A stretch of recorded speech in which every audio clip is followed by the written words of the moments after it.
Hi, everyone. Hello. Welcome to a podcast will save this relationship. I'm Sara, she, her. And I'm Josh, he, him. And on today's podcast, We talked about Sharknado. And you guys asked for it. You guys wanted it. We delivered. Listen. And you're gonna fucking hate it. you can skip it. It's fine. You can skip it. Honestly, skip it. Skip it. And I'm being genuine. I know normally when we say don't watch it, you guys really watch it. Honestly, we're just keeping it there so it still looks like we did 4 hours of a show. Yeah. We really phoned it in this time, guys. Yeah. Me especially, there was a point where I disassociated while Josh talked about sharks Yeah. for a long time. Sara gave up. I did. That's the title of this episode. Yeah, sure. This Whatever. is our final episode, everybody. So thank you all for being here. Don't do that to them. But yeah, we talked about Sharknado, Yeah. and then we did Red Stories as per they were usual. There were some good stories in there. I'm excited for this one. But Yeah, it was a good one. don't forget to like, comment, subscribe, hit the gosh darn bell, rate us 5 stars on Apple and Spotify podcasts. Check out our Patreon and Buy Me Coffee at those websites /ABWSTR if you want to support the podcast. And check out Straight for Coffee. Get our coffee line. Palestine, Congo, and Sudan links are down there. Yes, Merch is down there as well as distributed computing links. Yeah. So everything's down in the description. But until then, timestamps are down there too. Enjoy the show. Bye-bye. Bye.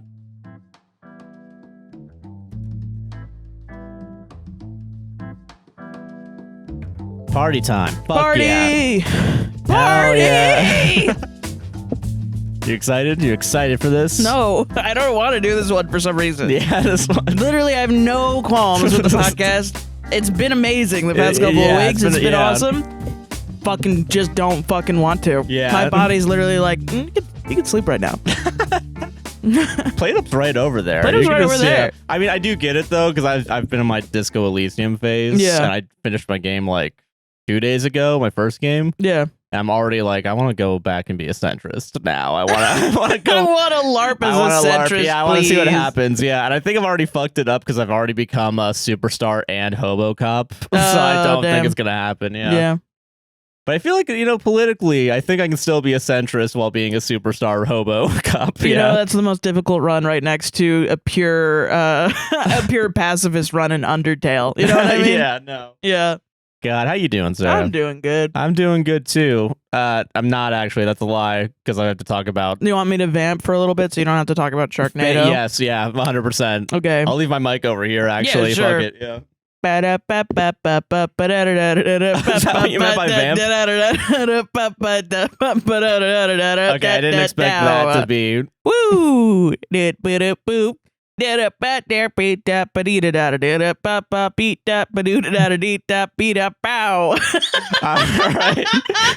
right, I'm ready. Now I'm ready to talk about Sharknado.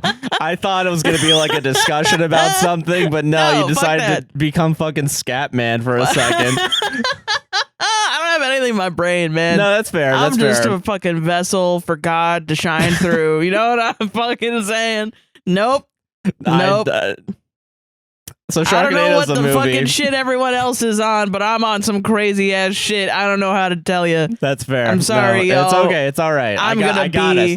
I'm okay. not very relatable this week. So sorry. And I can tell because I'm not relating to anything anyone else is saying on the internet, and that scares me deep to my core. Deep down in my core, I have nightmares about it.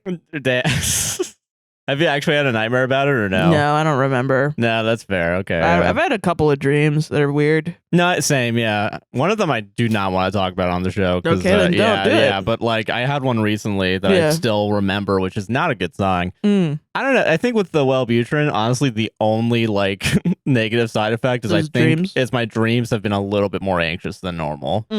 I think. I will say, don't remember today's dream, so thumbs up on that. Thumbs up on that. Yeah. Other than that, yeah, I really have no fucking clue what's going on. It's been a lot of being in a place with a lot of rooms and walking around and then people being like, what are you doing here? Dude, that's such a fucking vibe, though. I totally know what you mean. Yeah. But then I'm also just like, I don't know. What the fuck are you doing? Like, I get really like your brain is whatever, like going man. into self-defense mode. Like I can fight this. Yeah, like fuck you. And then I'll walk. One time I had a dream that I was in some place and I didn't have any money, and someone was like, "Here, I'll give you a loan." So they gave me a loan, but they were like, "But you need to pay me back." And I was like, oh, okay. So then I got anxious about it, and then I went to Olive Garden.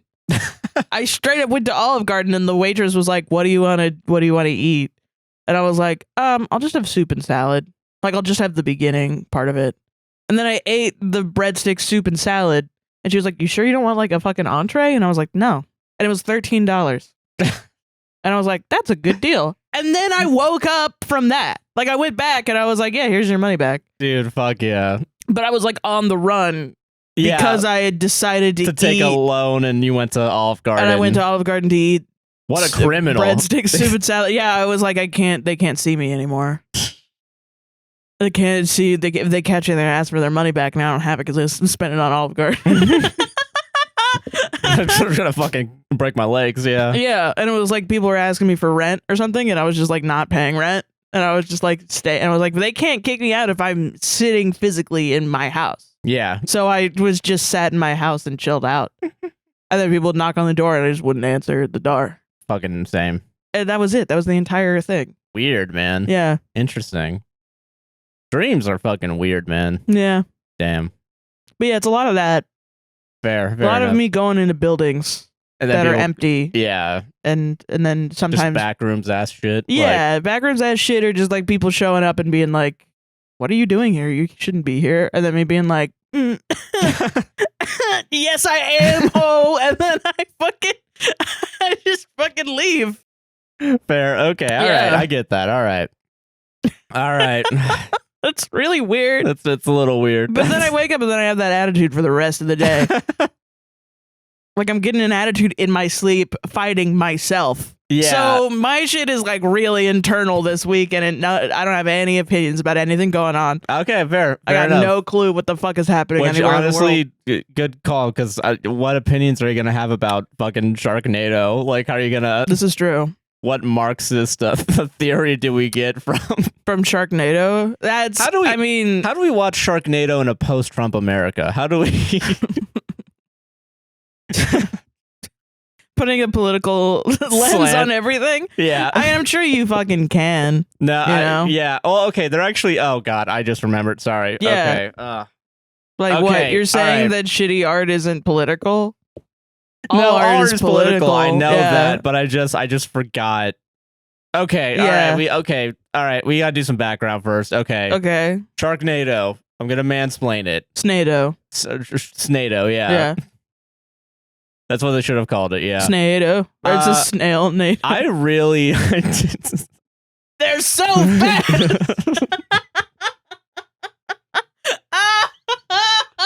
Okay. Oh shit. Right. Oh fuck. Dude, you could probably sell that. Dude, make that 100-word fucking synopsis and just sell it to Asylum. That's how it works, apparently. What more could you say about Snado? Yeah. Okay, Sharknado, though, is... like the goo goes everywhere and you have to defeat him with salt. Yeah. Fucking the main guy from Sharknado just carrying a shaker of salt on him. Like, I know I'm gonna fight this tornado. Okay, all right. Okay. All right, Sharknado. But we can't... I don't want to stall too much because I just want to get this over and fucking done with, honestly. Okay. I don't know how many people suggested it. Okay, because you brought it up last time. I think like 2 or 3 people. Honestly, were no like, one. I think I said you should watch Sharknado, and then people were like, "Yes, do that." Yeah, and I was between that and there's another movie that people were suggesting called like Underworld or something. Yeah, and I looked at that one, and it seemed like that one also is like not my cup of tea. Which I was like, okay, that could be maybe interesting. Yeah, but it was also 2 hours long. It was like, I just want to do a podcast today, man. I just want to get this over and done with. Yeah. So I totally watched legally 100% Sharknado. Yeah. And I'm so mad that I gave them my money. Quote unquote. Yeah. Okay. So here's the background, right? 2013. Yeah. Sharknado comes out. Beforehand, sci-fi. God, 2013 was a shitty year. 2013 sucked. Okay, so like the music was bad. Yeah, and the movies were Sharknado. That's crazy. Yeah. So, okay, sorry. Sci-fi goes to Asylum Films, the Asylum, like it's their production company. Okay. And they're known for making really low budget, like couple $100,000 movies that are usually mockbusters is how they're described, or like not parody and not really mockbuster either. It's kind of, they make knockoff movies pretty much. Yeah. The example that I gave you earlier before we started the podcast was like 2011 was that Abraham Lincoln Vampire Hunter movie. Yeah. So they released around the same time Abraham Lincoln versus vampires. Funny. And put them in like the red box. Yeah. So that way like old people are like, oh, that's the new movie with Daniel Day-Lewis. Yeah. And then they get home and it's not that movie. And then they're like, well, it was still good, I guess. Yeah. So it's really... Daniel Day-Lewis was not an Abraham Lincoln vampire. No, he was just in the regular... Oh, yeah. That's so Dude, funny. It should have been Daniel Day-Lewis. We have to get the guy that looks the most like Abraham Lincoln.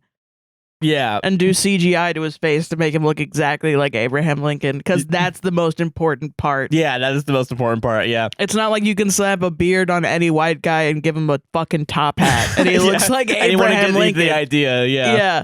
Yeah. But no, yeah, so the Asylum films, they make these types of movies, right? Yeah. And I looked more into it, because like they have a really bad like history, like, or not history, but like reputation for like films, because they're all relatively shitty. Yeah.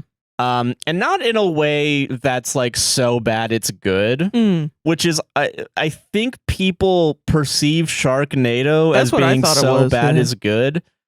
You guys haven't watched it in the past 5 fucking years. I've never seen it. Yeah, so like I don't feel that way with Sharknado, because it feels, it's weird. But there's other issues of Asylum films that I want to bring up real quick, and it's they're only affiliated with the Screen Actors Guild. They're not affiliated with like any other, like the Teamsters or like the Writers Guild.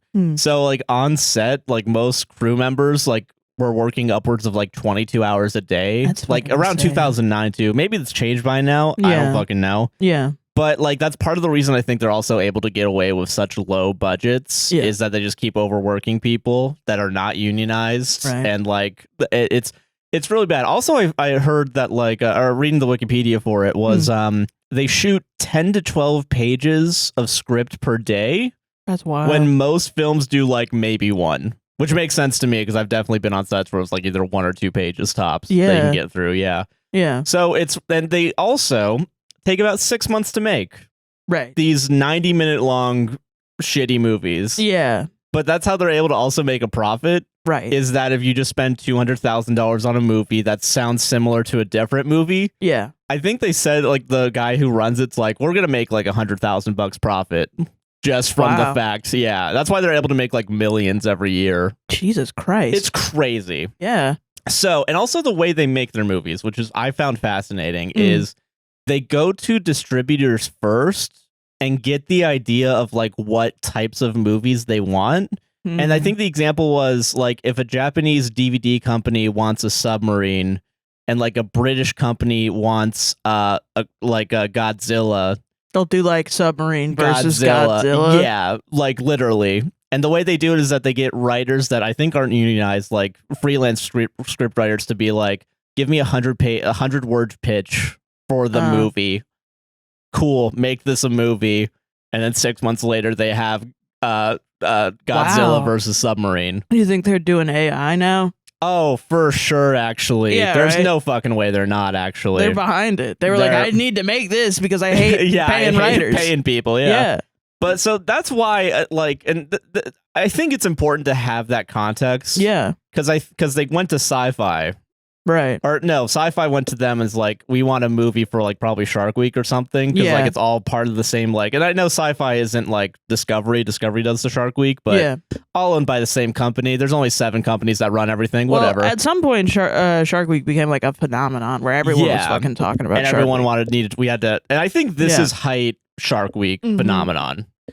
No, I remember there was a time of just like, and then we're going to watch a shark race a human being, and then this shark is going to do this, and then we're going to look at this shark and this stuff, and remember to get your shark merch, and this and that, and this and that. And it was like really weird. It was really, it was a strange time. Which makes me laugh when people say that like YouTubers, like a Logan Paul-esque type of guy, before he was doing all of his stupid. I mean, he was stupid. Like, yeah, he was stupid then. Yeah, but like the Paul brothers, how they would like advertise their merch to children with music videos way back when. Meanwhile, fucking Discovery was like, if we make every single show about sharks, we can do shark selling. Like, it's a new idea. Not like they shouldn't do that. I don't think anyone should do that. I think it's a bad idea. I think that's why advertising has like ethics involved in it. But let's not pretend like no one does advertising other than YouTubers. No, that's wild. I mean, like that's just like the step in the evolution. Like this is deregulating your shit. Deregulating everything, and also as capitalism gets worse and worse and worse, this was bound to fucking happen. Now your children watch YouTubers that are consistently being canceled for doing crazy shit that would get them fired from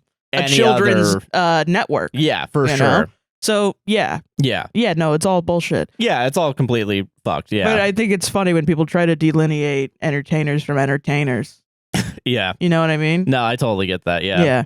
And I really don't want to come across, because we were talking about it right before this, like the idea that like I'm only a fan of like highbrow like cinema, good movies. Which I bring up because I never watched Sharknado, because like when I would watch, because I really didn't watch movies growing up. Part of it was like I just didn't like movies. And I mean, I don't know if I really like movies or not, because I like talking about film and I like analyzing media, right? Yeah. But like I hated watching movies with my family because it was so long. No, but then also nowadays it's like I don't want to watch an hour and a half movie. I will watch 8 hours of The Bear. Yeah, or Northern Lion talk for 2 overplayed hours. up for 17 billion hours. Yeah, like I'd rather do that. Yeah, and I think it's like tastes have changed. That makes sense. Like, you know. know. But it's like I don't know why I can't just sit. I want to be the type of person that I can sit down and watch a movie and not immediately get like bored. You know what I mean? Yeah, I feel that. And I feel like there's only very specific movies. Like, I feel like with like Killers of the Flower Moon, like that was just like really fucking good. It was fantastic. But I feel like they don't make those types of like... Right. Yeah. So it's like I kind of have that where I'm like, I would not sit down to watch Sharknado because I know I'm not going to like it, right? Yeah. But then I do that. I am not like, I just can't sit down and watch a schlock movie, even though I know it might be fun, because I don't want to waste the time on something that I think might possibly not be fun. But I will watch any Martin Scorsese movie ever made. Yeah. Regardless. No, yeah. Like, and that's like, weird. But I think I have like an implicit bias in me that's like, my family was very much like, I'm only watching Turner Classic Movies.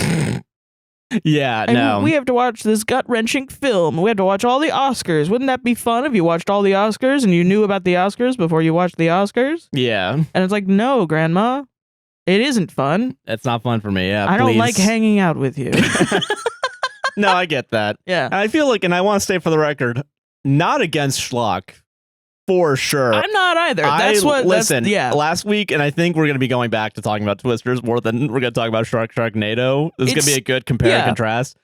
They threw a fucking house down on the middle of the road and then they drove through it. Yeah. No, and that's what I mean. It's awesome. Like, I got into like 80s movies when I was a teenager, and I watched Lost Boys when I was a teenager because I was getting really into like goth stuff and I was getting into horror and things, and it was like, you have to watch Lost Boys. And Lost Boys is really funny because it was kind of advertised as like being for kids, and then there's a lot of like either it was advertised as being for kids or it was advertised as really scary. Yeah. And then the opposite, it was the opposite when you went to go see it.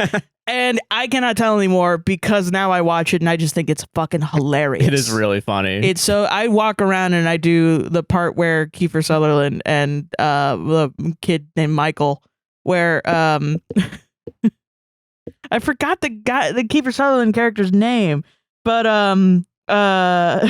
Michael is like walking in and they're doing their like final fight at the end. Kiefer Sutherland's about to die. Yeah. Spoiler alert, all the vampires die in that movie. You can probably tell when you start the movie. But yeah, so fucking Michael comes out and he's like he's like, oh, David. His name is David. He goes, you want to see me, David? Ha! That's really funny. Yeah, no. I do that shit all the time. Yeah. Why would he go, ha? It's so funny. It's so funny. Yeah. It's really good. That whole movie's great, and I love movies like that. I made you watch snapping at you rudely. You may watch The Crow at some point. Yeah, The Crow. That was exactly what That's it was. what you're thinking? Yeah. I was thinking about that while you were describing that. Yeah. Ironically, I thought about that recently because I was thinking of that Cure song. It's really just like on the line of schlock. Like, it's not schlock. Yeah. I don't think it's schlock, but then they'd kill a guy by putting him in a car, lighting the car on fire, and driving it off a dock. Yeah, so I think this is where that's awesome. And I guess we have to figure out a definition for schlock. Yeah. Because I think you can have schlock-like elements. I think you can have crazy shit happen in a movie. Yeah. And justify it by having like an emotional core to it. Yeah. So like I guess an example for me would be like I really like the film Sorry to Bother You. That movie came out in like 2017. And it's a very surreal like anti-capitalist movie. I don't think any of that was schlock, honestly. Yeah, that's what I'm saying, is that it's not schlock, but a lot of crazy stuff happens. Yeah. Like they turn, spoilers for that movie, which honestly, go fucking watch it. Yeah, you should go watch it. But there's a gimmick where it's like, we're going to turn all you guys into horse people. Okay. Yeah, and cool. and it's like, that's kind of like a little schlocky. Yeah. But I think it works in the context of the movie, because it's like, oh yeah, capitalists would for sure try to turn people into horse people if we could, yeah. I mean, I guess it's the concept of like, this is working because it's in a good movie. Yeah. Like, if it was in a worse movie, it would not work. I think there's two things. Either it has to have like a point to it, or there has to be like some sort of emotional. But I mean, that's it to me, because like in The Crow, I've read the actual comic that The Crow is based on. Yeah. Which it is based on a true story. The writer of that did see his fiance like raped and murdered in front of him. Yeah. And that's the story behind it. It's about these two people that die. These fiance, whatever, gets like gang raped and murdered, and then he's forced to watch, and then they kill him too. And then he comes back to life and it's like a vengeance killing thing. Yeah. So the original story was like a very intimate, personal, like I would, like a revenge story. Yeah. That's personal to the author. And in the comics, it's like less violent than the movie. Like a lot of the comics are just like not as much violence, which is crazy to me because you're not limited by physics. Yeah. Yeah.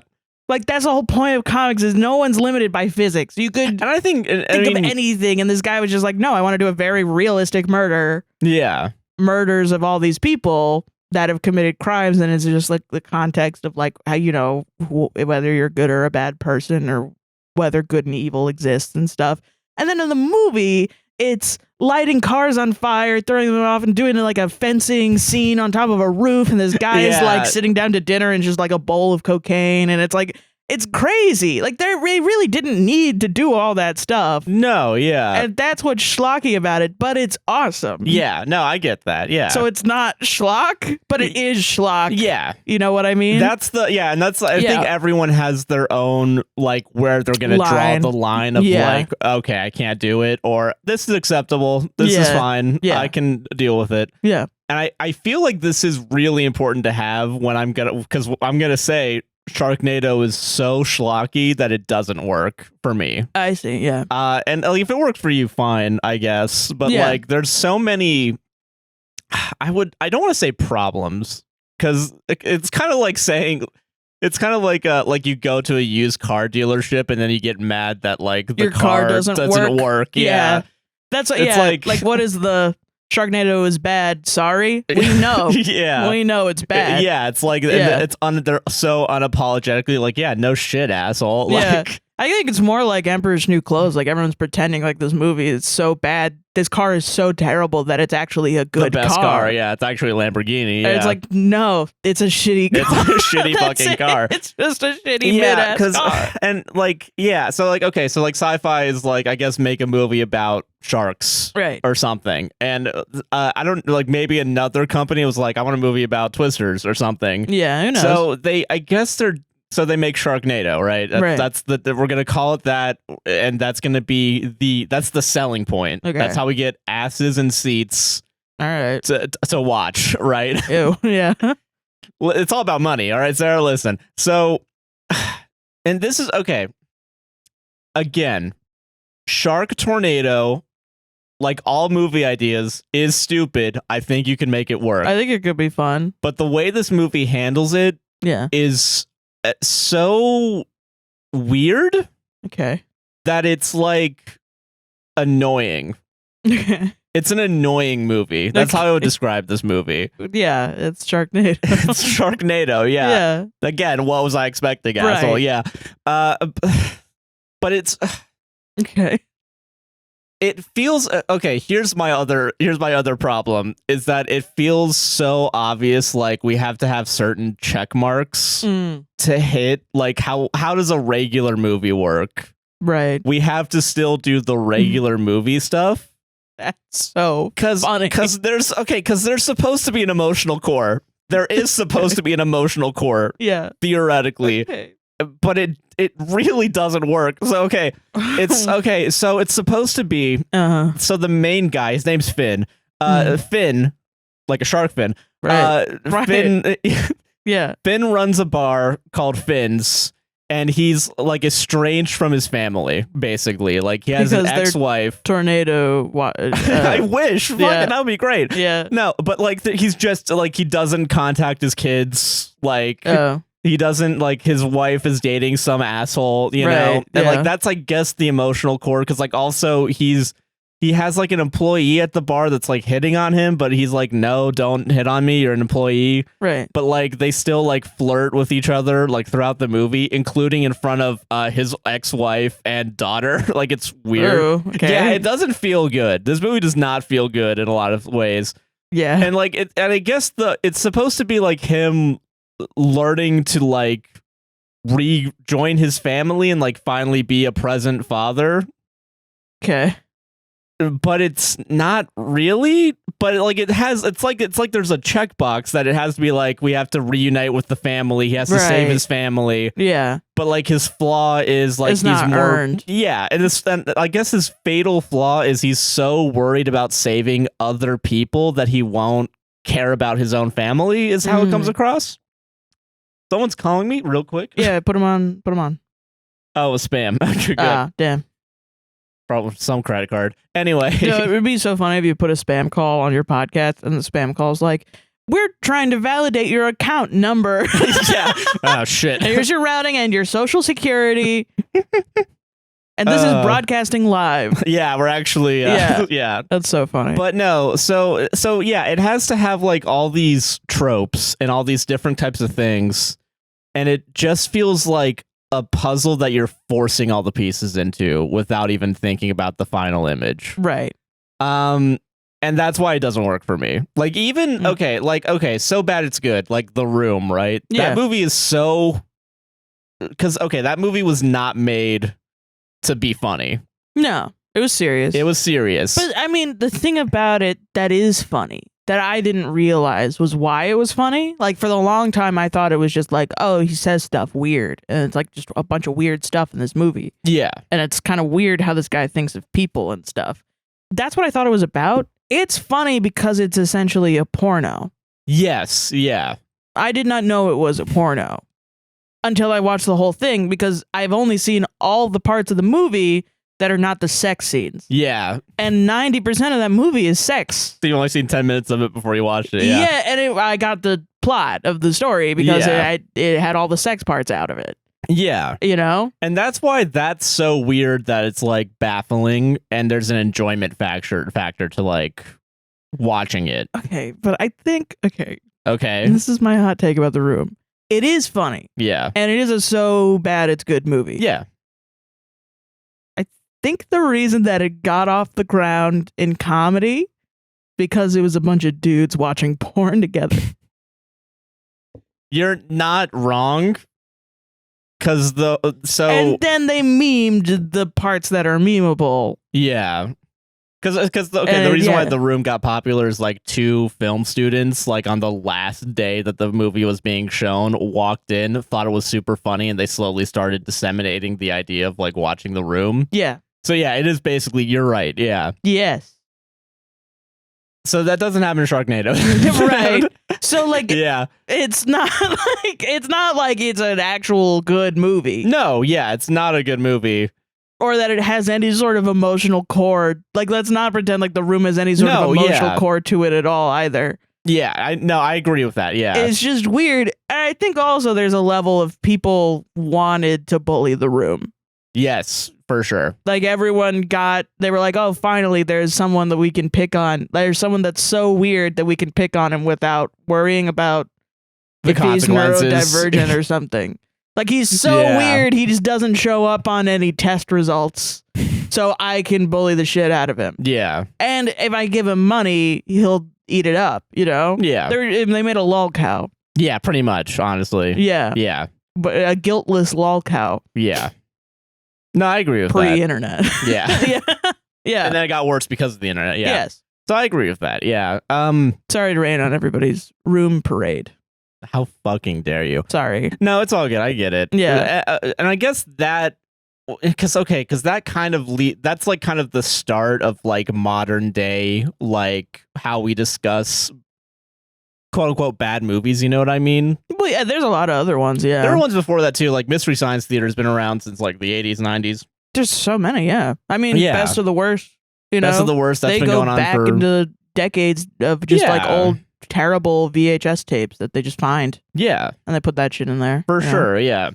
And I think this is where Sharknado has the problem. Yeah. Is that it doesn't know what it wants to be because sometimes it takes itself seriously. Okay. And if you want to do this movie, you have to play it straight the whole time. Yeah. That's what makes a comedy. Or right. like, you know. Yeah. Is that you do it like fucking like Leslie Nielsen like acting kind of. You know what I mean? Like Leslie Nielsen? Like from Airplane, you know what I mean? Oh, yeah. No, yeah, like shit like that. Yeah.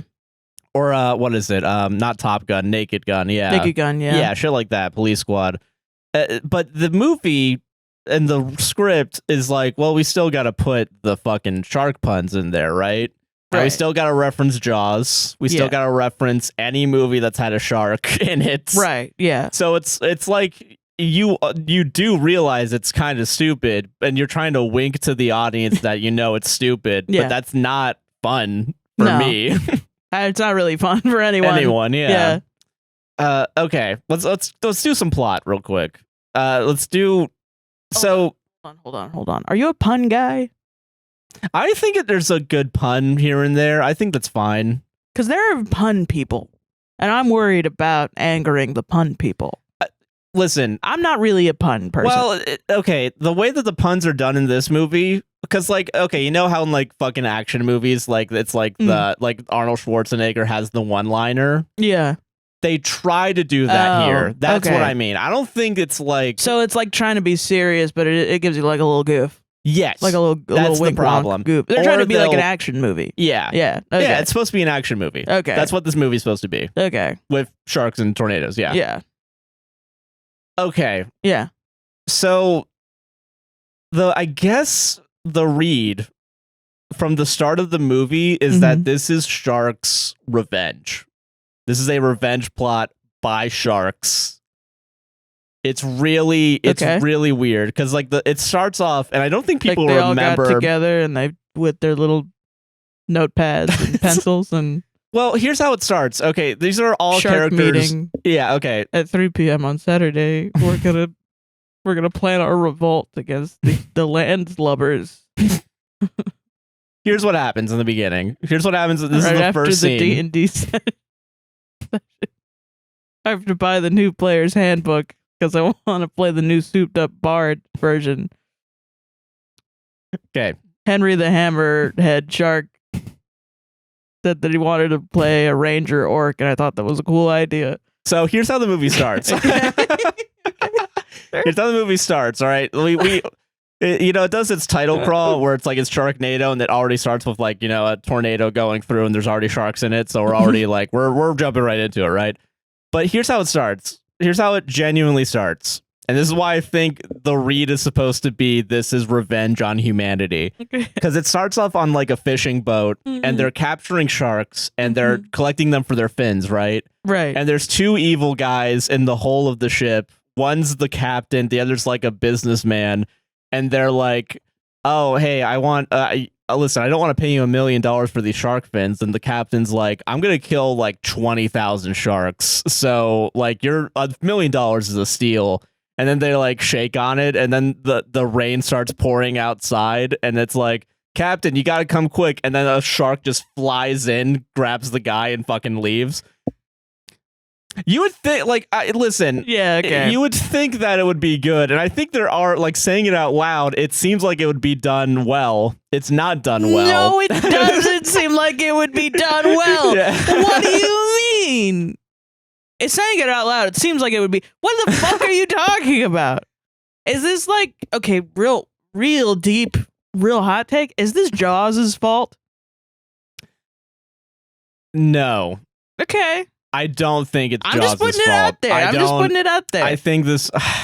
I'm not it also could be Jaws' fault. This is what I'm talking about. Okay, it's not out of the realm of possibility. All right, like, listen. The obsession with sharks. In the same way that 9/11 caused fucking 50 Shades of Grey, I'm willing to bet you can connect Jaws to this movie. Yeah, let's not blame innocent 9/11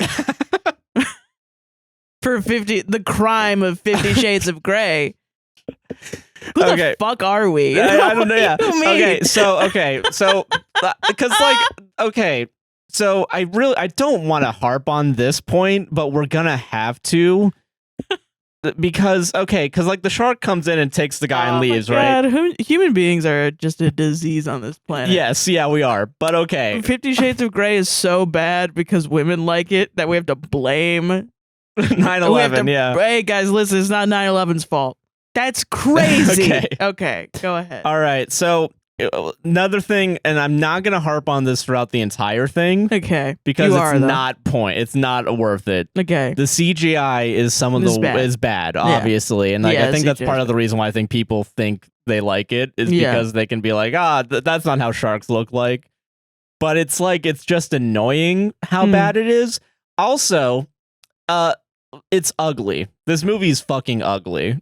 In these first moments, it has like desaturated like grays and it's really like grimy. Weird. And I guess they're trying to invoke like the Deadliest Catch, but like it doesn't, like, because even Deadliest Catch, like, still has some blues in there. You know what I mean? On the ocean. They're in the ocean. Yeah. Like, and it's really bad too because like there's a lot of like corner cutting in this movie.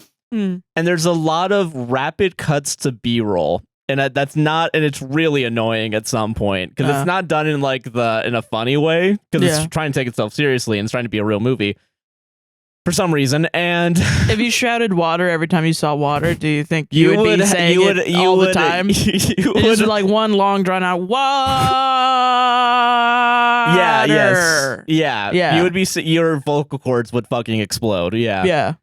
So you probably need some water. But I'm bringing this up right now because like it's not gonna get better per se. It's not gonna get worse either. It's really gonna go kind of like all over the place and how it color corrects itself to give off different tones.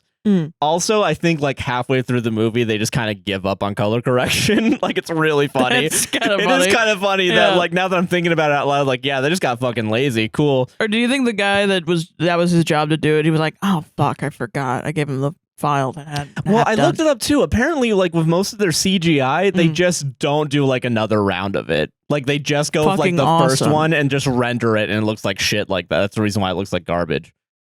Maybe it's that I just work. Maybe it's just that I work too hard and I'm too good of an artist that I want to be a shittier artist. You know what I mean? No, I get you, yeah. Because that sounds fucking awesome. If I could do anything, one try, just call it a day. Good enough. I'm going on break. If I had that power in my brain, I think I'd be fucking unstoppable. Yeah. No, I feel that. And I guess like...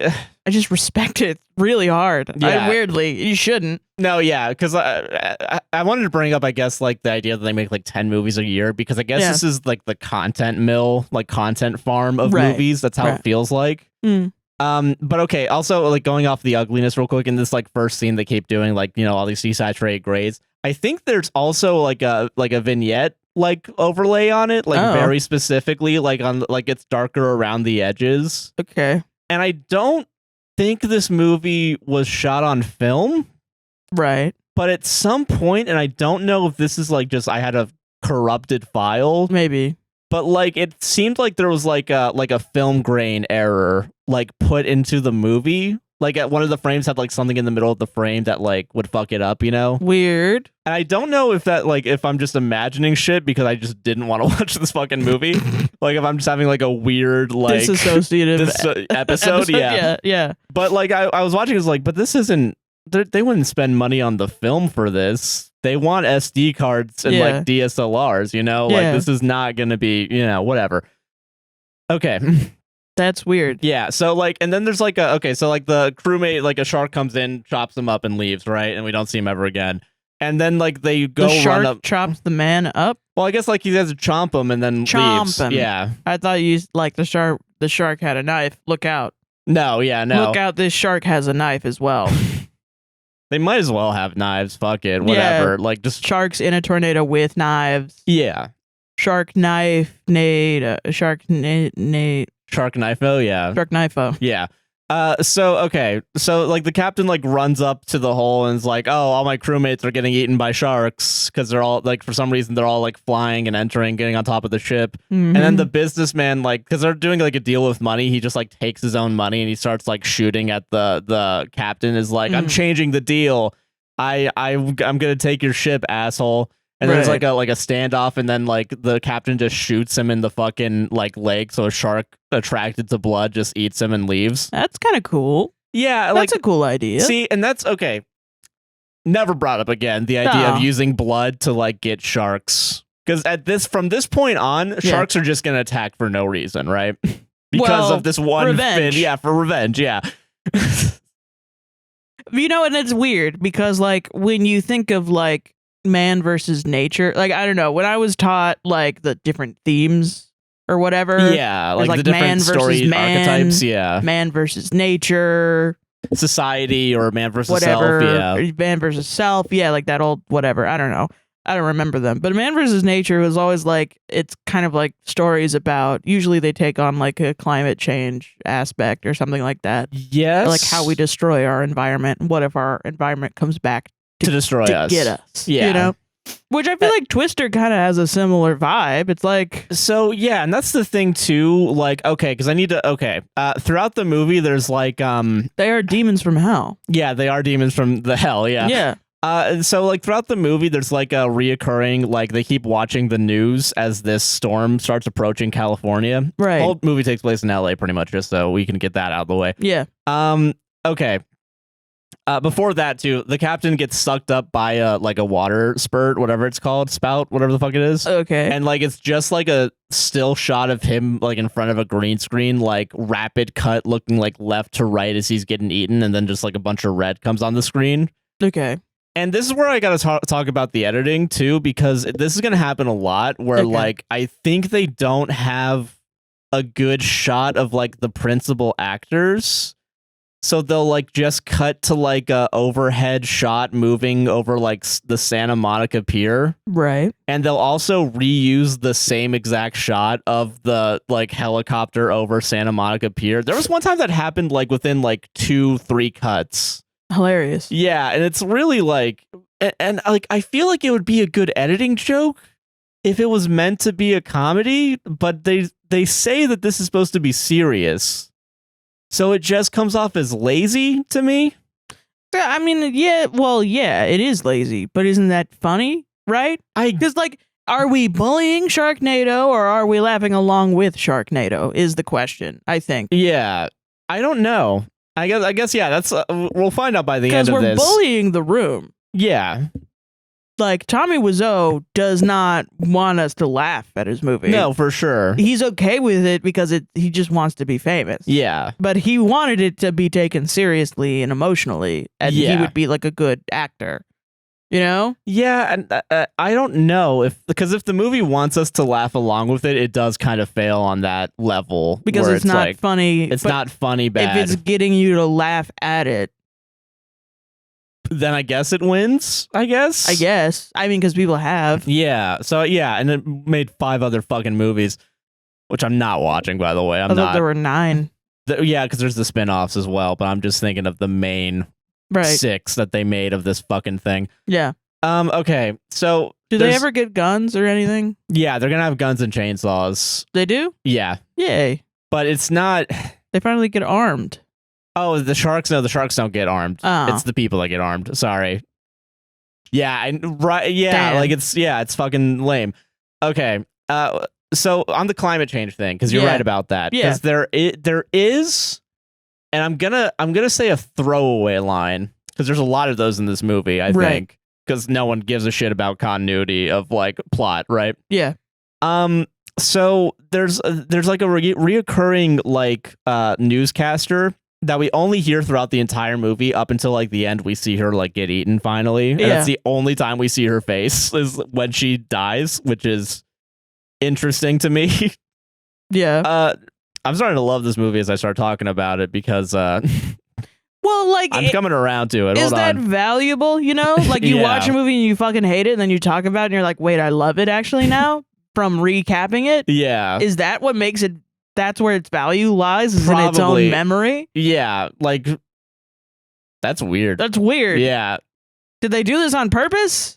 Are you wizards? I don't know. But that's the thing, though, is like I think it's fun to talk about. Yeah. I don't want to fucking rewatch that shit. I never want to see it. I don't want to fucking see it. Yeah. So that's weird. Why I haven't seen it, and I told you to watch it because I didn't want to look at it. Yeah, no worries. Great. But yeah, so okay, this reoccurring character, right?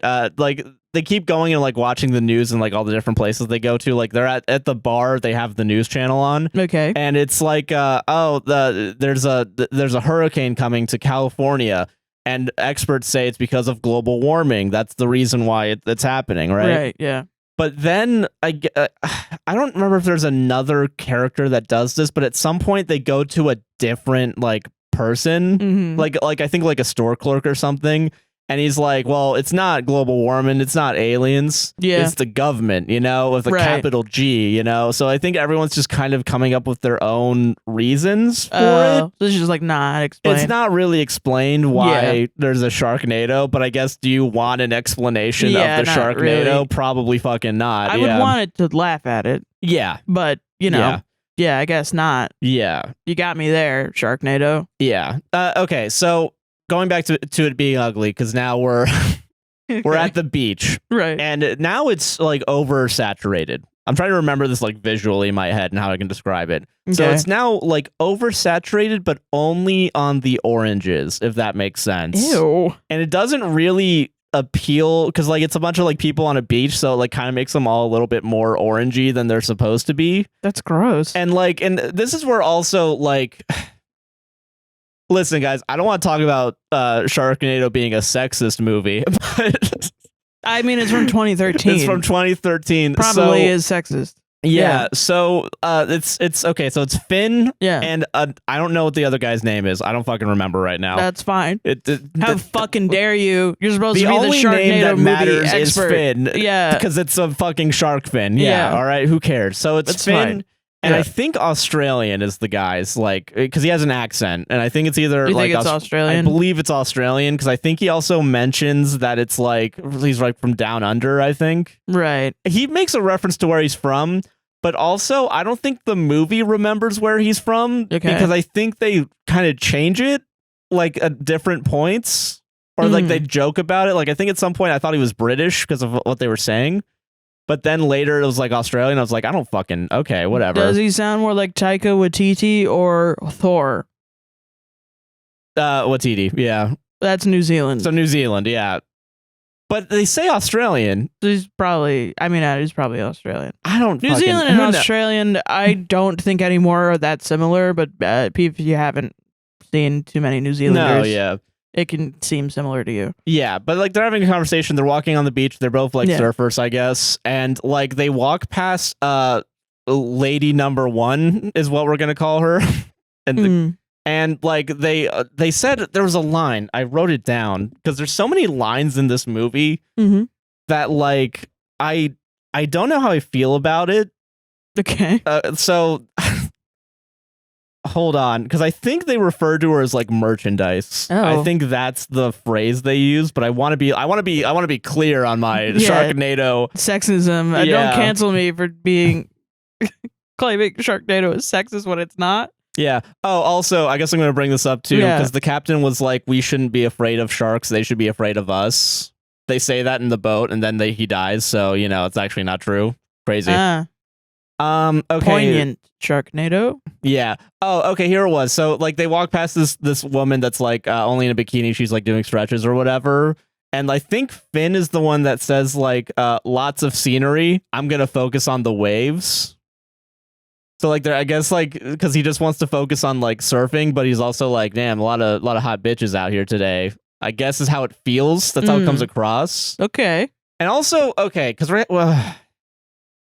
later on, we get introduced to the bartender lady. Okay. Who wants to fuck Finn, but like Finn's like, no, get back to work, slut. Like it's really weird. Okay. Yeah, it's really fucking strange. But like she like gets I don't want to say assaulted, but like she gets like there's a guy that's like apparently was the best at surfing. Not gonna come up any other point other than this. He just says he's the best at surfing. Oh. Who fucking cares? Yeah. And like he like goes and like tries to grab her like ass. Oh my god. And like she like kind of fights him off a little bit. And they just keep hanging out with him. What the fuck? Yeah, it's really that's why I have to bring up this like weird sexist kind of shit that goes on and like creepy shit. Yeah. So that's why it feels like and listen. Shit has been so normal. Go back? This is where it feels like because like I know who this movie's made for. It's for dude bros that look at the idea of like a Sharknado, dude. That's fucking crazy. We should watch it. I also want to bring up there's like a genre of like millennial ass because it was millennials that really liked at the time, yeah. And the I was irony. 13. I wasn't watching fucking. No, I'm saying yeah.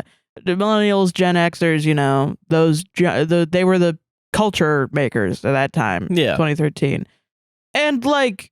Listen, I don't hate everything that millennials do. No, not Gen at all. Xers do. I love a lot of millennial politics. You know what I mean? Yeah. And they're right about a lot of shit. And they've been given a bad deal, and so is Gen Zers and Alpha as well. I think Gen Xers also made a lot of good movies that sadly now get misconstrued by those same Gen Xers. Yeah, that's the craziest thing. Like, there's to a tell lot you of to vote for Trump for some fucking reason. Yeah, I really dig a lot of Gen X media. You go back a little bit in the 80s, 70s, 80s, and you're like, oh shit. This is fucking awesome. This is fucking baller. So I'm not even trying to dunk on them there, but like there's a certain subsect, I guess. There was a type of guy yes that was a nerd but was also a frat bro. Yeah, there was. Yes. And this I didn't know existed until I grew up and I learned about like, and it was the like type of nerd that was like, if I bring like a parrot on my shoulder to a bar, I'll get laid. Because this will be my in. Like if I'm just a little bit wacky, Yeah, that's how it's a conversation starter. Yeah. That's how I get puss. Yeah, by being like a little bit alt and weird. Yeah. That's how I'm gonna get laid. And so like let's not like there is like a sexism in like male nerd culture. Yeah, oh for sure. 100%. And I'm not saying whatever, but it's also like because it's like if you're a scientist, you're not watching Sharknado for science. No, yeah, of course. But if you have like a mild interest in science and weather and sharks, because like being into sharks is like not a it's like not a fucking normal ass thing. It was a thing manufactured by TV. Discovery, yeah. If you're genuinely into sharks and you know a lot of shark facts, that's fucking cool. You're a cool person. You're a nerd. You're still a cool person. That's awesome. You're an intellectual. But a lot of people were into sharks and they were not intellectuals. They were like spreading a lot of misinformation about sharks. Yeah, like because also this movie has to work on the premise that sharks are innately dangerous, which they are not. They're dangerous in certain situations, but it's like really not likely you're gonna get bit by a shark. Yeah, it's like there's that because I know from Anthony Jeselnik, he did a bit where like he was waiting for someone to die from a shark to like make fun of him. And it like never happened. No, it did happen. Oh, it so did? Like okay, like there was I think the year that happened, there was like tens of millions of sharks, or like millions of sharks were killed by humans. Oh, wow. And only like 7 or 8 people were killed by sharks. Right. Yeah, in that time frame. Yeah. So it's really like okay, this is Jaws' fault. You're right about that. I think it's Jaws' fault. Made it seem like, oh, there's this big ass shark. Terrifying. If you go more than 3 feet into the ocean, you're gonna die. And Sharknado does that, but worse. Well, because, Jaws, it was like just realistic enough that it could happen. And now lots of millennials and young, Gen Xers have a severe fear of sharks and water. Yeah. Like Justin McElroy can't be in water because he's afraid of sharks. Jesse Cox is afraid of all horror games that have water levels where you don't know what's in there because he's afraid of sharks because of Jaws. And everyone has that fear. I don't think there's anything wrong with having a fear of the ocean, because I think there is a fear of like the unknown, because there's a lot of shit we don't know about the ocean. No, the ocean's there's a lot of things to be like riptides. Yeah. Riptides are terrifying to me. Oh, for sure. And also, like, and I think sharks can be scary just from the fact that we know they have sharp teeth. And, like, I guess in the bad scenario, you get bit from it, it's going to hurt, you know? Yeah, I mean, I think that's human to be like, oh, a big thing with muscle with a lot of teeth. Oh, God, what if it is in my house?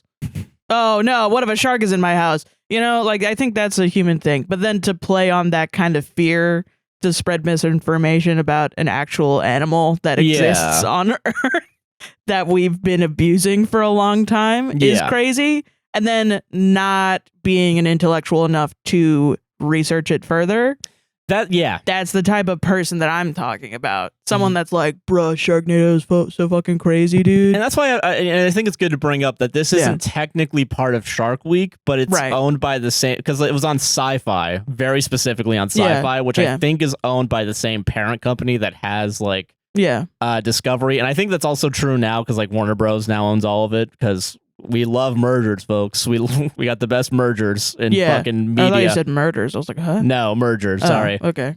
But I think it's important to bring that up, because I then think people like look at this and lump it into the Shark Week kind of because shit. it was probably around the same time. Yeah. So it's really it's annoying from that angle, and you're right about it too. Like not necessarily anti-intellectual, but like. Well, I mean, I think non-intellectual. Anti-intellectualism, at least in America and in American culture, has been running along all of these other things at the same time. Yeah. So it's flavoring everything. But I think, there was a specific type of guy that was like, I like things that are trendy, not really enough to Google Look them. into it more. Yeah. Yeah. For sure. I agree with that. And it's like, we should be making fun of those guys and not claiming that everyone that says they have autism on the internet doesn't actually have autism. You know what I mean? Make fun of the shark guys for not knowing shark facts. It should be cool to know stuff, and it should be uncool to not know stuff. Is all I'm saying. I agree with that. Why are we putting societal pressure on people self-diagnosing? That's fucking crazy. Yeah. No, I agree with that 100%. Yeah. Go yell at someone for not knowing enough about the world that they exist in.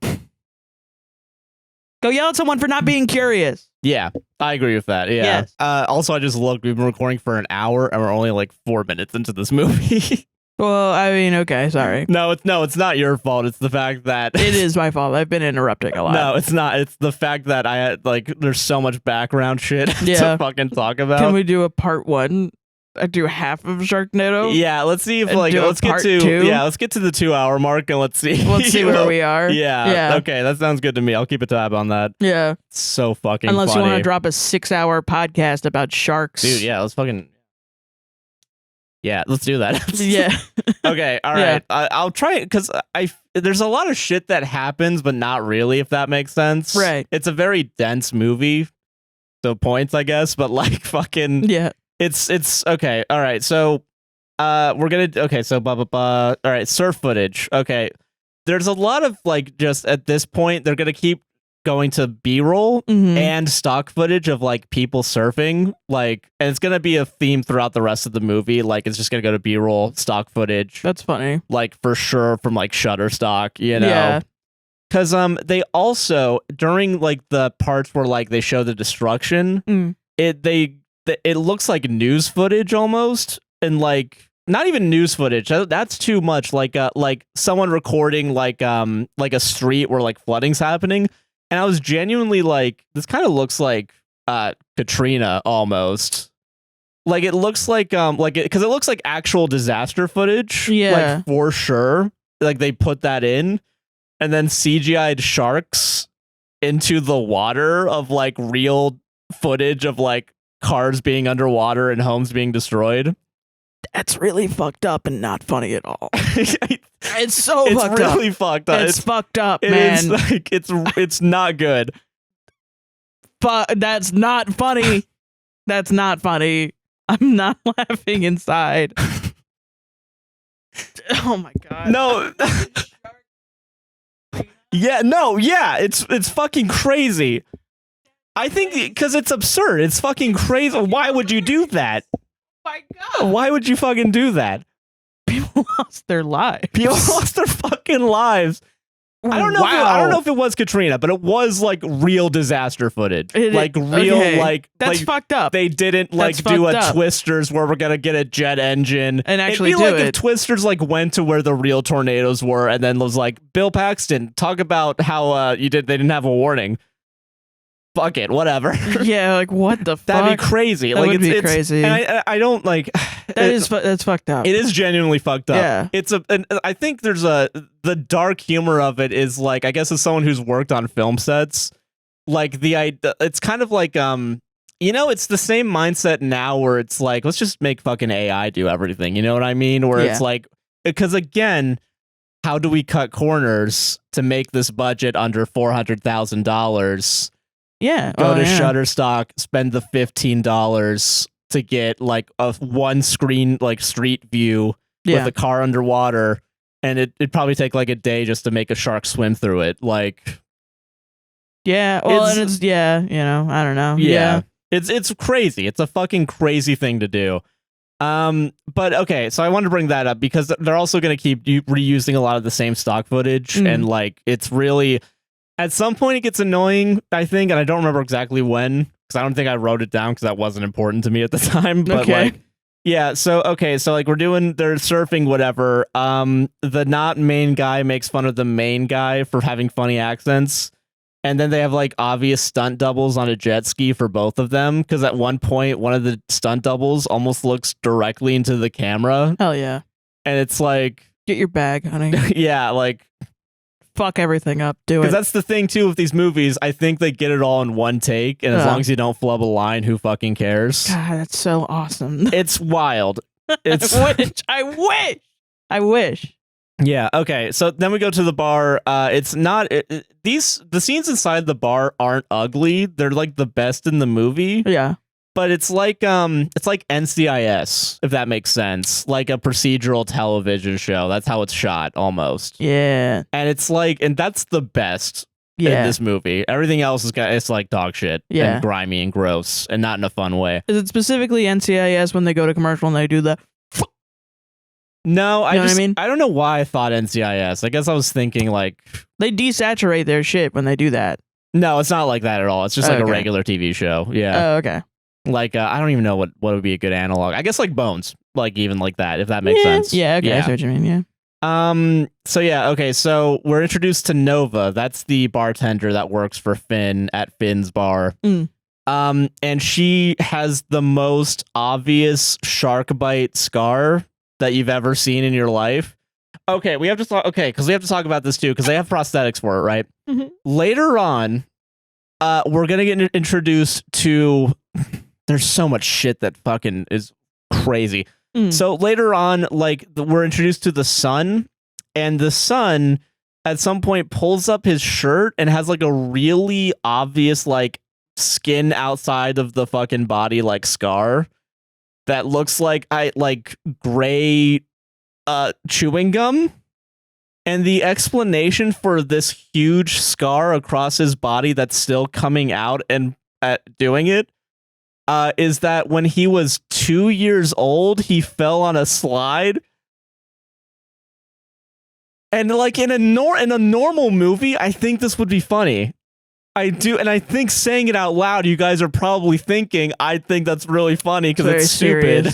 Very serious. Yeah, but how dare we make fun of a child? And who had an injury. No, but okay, because I guess this is where the tonal issue comes up, is because the movie doesn't know what it wants to be. Yeah. You know what it is? It's like Cocaine Bear.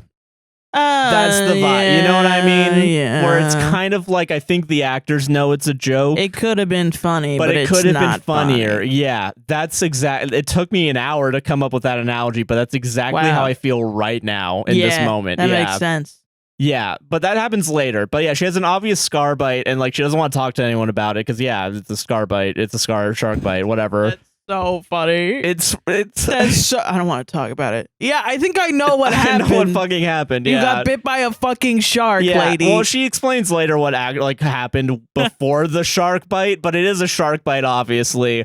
And this is where the creep is introduced. So it's like an old guy. I don't know. Oh. And like he's like oh yeah, you gotta rain on my parade. I was just gonna make a joke about it, like you have like a surfboard that has a big shark bite out of it, and you just point to it and you're just like, otters. What? Yeah, it's like huh? No, yeah, I get it. Yeah, but like, okay, so her name's Nova. That's her name. It's a given name, and then her having changed moment is when she says her real name. Shark bite. Shark bite Sheila. Finette, yeah, like who fucking cares? Okay, if it was Finette, that would actually be like, all right, sold. I'm your sister. Yeah, this is how names work. No, yeah. So okay, so she's serving this guy, and he's a creep, right? And he does try to go over, but like they're all like still friends, like they're all friends with Finn and the Australian New Zealand guy, whatever the fuck. Yeah, and like they're all talking about him, like they're all like lazing him up, and like the guy is supposed to be drunk, right? But the way the actor says it isn't really indicative of like being drunk, because like he doesn't really slur the words, he just kind of mumbles them. Oh. And like it's really like weird. It makes you feel like, oh, you're just here for a paycheck. I get that. Get your money. Yeah. Because like I'm gonna try and reenact it because I have the quote. Yeah. It's like he's Josh like has never been drunk in his life. Yeah, just want to let you guys but he's know. like it's like really low. Like yeah, I won't worry about Finn. I mean, he's the best surfer I've ever seen. Like it's like really low and like I mean, I guess yeah. And by the way, like I don't think surfing comes up for the rest of the movie. That's crazy. I would think it would be like I have to surf out there to get to the tornado. To talk to the sharks. No, and you know what they're gonna do instead? They set up the fact that the sun's like a pilot. They're gonna nuke it or something. You're not that far off. Dynamite? They're gonna throw a bomb into it. Yeah, they throw a bomb into it. Those are my two options. Yeah. Talking sense to these sharks. Yeah, they're gonna throw a bomb. They're gonna use them. They're gonna use a helicopter. This is an American-made movie. That's bomb the sharks. Those are our two options when we do anything foreign policy. Because this is an allegory for the Iraq War. Yeah. So the concept of talking to sharks as foreign policy is so they're not from here. They're not from here. We gotta kill them. Yeah. That's so crazy. Yeah. Okay. But okay, so like he's like he's talking whatever. So then we cut back to like outside that they're all surfing, having a good time, and like it cuts between like so I think they got an actual, like, for the lady that they're all, like, thirsting over, like, I think she's actually, like, a surfer, because they actually put, like, a GoPro on her surfboard and let her, like, swim out and stuff, but, like, anytime it's Finn doing it, it's an obvious stunt double, like, going over, and then, like, green screen footage of, like, him, like, in an ocean. Side tangent, because I want to be annoying and not talk about the movie. No, fair. Are GoPros good? They have their place. I don't think there's I do, and everyone and their mama wanted a GoPro when they came out, and I sometimes think we could just slap a GoPro on that, and I'm like, but is there a better version of a GoPro now? Because that was like 10 years ago. I know that there's like other action cameras very specifically made in the GoPro kind of style, but I remember having a GoPro, and for a while it was good. I think it got shittier once it went public. Right. That like all things happen, Yeah. But like for a good moment in like 2017, because I had a GoPro. Yeah, okay. They were good. All right. Yeah, but like and that's why I don't want to like I'm not shitting on the movie for using GoPro footage. I just found it fascinating that they did spend the that makes money. Sense. Yeah. But I mean, I'm just saying now in the year of our Lord, the year of Christ our Lord 2024. Yeah, I don't really hear much about GoPro anymore. That's what I'm saying. The new one is where'd they go? DJI, I think. DJI? Yeah, because they used to make gimbals, and I think they now make action cameras and drones and stuff. I think that's the one that I've heard about. Yeah, drones are probably now the new GoPro. Yeah.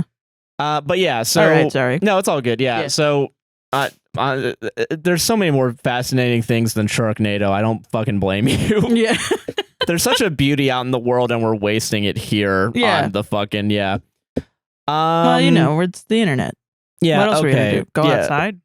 Yeah. Fuck that. So okay, the woman they were looking at goes into the obviously shark-infested waters because they've already started pinpointing like oh, there's a CGI shark there. Cool. Right. And so I guess it's to like give to it's because it really wants to make Finn look like a hero. Oh. So like we're putting her out in the ocean as like the first like kill pretty much. Not the first kill because all the ship people died, whatever. Right. But like we have to show him like trying to save her and failing as like she like and like the way they kill her off too, and this is like I think one of the things that makes it feel weird is like they spend 30 seconds on just her like drowning because of the shark. Like a way too long time. Wow. Like it's like torture porn almost. That's it's really terrifying. bad. Yeah. Yeah, that's awful. And that's it's the movie that's supposed to be funny, by the way. Yeah, like that's not funny at all. Yeah, it really isn't. Because like during that 30 seconds, and they keep like cutting back and forth to like just random beachgoers on the beach, like looking and like not doing anything. As like Finn is trying to like I guess get to save her, and then she dies. I think like she gets torn under. Yeah. Can you imagine watching this being like, dude, Sharknado is so funny, except for that part where that girl is drowning for like 30 seconds straight. The light leave her eyes. Yeah, it's fucking weird. Yeah, I gotta fast forward through that part. Yeah, you know, and the ass grabbing, that part too. I can't deal with that. Yeah, there are some moments where I think it would be funny. Like I'm gonna say lines very specifically. Yeah. From the movie that I think in a better movie version of this movie, it could be would good. Be funny because like they're in the middle of the ocean and like Finn, while she's getting attacked by the sharks, like yells out, "Get out of the ocean!" as if she has any agency and just leave. Yeah, just levitate. Levitate out of the ocean.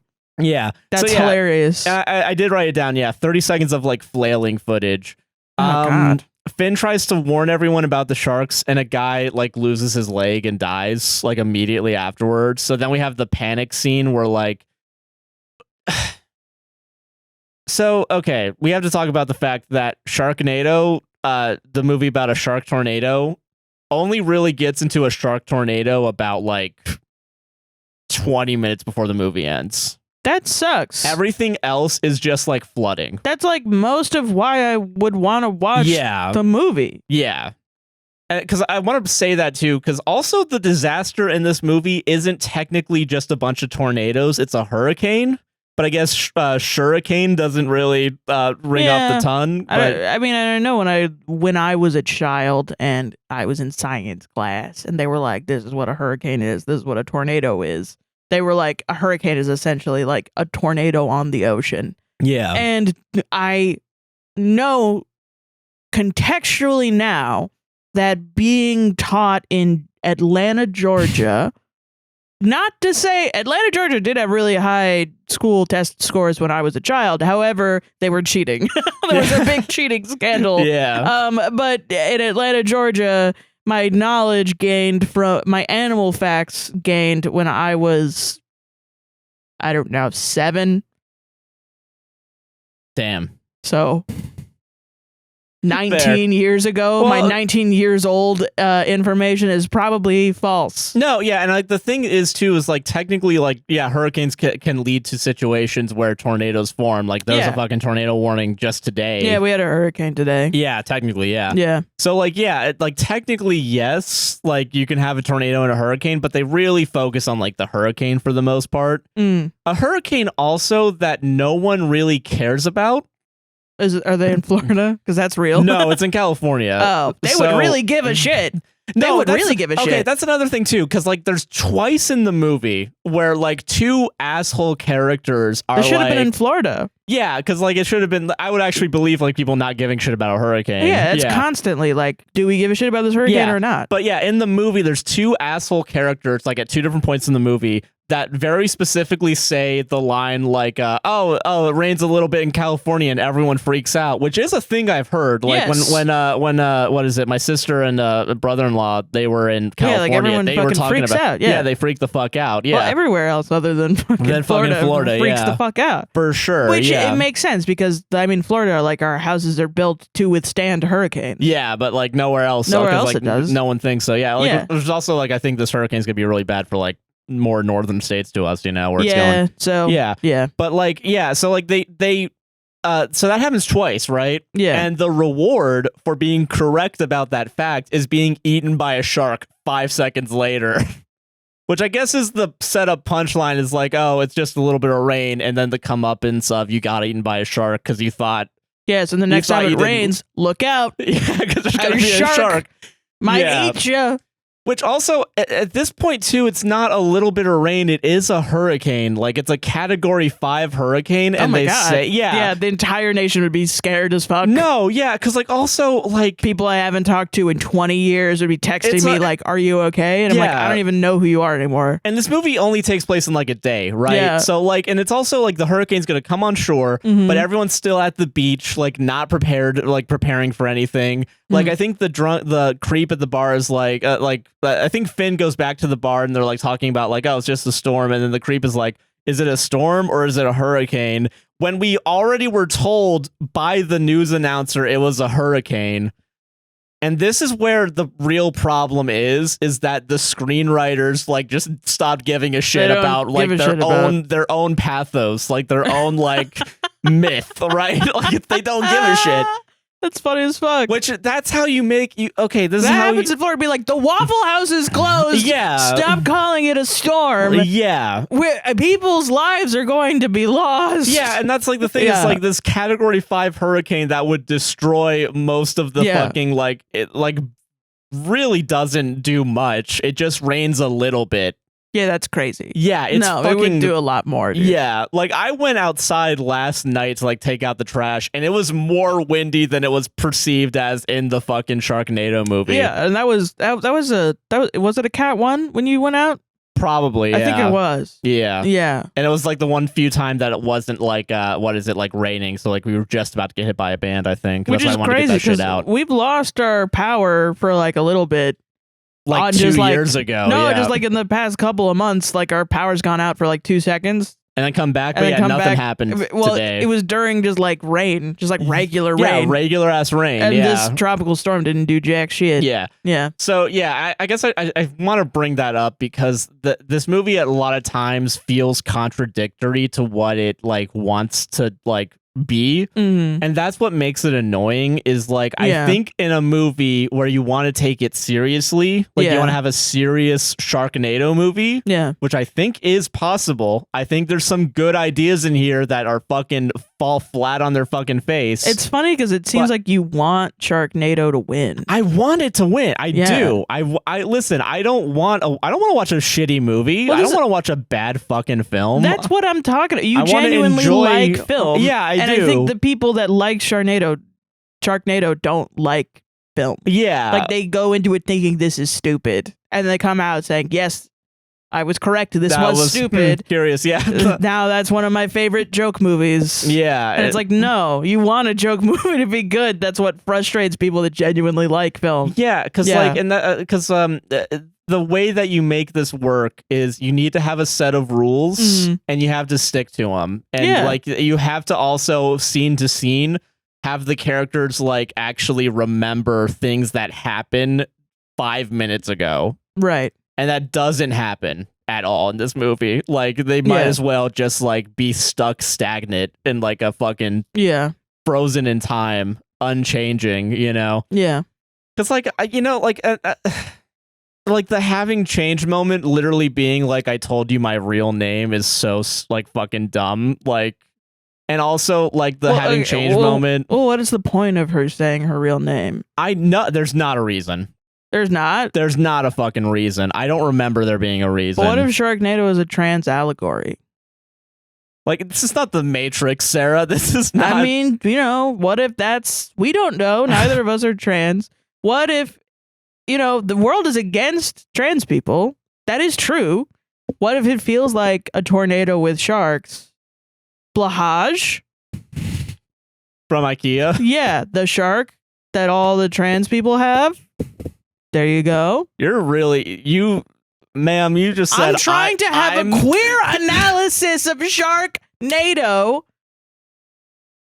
and you won't let me. This is censorship. Lock me up. Lock me up. Sarah, this is the most not, like, gay movie of all time, and it's really upsetting. Says the straight man. Yeah. I'm sure. Okay, all right. Maybe there is some... And Kafka's just an incel. Yeah, okay. Okay, all right. Okay, so the lady that has the shark bite, they're talking about like it's a storm coming, like just keeps hitting on Finn, and Finn's like, stop doing that, get to work, I'm your boss. Yeah. Like, and that's not gonna come up again later. That's thrown out. Throw that out the window. Great, we said it once. We don't need to say it again. Good. Whatever. Done. And so he's watching the news and he's like, oh, this might be a serious storm. This Category 5 tornado that no one seems to know is happening in the state of California. Likely, yes. Yeah, it will be a serious storm. Yeah. Yes. So then he's like, all right, I guess I got to close my bar now. And that's when the second he says, all right, I got to close my bar, we got to throw a shark in there. I think. I don't remember if it is a shark, because there's a couple times where like it's just weather kills people. Okay. Like, which I mean, because like there's a point later on where like a tornado, they're like in an aircraft hangar, and like a tornado just like sucks up a woman like through a fucking like window. And ironically, unlike the dad in Twister, Finn's able to hold on to the sheet of metal, like holding on to the fucking door. I think that's why everyone's mad at Billie Eilish right now. Because she wanted to suck up a woman.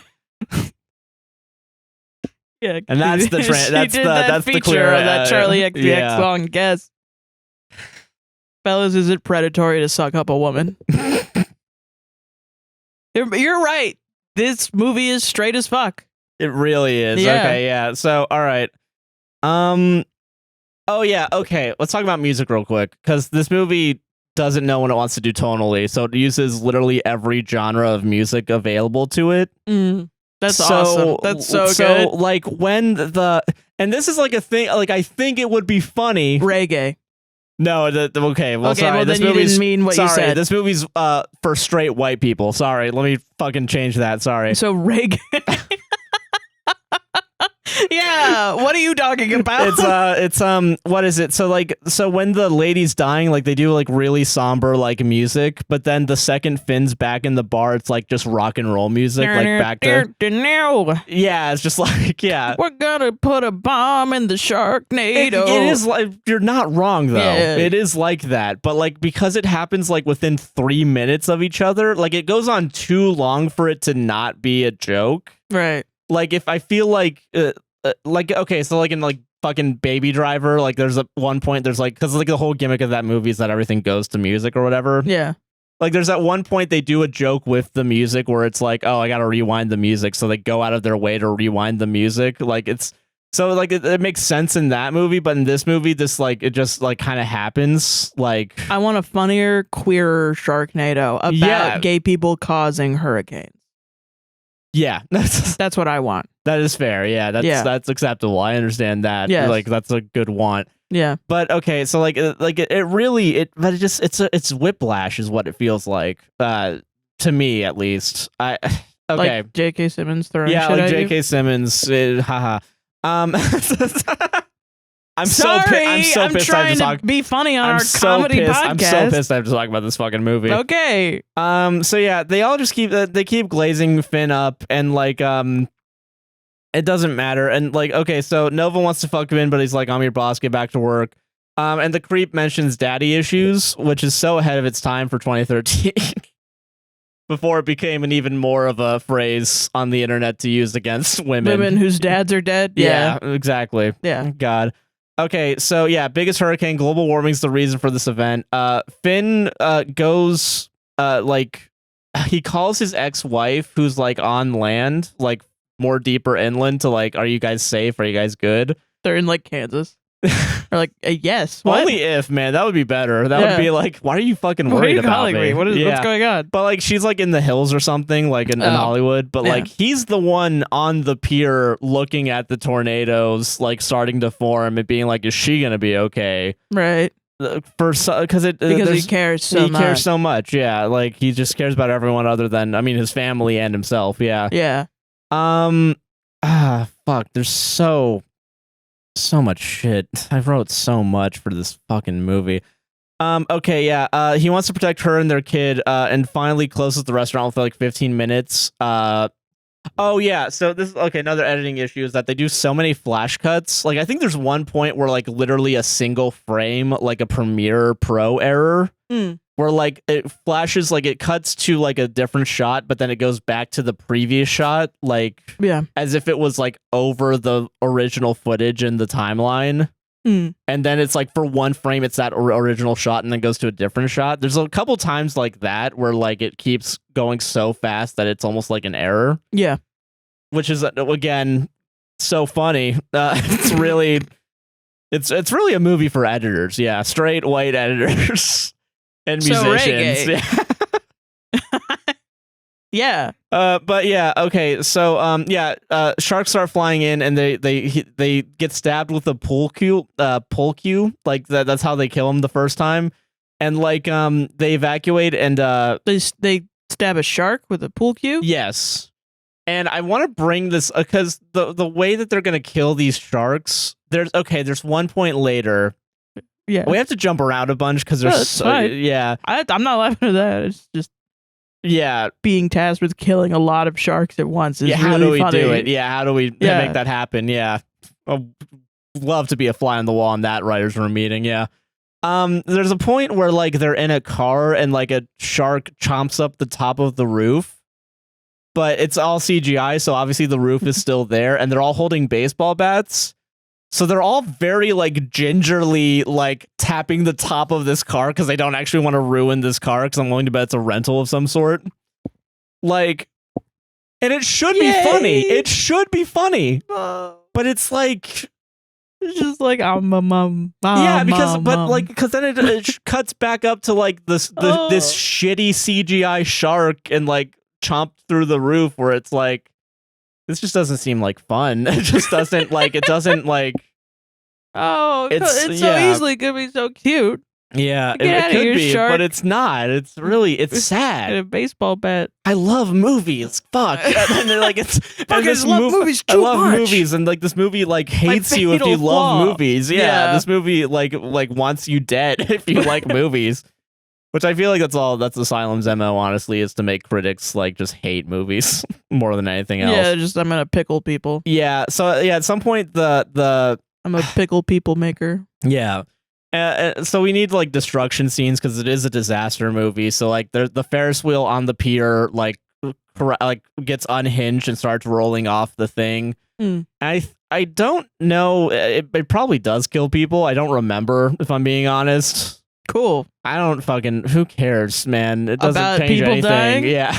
I don't know. Probably some people. No, but like this is like the whole minority. I think. Yeah.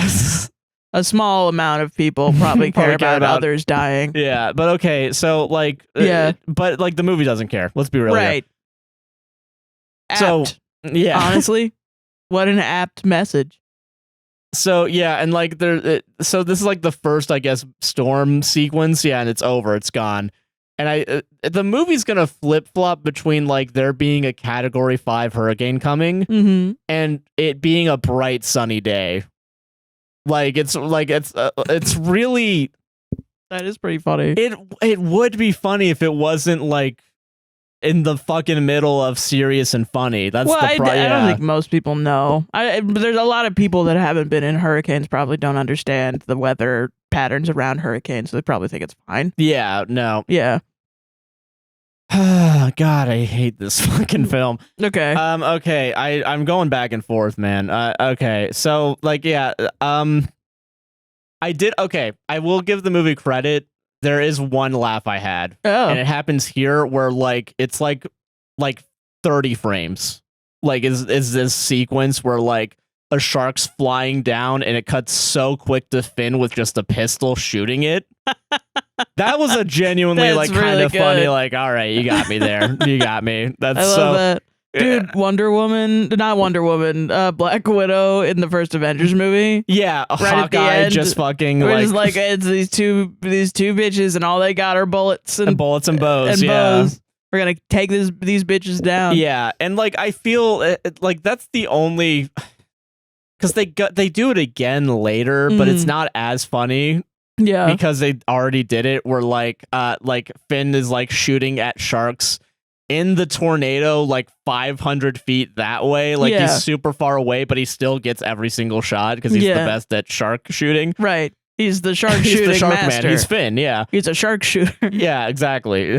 God, they don't make that pun That's in crazy. the movie. They don't make that pun. That's crazy. They'll reference Jaws. They'll do a bunch of other puns. Not that one though. Shit. If this movie was written by better people, it'd be a better movie. Which I think feel a bunch like, of queer people should get together, write a trans allegory, and put a Sharknado in dude, there. Dude, the People's Sharknado. The People's Sharknado. That's what it should be. Make it an off-Broadway musical. Hell yeah. Do it.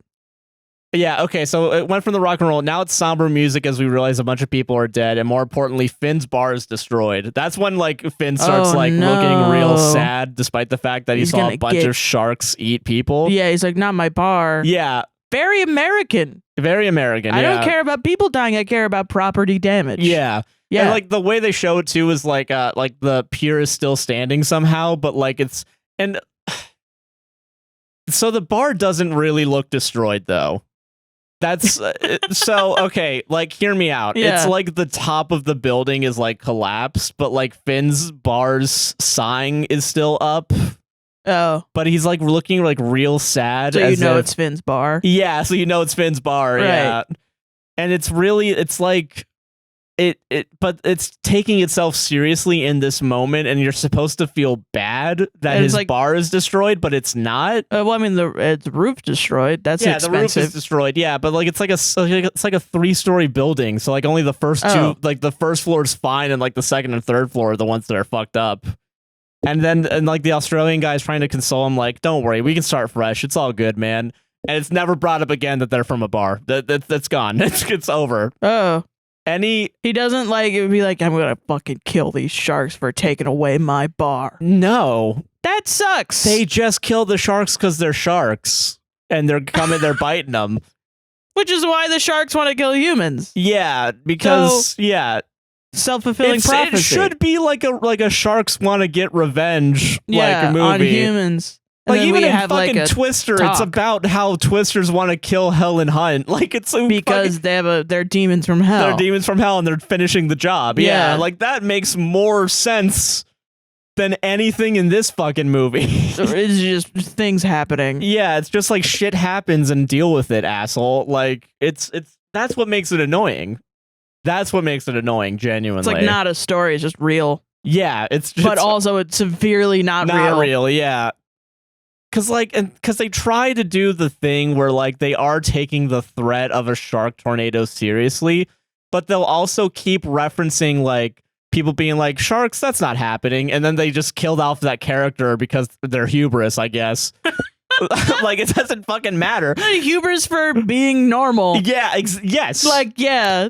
This movie wants to kill every normal person. If you do not, if you don't believe in the Sharknado, you're dead. If you don't believe in the Sharknado, or if you're just a guy, the movie wants you dead. Yeah, it doesn't care. It's a hateful movie. It's a really hateful movie. There's a point where like they for some reason Finn has to save like a bus full of kids because he's deemed to save people that aren't his family. Right. Because that's his flaw. Yeah. That's not resolved by the end of the movie, apparently, because I had to make 5 more of these things. Right. So, like, so it's a found family movie about the reality. No. So it's a found family movie about the realities of hatred being something that is chaotic, that you cannot control. And also a main character changes her name at the end of the movie. No, to her real name. To her real name. Or shows that she's changed her name. listen, Sarah. All I'm saying is transphobia doesn't make sense either. They want trans people dead. This is true. Okay. That's totally not what this movie's about. That's what Sharknado's about. Sharknado is a trans allegory, just like The Matrix, and we should put it on the same pedestal as The Matrix. That's the argument that I'm making. Also, joke from earlier that I thought about that I didn't say. Do you think Adam Savage watched Sharknado and was like, fuck, people are going to ask me about this? Yes, honestly. Do you think he's like, oh my God, people are going to ask me about this? It's possible. Can you have a shark get sucked up in a tornado and dropped over land? And then Jamie's like, whoa, that's an interesting idea. And Adam's like, no! No. We're not doing this, Jamie. Jamie, I'm walking off set. Yeah. It's so... You're a big baby. Yeah. Go get it. Go eat a cookie. Yeah, God, that would actually be fun. But no, so yeah, it's like... well, there's your problem. It's a fucking shark in a tornado. Yeah. All right. Okay, let me see. So yeah, everyone joins him because he wants to go save his ex-wife. And the bartender that's trying to flirt with Finn doesn't even know that he has an ex-wife or a daughter. And Finn also at this point does not bring up he also has a son. Like he's gonna bring that up later when they meet the daughter and mom and the new boyfriend of the mom, right? Whatever. But like he doesn't feel the need to like say anything about his family to anyone, I guess. Okay. Because he's just estranged from them, I guess. Yeah. Yeah. This would be a found family movie if half the family didn't die by the end of the fucking movie. Oh, I guess. Yeah. Then you're not wrong. Yeah. Yeah. So and they all get in the car and they all drive away, and then the music gets more upbeat as we see like Hurricane Katrina footage. It's really hurricane footage. Hurricane footage. Yeah. But like. Yeah, because this is the point where it starts intercutting with like real footage between like them just like driving in the car, like a setup where it's like just a little bit of water hitting the windshield, and then it's like flooding in like. So it's kind of like they want to say something, but it's like, what are you saying? Yeah, like not really. Yeah, it's not really saying shit. Yeah, because why would they intercut with because they needed footage of that. That's the one thing they couldn't get CGI of is like a random street like. And here's how you know it's not California, right? Here's how you know it's not a densely packed shitty city that they're showing. All right, it's not. Listen, it's you've like been there. I've never been there. It's rural ass fucking shit. And like we're supposed to believe this is downtown Los Angeles that we're focusing on. Funny as fuck. And this could have been. They could have just said they were in Florida, and it would have made more sense. Yes. Yeah. Literally, yes. Though. Yeah. You could do it on fucking the Daytona Pier, whatever. Like it doesn't matter. I need a gay Sharknado set in Florida that's a trans allegory on my desk Monday morning, 9 a.m. Or I'll have your badge and your gun. Yeah. Yeah. No. And they better be armed. Those sharks better be armed. God. Or I swear to God. Yeah, and I also wrote down, just as a note for myself, like the fact that they intercut to like real footage, it just kind of feels like a little bit of a fuck you. You know what I mean? Like it does feel like that. Oh yeah, okay, so sharks in the water in the streets, and apparently they're able to drive in river deep water. No. What? While sharks are driving around them, and at some point a shark comes from under. The sharks are driving? No, they're swimming around them. Sorry. Okay. I was like, oh shit, this movie just got good. No, sharks can drive. No, they just like keep attacking the car, and like it goes under the car. So George brings up that like he lives in Beverly Hills, and I don't really think they go there. I guess they go to the hills. Okay. There's a lot of details that they just say for no reason. And then so they get stuck in traffic. It's world building. You say details, and that's how it works. Yeah, so okay, so they get stuck in traffic, and this is where the first guy, it's like I think the guy has a very like a New York accent almost, like East Coast accent. Because he's kind of talking like, you guys, like people in California only think about a little bit of rain, then everyone goes crazy. You know, it's kind of like that is how he's perceived in the movie. So like they're like driving through not a storm canal, but almost like a storm canal, like Like, you know how in Los Angeles, like they have that no, what is it called? I don't know what the fuck it's called, but like the water leak, whatever the fuck, like the levees, I guess. Oh, yeah, I don't the know. levees? I don't know either. I don't know what the fuck they're called. Yeah, but like it kind of feels like they're driving out of one. Oh, weird. At some point, that's kind of how it's like kind of presented. Yeah. So like they just like they drive past the guy that's like being a shitty person, like being rational about rain, even though it's a Category 5 hurricane. Whatever, who cares? Yeah. Because apparently no one watches the news in this universe and knows that this is a hurricane. Yeah. And the movie doesn't know it's a hurricane either because it never gets brought up again. Like, right. So yeah, so like they drive up and then like we get some flooding with sharks in it, like in front of the car, and it just goes down and kills the guy that's like it's just a little bit of rain. And so Finn has to get out of the car to like save everybody. So he gets out of the car to go into the shark-infested flooded waters to save people. And I think everyone gets out of the car and follows him because they're like, why are you doing this, you fucking idiot? And like George brings up, okay, George has a running gag. It's not a running gag, but it's a running gag where he loves his stool at the bar. And that's like the reason why he keeps going to the bar. And when he is evacuated the bar, he took his stool with him. And like when he leaves the car that's getting flooded, like in that area, he brings the stool with him. And he uses the stool to like save a dog, and that's his like redemption, I guess, from him being a creep, is that he saved a dog one time for some lady. And after this redemption moment, he gets eaten by a shark, so it doesn't fucking matter. Yeah, I literally couldn't care less. Yeah, who gives a shit? Yeah. There's got to be like a genre of jokes that are so like maybe they were funny in their inception, and then you gave them over to a bunch of like FCC suits. Yeah. And the FCC suits just like shaved off all the funny. Yeah. And then gave it back to you, and it's just like a weird, just weird. Yeah. Just like, why would anyone act like this? Yes. Like there's so much of those that I'm just like, why am I supposed to find this funny? Yeah. It's not fucking funny. It's not. It really is. It's like Haktua. Yeah. Like when she gets her fucking show, the FCC is going to be like, you can't say Haktua. Yeah. Because it implies sexual things are happening, maybe. Yeah. If you're going to say it, it's going to be NC-17, actually. It's going to be. Yeah. Yeah. So I don't know. Fucking, yeah. And I think that's the big issue with this movie is that all these little details for a movie, it adds up to like just shit. It just adds up to like dog just shit, garbage. Man. Yeah.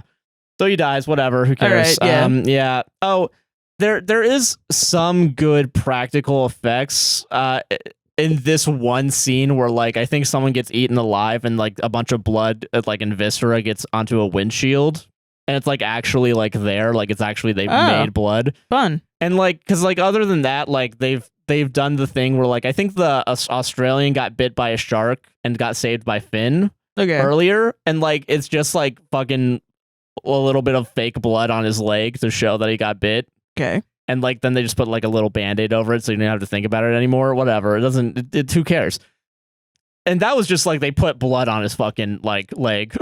Like no funny. Like scarring like they did for everyone else. That could be really funny. It could be just like, you know, a dude gets some blood on him and he's like, no, yeah, I'm dying, while there's like literal sharks eating people. Yeah, also that'd be funny as fuck. The movie forgets that he gets bitten by a shark because he just walks normally afterwards and runs normally. Great. It doesn't matter. There's no repercussions in this world. Yeah, ooh, we should fix that. Oh, it shipped out last Tuesday. Yeah, so it doesn't fucking matter. It's out already.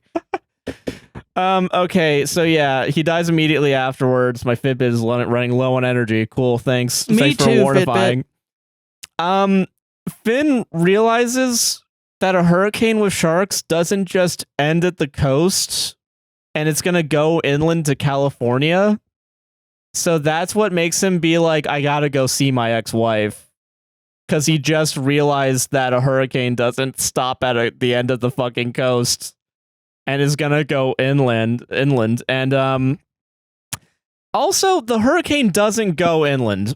Well, I mean, hurricanes do go inland, right? But they like anytime they're not over water, they're not getting bigger. Like that's the concept of a hurricane is sometimes, and they can be really dangerous. Like there was that one, I don't remember the name of it, but the hurricane got really big, and it was like gonna hit Florida. Like Orlando is like a Cat 1, Cat 2. Yeah. And then it just sat Yeah. And grew and grew and grew. And then it sat over Orlando. Like, it just stopped. Yeah. It just fucking flooded everybody. Yeah. And that became extremely dangerous. Like, I feel like there's value in that with hurricanes. No, yeah. And like, a lot of the fear is the flooding is the worst part. No, yeah, that's fair. Yeah. But like, it's not going to be the same size when it goes inland. Yeah. Like it's only a Cat 1 Sharknado, so you don't have to worry about it. Yeah. So like, oh yeah, and they do at some point they just like have cars driving like it's like a still shot, like a CGI still shot, and they put the After Effects wobble effect over it, and it's so funny. Obvious. That's awesome. Because I've used it, and I think it's I've used it on those books, Zarathustra. I don't think really funny. I don't think it's the default settings, but it feels like it'd be the default settings. Yeah, because like who cares? Well, I mean, what an artiste! They went in and they did 5 minus 7. Yeah. Yeah. Oh God. So yeah, they drive and like there's like they pass by a bunch of landmarks. Like there's that that shopping plaza that I know from like Grand Theft Auto 5, and it's just like flooded with sharks in it. Whatever, you got to show the landmarks. Yeah, you gotta. Because it's in Los Angeles, baby. It's the city of dreams, city of lies. Yeah. It's just flooded. They get to the house and there's sharks in like drain pipes now. Like they're just coming out of like drain pipes. What? Yeah, like even though the sharks haven't like the Sharknado hasn't gotten to this hill, there are just sharks now everywhere. It doesn't matter. Sharks are just everywhere now. It doesn't matter. Who cares? It's gonna be like really sad when the water goes away and they all die. Well, that's being on land. Well, that's the spoiler alert. That's how it ends. Is that the tornadoes go and then all the sharks just fucking fall and die. Not even fall and die. No, some of them stay alive for some reason. Well, and like, they have to kill them. Yeah, we gotta kill them. Yeah. For you to suffocate. Yeah. It's fucking sad. It's like a bunch of beached whales. Yeah. It's just like, aw, damn. Yeah, but they're sharks, so fuck them, right? Rude. Yeah, whatever. It's fucking listen, man. I'll work someone for 22 hours a day just to get this shark to look good. All right, I don't fucking care. Fuck. But I'm only gonna do it one time. If it looks like shit, that's getting printed. I don't give a shit. I'm gonna use the first version of Blender that came out 20 years ago. I'm not gonna upgrade to the also free version that's available right now. It's gotta look shitty as hell. It's gotta look as shitty as possible. Okay, great. We're gonna edit this on Windows XP. Dell computers from 2003. I programmed my own Linus. Yeah, Linux. I said Linus. That's funny. And then I just thought about the penguin. Yeah, like I named him Linus. Yeah, in my brain. God. Yeah. So they don't. What else happens? Do they drop the fucking bomb on the Sharknado and it's over? Is that it? That happens twice, and then the third time it doesn't work the first time. So Finn has to drive a car with. We'll get to that later. Okay. We'll get to that next week because we're apparently almost 2 fucking hours into this. That's what I'm saying. They dropped the bomb on it. They're gonna drop the bomb. Yeah, it doesn't matter, right? And like, well, I don't. But now people are gonna get mad at me because they're like, "No, I wanted to hear more Sharknado stuff," and I'm like, I mean, it's hurting you. It's hurting me. Yeah. Okay. So, all right. I'm just gonna speed through the rest of this. Yeah, you go ahead. I'll shut the fuck up. Okay. Speed through the rest of it. They go to the ex-wife's house. The ex-wife's like, "Don't fucking come in here. I hate you." And then a shark drops from the air, and like the Nova shoots it, and is like, "All right, come in. Whatever." Oh, here's my daughter. And also, the daughter's like an adult. Like all his children are adult. They're not like kids, which I feel like if you wanted to make your protagonist more likable, if you want to save kids, make them fucking kids. Make your daughter and son kids. They're just fully fledged adults at this point. Doesn't matter. Who cares? And then she has like a. But if they're kids, would they be able to work them 22 hours? That is a fair point. Listen, I wasn't thinking like a capitalist. You're right. Sorry. So yeah. So then they have like a shitty boyfriend character come up, and he's the second person to be like, "It's just a little bit of rain, guys." And he walks to the window, so the window has to fucking explode and like flood him. And he doesn't die immediately, and like Finn tries to save him, but he still dies. And like they fight a bunch of sharks, and like they do a fake out with Finn almost dying, and he's still alive because he's the main character. But like the way they show him like staying alive is like there's like a really close up shot of a tree. And like Finn just kind of pops in for like a second from like the bottom right and then walks away. And it's really weird. It's not like funny weird. It's just fucking weird. It doesn't make sense. It doesn't matter. Okay, so and like Finn has like an injury and like Nova's like like curing it. I think I don't know if that is happening now. It happened later at some point. Who cares? It doesn't matter. We all die. I have notes. I should just look at them. Oh yeah, they made a period joke because there was a bunch of blood in the water. Because it's not a comedy. It's a very serious movie. It's a really serious movie. Oh yeah, it's in the Wikipedia article. I think this is a fair point. Is that apparently in the original script they got rid of all the comedy moments. That's the allegedly how that happened. Must have missed that one. Must have missed that fucking joke. The storm still hasn't hit the shore, is what we're told now. It still hasn't hit land. It's just hanging out on the ocean.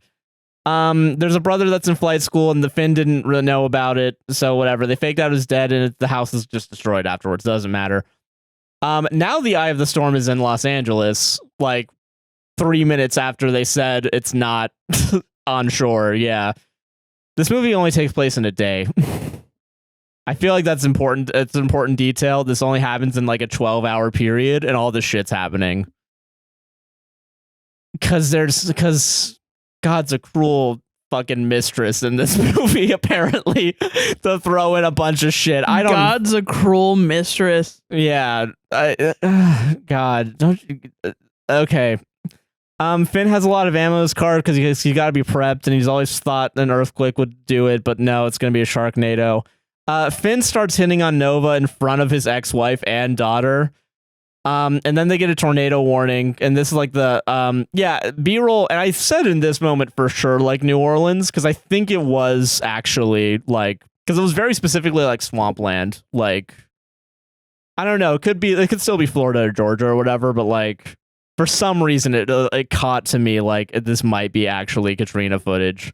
I don't know what gave it away, but like yeah, because also like and this is I think the first moment that I realized that they're putting fake sharks into the fucking water. Cause fuck it, whatever. It took you this long to realize the sharks were fake? No, I mean interjecting it into the stock footage is what I mean. Yeah. No, I thought the sharks were real like, Joshua, this whole time. Don't admit that on the internet. That would be crazy. You're telling me that movies aren't real? You're telling me there weren't real sharks up in that tornado? Yeah. Tornado? Okay, yeah. So there's a school bus that's like in like one of the like levees or whatever, like and like Finn, they don't know if there's children in there, but Finn's like, I gotta go save those kids. They don't even know if there's kids in there. It doesn't matter. So this is where the movie actually tries to have some filmmaking like to hide the fact that the water's all CGI, they can't actually flood Los Angeles. Is that when they show him like rappelling down from like the bridge that's over like the bus, and like they keep it above like where the water's supposed to be, right? They keep angling it to the point where like you think the water's underneath where the camera is, right? But they also do a bunch of wide shots on top of the bridge, and if you look to the left, there's just cars driving like normal in that same and where the water's supposed to be. Also, there's like an ambulance there. Not for the kids. They were there beforehand. If I'm not mistaken, this is that scene because like I think like one of them maybe got hurt at some point, but like they don't. It does. Okay, so he saves the kids one by one, right? In a really laborious process. It's really fucking weird. And then he saves the bus driver, and this is when they finally start attacking because you can't kill kids in this movie. Of course, you know you have to. Apparently, also they had enough money to have a whole fucking school of kids, be there, but not for the daughter and whatever. Who cares? So. They save him, like, and he like chops off like he uses the rope to rappel up and down, and like then like all the kids are saved, and this is the last time we're gonna see the kids, but the bus driver's gonna stay for some reason, and so the bus driver, you know, he's like, oh, I just moved to LA and I wanted to be an actor, haha, how funny is that? Life's crazy, man. And then he's like he's in Boyhood, I don't know, fuck it, like he's like doing some weird shit, like slice of life shit, and like so I think it's not a tornado, it's just wind because they don't show like a fake tornado making this happen. The wind picks up all the letters from the Hollywood sign that's like 5 miles away that way, and like in a blinking of an eye, it just starts flying over everybody. Which is stolen from Twister, where they just have a bunch of tractors with their fucking rotors going over Bill Paxton, Helen Hunt, whatever. Fuck it, art's a collaborative effort, and we're all just stealing from the giants below us, you know what I mean? And so and then the bus driver's like, oh, my mom always said Hollywood was gonna kill me, and then the last like piece of the Hollywood sign drops on him. He doesn't even get a shark death. He just gets killed. Because this is a serious movie. This is a serious fucking movie. They got rid of all the jokes. Sarah. Did you know that? I fucking hate this movie so much. I can't pretend. I'm sorry. You guys might have thought like, oh, maybe there's some redeeming quality. There isn't. There isn't a redeeming quality. I take the full responsibility for making you watch this movie. Yeah, I'm not watching the rest of them. I did not realize it would be your nemesis. It would be this bad. Like, it sounds pretty bad. Yeah, so... It doesn't even sound fun. Yeah, it wasn't fun. It really was. It wasn't fun watching it. It's fun saying it out loud, because now I get to, like, scar our audience, I guess. I guess so. I get to be a huge dick and ruin everyone's day. Well, now no one else... Like, if you ever wanted, maybe you were curious about Sharknado... Now you don't have to watch it. You don't have to watch it. Support this awful company with shitty business practices. Yeah, yeah. Honestly, that's fine with me. Okay, now we finally start getting tornadoes in the thing. Oh, actually, it's water spouts. So like, it's still technically on the coast, but like, it's also right in the middle of downtown Los Angeles because you can so clearly see them. And there's 3 of them, and it's important that there's 3 of them because we're gonna need to kill all 3 of the tornadoes with a bomb. Okay, they're driving in some rain and a shark bite. Oh, this is when the shark bites the top of the car, and that's when they start doing the diligent, like, very gently tapping the roof of the car that they rented. Oh, and like the storm clears up. Oh wait, no, yeah, okay. This is also where like the point where the movie just starts not giving a shit about like it being dark all the time, because like they start shooting. It's not day for night, but day for storm. Where like the sun's still out, but like they're gonna put a bunch of rain, and like yeah, sun showers exist. This is a hurricane. Usually, it hasn't been sunny all fucking day, and like we only have like a band hitting us today. Like they didn't even have time to Google in the 6 months how a hurricane works. Who cares? Whatever. Oh yeah. Okay. So the car at some point, I guess driving in the water, it starts flooding. But it took them like 5 hours apparently for it to like actually start affecting the car. And at some point, one of them's like, "Oh, I smell gasoline." So then they all have to like run out of the car, and then they use stock explosion number 7, like from some stock footage fucking thing to blow up the car that isn't ignited by anything. It's not ignited. This movie's serious. They got rid of all the jokes. They got rid of all the jokes. Did you know that? So the car just explodes because it's leaking gas, like all cars do. No jokes. So they go to an alcohol store. The store clerk's like, "No, it's the government doing it. They control the weather." They with 3 parentheses around it, I guess. I don't know. He's a fucking weirdo. It doesn't matter. But the daughter tells Nova, like, he's just, because, like, I see you wanting, fucking my dad, like, he's gonna abandon you too, asshole. And then, they just stop talking, like, that's the whole conversation, pretty much. And they just, like, grab, like, supplies from this alcohol store, but, like, they get, like, one of them's holding, like gloves, I think? Like a box?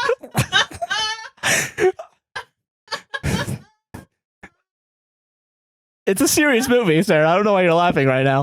You have to be safe when you drop the bomb on the Sharknado. Yeah, you have to be safe. Yeah. You have to use this gloves. Is not where they get the supplies for the bomb, by the way. They're just in here. It doesn't matter. It doesn't fucking matter, Sarah, okay? There's a TikTok of dropping a bomb on a Sharknado. Like, it's just like a video from the plane. And then all the comments are like, yeah, but you didn't use gloves. So can you do this again? But can you use gloves, please? Yeah, thank you. Yeah. Oh man. Yeah. So the reason why the storm clerk is like, the store clerk is like, it's the government is because the reporters like all the religious groups think it's an apocalypse or whatever. That's because we have to represent everybody. All right. It doesn't. Who cares? So like the TV also says the TV says that the storm is over. But there's this really weird shot where it just holds on the TV like with the breaking news logo, and it just stares at the TV for 5 seconds, like not saying anything. Because we have to pad out this 85-minute movie with more bullshit, I guess. So every second counts, for that sweet sci-fi ad money. Who cares? Yeah, so like it has potential for like EF5 tornadoes, which I guess is the enhanced F5 scale, which is an interesting thing. I didn't know. It was still the same like kind of scale type, but it's just enhanced now apparently. Cool. I learned something from Sharknado. Sadly, that's also something I wouldn't say on the internet. Not gonna lie. Yeah, no, I you're just right. pretend I knew all this. Yeah. So they get caught in traffic again. Finn is getting bandaged at this point and tells the wife and daughter chicks love scars. I don't know why he's telling his own family that. He's not even telling Nova that. He's telling his family that, weird. Like very specifically. That's very weird. So then there's like a crash scene. Like there's like cops like warding off like a bunch of an area. They steal a car from like a movie studio, like car rental place, and it has a nitrous button, and they're gonna use it in a second. But like they drive through like a crime scene or something, and they like also have like stock footage of like the rolling of the police tape over like a thing. Wait. Yeah. Wait. Yeah. Wait. Yeah, I'm holding. Hold on. So while there's a Sharknado, a police investigation is happening at the same time. For some reason, yeah, like a car accident, a murder or a car accident. During Sharknado and a hurricane, and it's so important apparently because like the cop starts chasing the car. That's a lot of faith in the LAPD. Yeah, yeah. They honestly. don't show up on a sunny day. Yeah, this is the most propaganda I think I've ever seen in a movie. Where like even during a hurricane, we'll solve your traffic issue. Yeah, are you fucking kidding me? No, they don't go around. They don't do shit in a hurricane.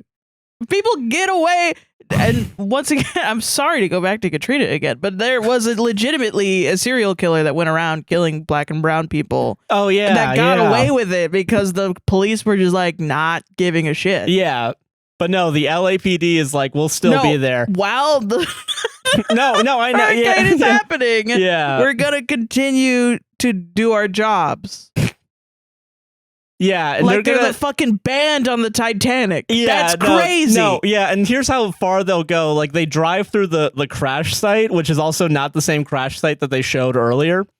And I wonder what caused this car crash. Sharknado in the background. Yeah. I wonder what fucking is going on. Yeah, that's not disco. This fucking Sharknado. Yeah. So it's so important apparently that no one should go through this traffic jam that they have a police officer go after them like on a motorbike, and it's like they're like, please pull over. So they just hit the nitrous button at some point and they just like speed past everything. And this is also where I kind of feel like this is another, like they definitely used like disaster footage over, like I think they made like a 3D projection map so they can have like the cop car and the movie vehicle of nitrous go really fast over it. But it's very obviously like, it's not Hollywood. It's because the architecture is fucking different. Mm-hmm. But like they like used like an image. I'm sorry, I just realized it's like we're talking about fucking Sharknado. Yeah, I'm sorry, the architecture is fucking different. This is not LA. Fucking ding. Yeah, gay ding. It would okay. Here's why it's okay. The reason why it's lazy That's though. Hilarious. No, but like so the reason why this is specifically lazy is like it's just like whatever image of like an aerial footage of a disaster. Did Cinema Sins do a Sharknado episode? I'm googling it. Google it. You keep talking, baby. Yeah, but like so like just like overlay like a gray curvy line to make a road, and who cares? And like I'm trying not to be Cinema Sins about this. I really am, but it's like it is just like. annoying, the movie, you know? And like usually I wouldn't care about like small details being wrong, like because who fucking cares? A movie is supposed to be imperfect, but like it's what pisses me off is that like no one gave a shit about this movie. They thought they had $1 million idea, which they did, sadly, and they thought they could just fucking coast on the idea of a shark tornado, you know? And yeah, so it's like fucking it's fucking awful, man. Is there a Sharknado CinemaSins? Listen, okay, so I'm gonna say I'm gonna read the videos that I got. Yeah. Screen Rant, Sharknado pitch meeting. Oh, okay, I know that. Everything wrong with Birdemic. So we went after Birdemic, but not Sharknado. I watched every Sharknado movie for some reason. Pointless Hub. Oh yeah, okay, I've seen that one too. Actually, yeah. I've watched the video. Obsessive Films. Everything bad about Sharknado 2013. Everything wrong with The Meg. CinemaSins. Oh yeah, there's that fucking film series. Yeah. Everything wrong with The Shallows. CinemaSins. Everything wrong with Shark Tale. And everything wrong with CinemaSins. By CinemaSins. That's wow, all right.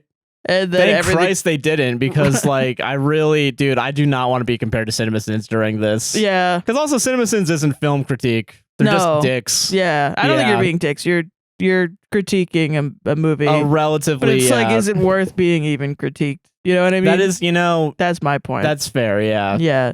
It's it is Sharknado. Worth it because I had to deal with the fucking like whiplash of everyone enjoying it in 2013. All right, listen. Well, I don't think people enjoyed it. I think they were like, "That's hilarious," and then they watched it and they were like, "That's bad." Yeah, honestly, probably. I don't remember a single person being like, "Oh, I loved Sharknado." Fucking love Sharknado. Yeah. Maybe like ironically they were liked Sharknado. Yeah, probably. But then we all know they're an asshole. They're being ironic.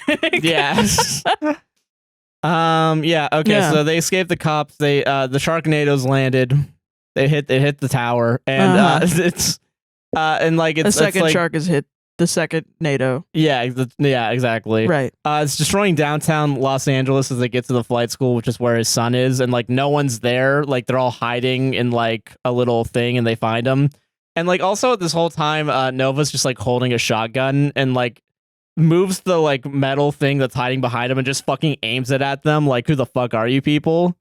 And also, none of them, like, they're all there and, like, they're all screaming, like, the son's name, which I think is, like, Matt or something. And, like, there's no response from the people hiding. Because they're sharks. Why would you Because the sharks talk. Why would you be sus of people? And also, it's your mom and dad. You'd probably recognize their voices calling out your name. Why would you point a shotgun at a human being when there's a Sharknado behind you? No, yeah, there's causing havoc. When there are sharks, why would you have a shotgun pointed at a human being ever? Yeah, it's weird. Yeah, and also like because maybe there's a shark behind this metal thing. What if you're manipulating the Sharknado so you can do crime? Yeah. Yeah. Also, like they use the shotgun towards the Sharknadoes, whatever. Yeah, listen, the shotgun is the least of my. Listen, I feel like that's I would get a shotgun probably if there was a Sharknado. Yeah. To defend myself against sharks, that makes sense to me. Yeah. It's a widespread. Yeah. It's like the only weapon that they've used so far. Yeah, and like makes sense. Yeah. So far, the weapons against sharks have been pool cue, baseball bat, shotgun, pistol. That's it. Bomb. They're going to get to the bomb in a second. Yeah. But yeah, so like the son's there and they're just like, oh, I can fly a helicopter. And like he comes up with the idea of like, let's make a bomb. And they're all like, well, where are we going to get the supplies for it? And then like there's just a supply shop across from them. Bomb supply. Yeah, might as well have put it on. If they just put that there, I'd be like, fuck yeah. Yeah, never mind. I love this. This is Family great. Guy cutaway. Yeah. Yeah, exactly. But no, they just like go in and they make like a bomb. And now Nova is like kind of flirting with the son instead of Finn. Which I'm not, I don't know why. And like it's just weird. And like everyone's kind of a little bit like, don't go up in the helicopter. This is a bad idea. And like that they're gonna do it anyway. I don't know how they convince him again, but they convince him somehow. Okay.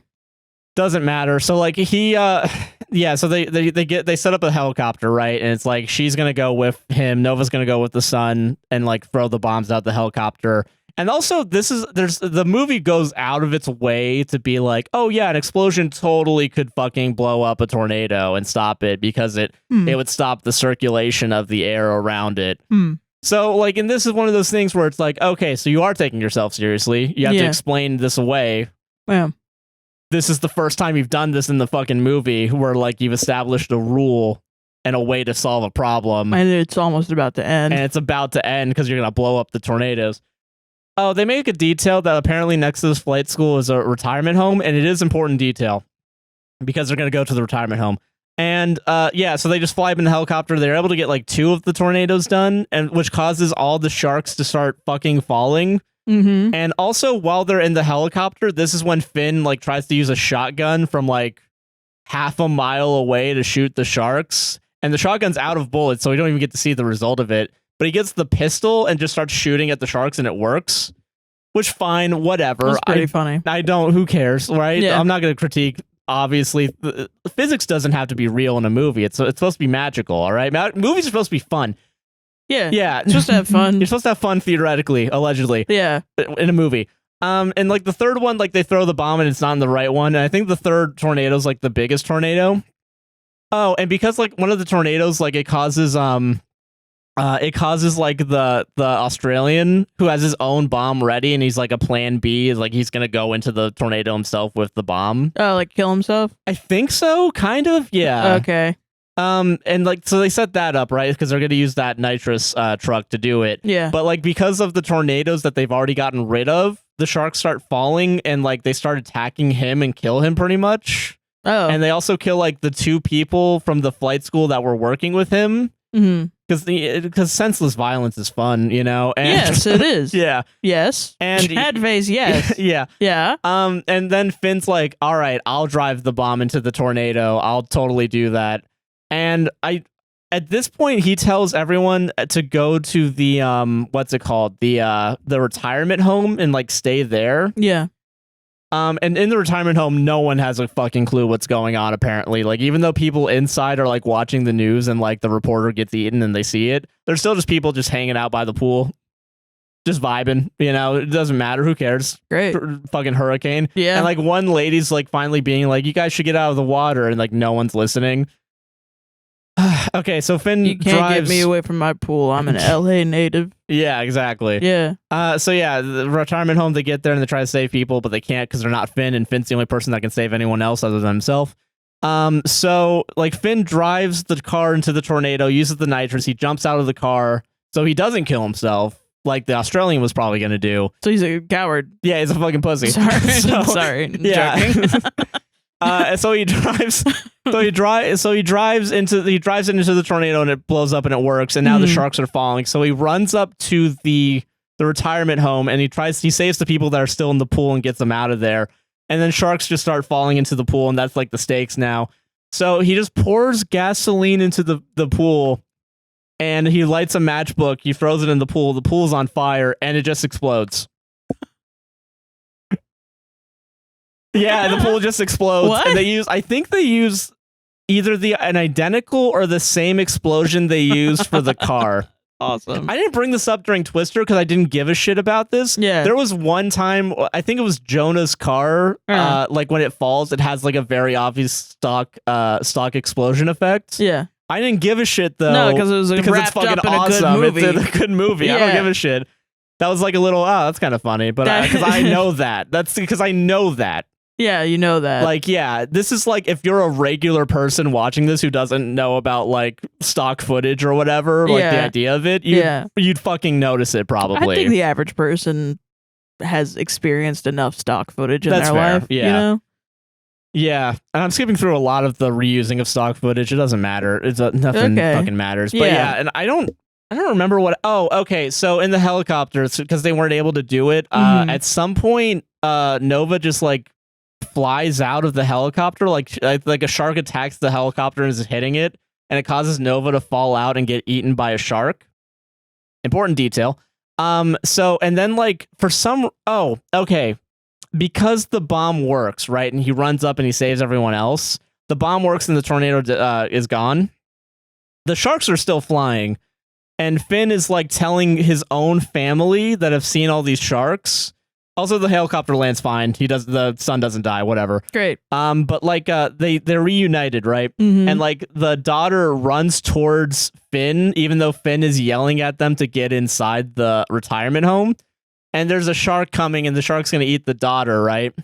And Finn, with a chainsaw, pushes the daughter away, revs up the chainsaw, and goes like arm first into the shark.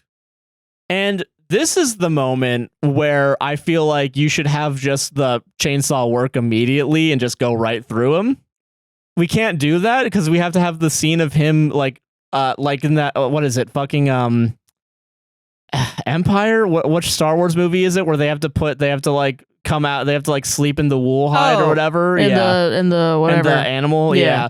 So we have to have the scene of like the chainsaw coming through outside from the shark and like him coming out with all this blood and viscera on him, which is a good practical effect. Honestly, it was fine. That was good. But then also Nova was in that shark. So he saves Nova, but like he pulls her out. Like the shark ate her earlier? Yes. So that shark ate her earlier. And that shark, I guess, while still flying, was going to go eat the daughter. While still flying. Yeah, because not only are tornadoes demonic spirits, so are sharks. So, okay. Who cares? Whatever. Right. Well, yeah, I don't care. I didn't say anything. Stop looking at me like that. Okay. Yeah. But yeah, okay. So, so he brings her out, and the son is the one that saves her by doing CPR, and like, that's when Nova's like, oh, my real name is like Tammy Lynn or something, like a something Lynn. Jamie Lynn. I think that's what it was. Yeah. And that's like Spears? Like Jamie Lynn Spears? I don't know. It's I don't remember what the name was specifically. Okay. But it's like a Lynn name. Right. Yeah. I skipped through a lot of this because honestly, none of this fucking matters. Honestly, now that I'm reading it out loud. What is it? Oh, by the way, this was also the first time I actually realized that her name was Nova because they really didn't bring it up that much. It up at all. Like they brought it up like I think once or twice in the beginning, and then just never said anyone by their name other than Finn because Finn was the only person they were glazing up. Okay. Jenny Lynn, yeah, it is. Jenny Lynn. Okay. Not Jamie Lynn. Yeah, so like ex-wife kisses Finn because like they're now back together, I guess. Okay, great. And like the son, I guess, is now gonna go after Jamie Lynn. Yeah. And the last shot of the movie is just like a destroyed Los Angeles, like a bomb was set, not like tornado damage. And it's just like a bunch of like fire and smoke. And the movie ends on the title card Finn because it's over. And Finn also means end. Like it means shark, like a shark fin too, and also that's the character's name, Finn. Yeah, and that's it. Cool. I don't want to watch the rest of them, and you guys are not gonna fucking convince me to. You don't have to. All right, I don't want to. I don't want to hear you talk about this anymore. Because apparently from this point on, and I read into it, they leaned into it being a comedy, which won't make it fun. No, which just wasn't even fun in the first place. Yeah. They made 6 of these. 9 of these if you include sequel tie-ins. I think we should change the phrase, like, sometimes the curtains are just blue, which is a phrase I hate, personally. Yeah. I think we should change it to sometimes the tornado has sharks in it. Yeah. Like, sometimes shit is just meaningless. Yeah. Just meaningless. Yeah. But, like, in a way that isn't, like, meaningless on purpose. Meaningless because it's failed. Yeah. At meaning. Yeah. I get why this depresses you, honestly. Yeah. Because it depresses me. Hearing it, yeah. Like, you can make a lot of jokes about it. Oh, for sure, yeah. But I don't like making fun of a movie that I kind of like the concept of. But it fails the concept. Yeah, that's what makes it sad. That makes it upsetting to me. Yeah, it's like I feel like I don't think there's necessarily bad ideas. I think there's some bad ideas, but I just think we're not irony pilled enough. But that's like an entire genre of just movies that are bad in the way that makes you hate them and also is funny enough for you to joke about it. Yeah. like a How Did This Get Made is a podcast where they watch a movie and they talk about that shit. That's what's weird too, is I like those types of discussion. Like, I guess I like when other people do it, I guess. I think to me that's more fun. Like, I like Best of the Worst. I think I've listened to a little bit of How Did This Get Made. I have to, yeah. Yeah. And yeah, like, I like the idea of discussing films that are quote unquote bad, right? But just something comes over you, like you get possessed by the spirit of film. And you need to describe why it's bad. Yeah. Which I think means you just like film. And this film has shit on your mom. Yeah. And this is the equivalent of spitting on you and shitting on your mom. Yeah. Jesus, man. Yeah. I couldn't be paid to watch it again. You know, there's some podcasts that are only an hour. We just spent like 3 hours on Sharknado? Probably almost 2.5. 2 hours, 20 minutes for an 85-minute movie. I know. I was going to say all these other videos that are about like Sharknado, they're about like 8 Sharknados and they're 43 minutes long. Listen, the people want content, man. They all right? do. They want need the content it while they're vacuuming. Yeah. While they're sleeping. Yeah. I know my audience. I know my market. Me too. Yeah. I don't know. I wouldn't recommend watching this movie. I wouldn't. Yeah, I genuinely wouldn't. It sounds bad. I wouldn't recommend most, if not all, Asylum films, if nothing else, because they're a shitty company. Yeah. And also the movies they were making beforehand were also shitty. But like, I think the fact that they'll only work with actors because they're the ones on screen. They don't give a shit about anyone below the line. Yeah. That just pisses me off I went to film school for 1 year. Yeah. No, yeah, that makes sense. Yeah. Yeah.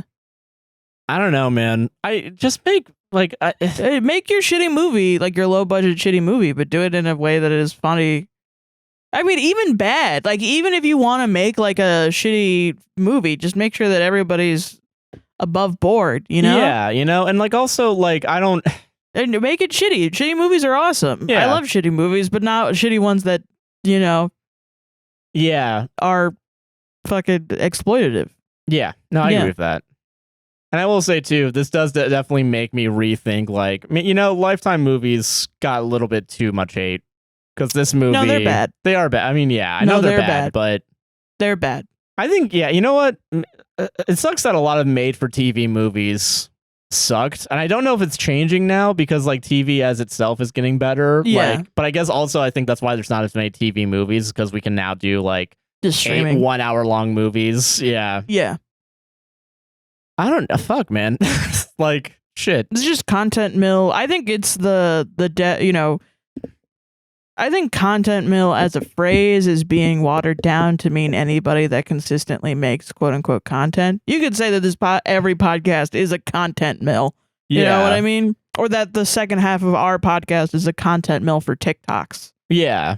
Which, yeah, it creates the content that goes on our TikTok, but we also do like stuff around the TikToks as well, or the Reddit stories to as fill well. Our souls. Yeah, well, because we can't.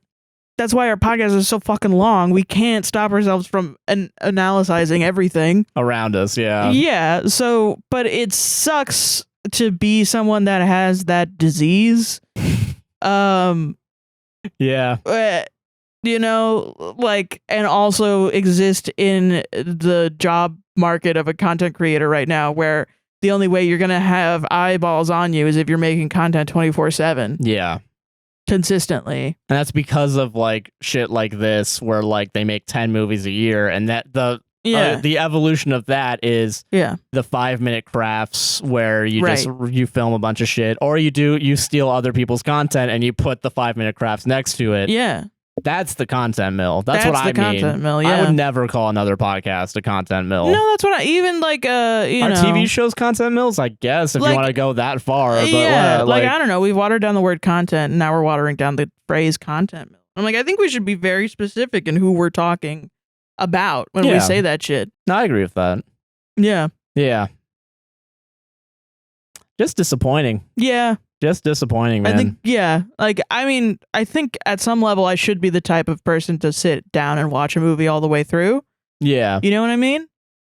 I feel like when I explain, especially when I explain this movie, it's like I don't want to sit down and watch a movie ever again. Yeah, it's weird because it's like, man, content millification created this movie, and I'm kind of feeding into it by watching Twitch streamers who stream 24/7. Yeah. To make clips. You know? Shit, man, yeah. You know what I mean? Because it's like you kind of have to do that to do it, but then you're exploiting yourself as you create the content. Yeah. And so I should be watching movies and paying for them, right? Yeah. But the system's just fucked, man. Yeah. I don't know. I live in a society. I don't know how to take next week where we watch Joker. Yeah, I don't know how to end this with meeting. Yeah. There's no meeting. Yeah. Hurricanes are serious business. Yeah, no. I think natural disasters are serious. Learn about sharks. Yeah. Ads? Ads? How do we make money off of this, though? I mean, Sarah, how do we make money off that? I think the well is dry with the Sharknado. Yeah, I think it is too. Yeah, let's get the fuck out of here. Yeah. Welcome to the ad break. Hi. I wouldn't blame you if you're not enjoying this, but if you are enjoying this, like I'm not, you can go like, comment, subscribe, and hit the gosh darn bell, and rate us 5 stars on Apple and Spotify podcasts. I am not gonna judge you if you skip to the Reddit on this one. Not at all. Not at all. Whew. Yeah, but if you did enjoy it, rate us 5 stars on Apple and Spotify podcasts, and share the share not this one, not but like this other one. ones. Do the last one. The last one was or good. If you do the share function, do the share at timestamp on YouTube. Yeah. Do that. And then if they're like, well, what's all this first half? It's like, don't do it. Don't watch it. It's not their best. Not their lie. best. Yeah. Yeah. But yeah, if you want to support the podcast financially, there's a couple ways to do it. I'm going to start off today with our coffee line with Straight River Coffee. We have 2 different coffee flavors. Sarah has a Chaos Blend. I do. It is a dark roast Colombian bean with chocolate cream flavoring. Yes. And mine is a light to medium roast Brazilian bean with caramel flavoring. They're both really good. They are both very much good. We drink them all the time. Yeah. It is $16 for one or $28 for the combo. You got it. And you can go over to the card or the link down in the description. It'll be Straight River Coffee. Yeah. And you can go get some fucking nice coffee, dude. Mm-hmm. If you want to buy us coffee, you can go over to buymeacoffee.com/APWSTR. And you will read whatever you have to say as long as it's not bad. Yeah, transphobic, racist, homophobic, anything like that. Yeah. Yeah. Got a bunch of coffees this week. Thank you all very much. Yes. Destiny She Her bought 15 coffees. Thank you. Thank you. Hi, Sarah and Josh. Hello. I've been an avid listener for about 2 years now, and I have to say I've loved every single episode. Oh, thank you. Let us know what you thought of this one. Yeah. Sorry. Oopsies. Yeah.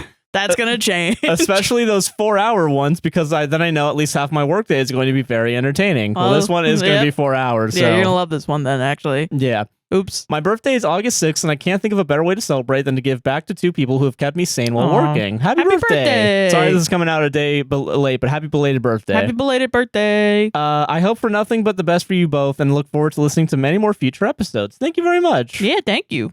That being said, if you guys left after this one, don't blame you. I do not blame anyone. Yeah. Do not blame you.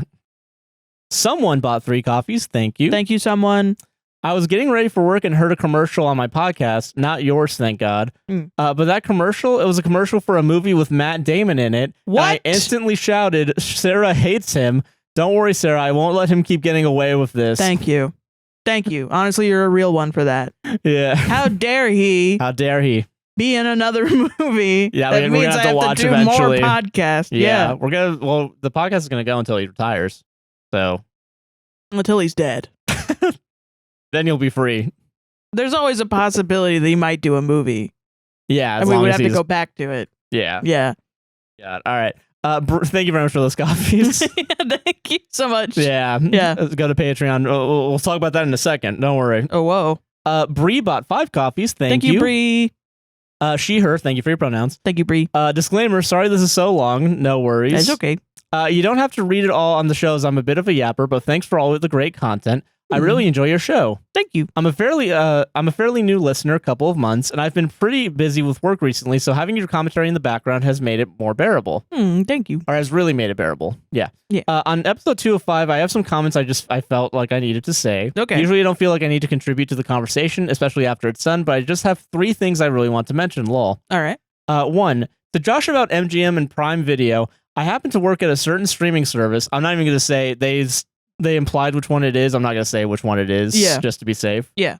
So I know exactly why MGM Plus isn't included with Prime. I can't tell you, but I will say there's a good and valid reason which if you knew, you'd find acceptable. Parentheses, I think, crying with the sweat emoji. Right. Or laughing with the sweat emoji, yeah. Right, yeah. I will say, thinking about it, and I looked it up on Wikipedia, there's two things. One, it's either it's a legal reason or it's like a marketing reason. Like there's two different marketing groups they're probably going after. I see. That's what I would bet. I'm on Twitter though. I won't tell everyone what it is, but please tell me because you don't have to. It's okay. Don't worry. Yeah. No, yeah. You don't have to give away company secrets. Send us an email. Contact@apwstr.com. Yeah. 2, to you both about Challengers. Right now, Challengers is my comfort movie, so hearing your analysis really made me smile, especially Sarah's comments as you hit the nail on the head without even having seen it. Hell yeah. I'm not usually as engaged with the media analysis portion of the podcast. I do still listen because I find it interesting. I just don't have a strong opinion. Aha. Sorry about this week because I haven't watched everything you guys talk about. But I've seen Challengers probably 20 times at this point. I find myself clapping and saying exactly so many times during your expressions. I think once things calm down at work, I'm going to watch some more of the other movies/shows you guys have discussed and re-listen to those episodes with context. Haha. 3, I'm a TV watcher. I tend to play your episodes on my TV in the background while I work or play video games. And this morning, my mom walked in and told me she watches your TikToks. Oh wow, that's awesome. That's so cool. Hopefully, I'll be able to turn her into a podcast listener too. All opinions are my own and are not a reflection of my employer. Hell yeah. Don't worry. Yeah. No, I'm not. I don't want you losing your job, but thank you very much for those. Yeah, that's so cool. I will say it is very enlightening just having that, like just saying that, like you know why, and it's you think it's acceptable, and me looking it up a little bit. I get it. Yeah, don't worry. I just hate streaming services. Yeah, I think that's valid. Though. Yeah, they can't be up to good shit. No, yeah, you know what I mean. Yeah, and finally, Alex She/Her bought 3 coffees. Thank you, Alex. Donating solely for Sarah's Iggy Azalea as a New Yorker impression on the last episode. On a serious note, I started listening to this podcast back in January during a major life transition, graduated college, moved states alone, broke up with my boyfriend, and started my first full-time desk job. Damn, look at you go. Yeah, and it's been such a comfort to me as I figure out how to navigate my new life and surroundings. I've been quite cynical about life during my move and /breakup, and your nuanced and compassionate takes on world events and random Reddit stories have really helped me recenter myself. Happy to say I'm in a much better place now and absolutely love my new life and friends. I know a lot of that is due to my own internal work, but much of my motivation and ability to push past my social anxiety, to put myself out there and get out of my apartment is due to your podcast and the general life advice you provide. Well, I'm proud of you. Yeah, good job. Hell yeah. Anyway, just wanted to say thank you for accompanying me to work, on my errands, to the gym, and on my commute to new events and blind dates. I hate coffee, but I'm thrilled to buy you two some. Cheers. And that a heart was very nice. Thank you very much. Thank you so much. Great to hear that. Yeah, I'm glad shit's turning around. Yeah, and I think that is all of them. I'm just going to double check calendar real quick. Yeah, while you do that, I'll do my Iggy Azalea. Yeah, do it again. Do it for them. That girl's giving blowjobs for Louboutins. What you call that? Head over heel? Blowjobs for Louboutins. Okay, all right. Listen, we don't want blowjobs. Get your blowjobs here. Blowjobs, you get your Louboutins. Sarah, they're gonna spend too much money on us if you keep doing this. Yeah. Thank you very much for those coffees, all y'all. If you want to support the podcast on a monthly or yearly basis, you can go over to patreon.com/APWSTR. There is exclusive content, ad-free releases, early releases when we can do them. Usually the audio is definitely a bit earlier, like at least 12 hours. Yes. But yeah, it's all there. We're going to be working on the book club videos this week. There's a book club in our Discord, which is exclusive to patrons. We're reading, we have a short story this time, so it's not that much, but it's the yellow wallpaper. Yeah, we'll be reading that over the next month, and we'll probably make a video about that in a month. Yeah. And eventually we're going to get to Matt Damon.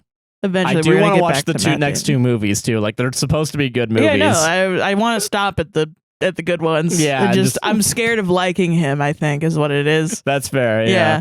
But yeah, so that's all available on the Patreon. What else do we do? Oh, we have merch, and all the profits are going to UNRWA. Yeah, I'm wearing a new hat. It's going to be available by the time this podcast goes out. We still it's available right now, baby. Oh, it is available right now this whole time. Hell yeah, yeah. Shirts are also available. We have a tote bag for not show the shirt at all. We have black T-shirts that don't have anything on them in there. We got tote bags. We got stickers. We got one mug. Yeah. We have a print of Sara versus Matt Damon, which is really nice. It looks really good. Looks good framed. Yeah. So please go check that out. All the proceeds go to UNRWA. We also have links still for Palestine, Congo, and Sudan down in the description. Yes. Please do not stop talking about those. Yep. We do have the links to the distributed computing team as well. Yes. And is that everything? I think that's everything, yeah. Yeah. So please go check out the description down below. Yeah. And enjoy the rest of the episode as we go to Reddit. Reddit! What the fuck happened to my voice there? I don't know. I mean, you've been talking a lot, so I get it. Fuck. Ooh, I just became a man. I just realized we're both wearing our Tim Heidecker shirt. Dude, hell yeah. Dude, that's funny. Dude, matching? Fuck dude, yeah. matching on accident. You know, I was so last week. cute. Last week I was thinking about doing the Tim Heidecker, and I think we just moved it today. So I was like, oh damn, I don't get to wear that one. Yeah. But I'm like, hell yeah, hell that's yeah. good. I like that it matches up. Yeah. Dude, no more bullshit, man. No more bullshit. Dude. One of these days we gotta talk about the Connor O'Malley special. We'll do it next time. Hell yeah. Sweet. That was like a little half topic, yeah. Yeah. But yeah, all right, fucking. All right, let's do Reddit. Let's fucking do the Reddit. Let's effing go. Dude, we are so back. We're so back. I'm so ready. I'm so ready.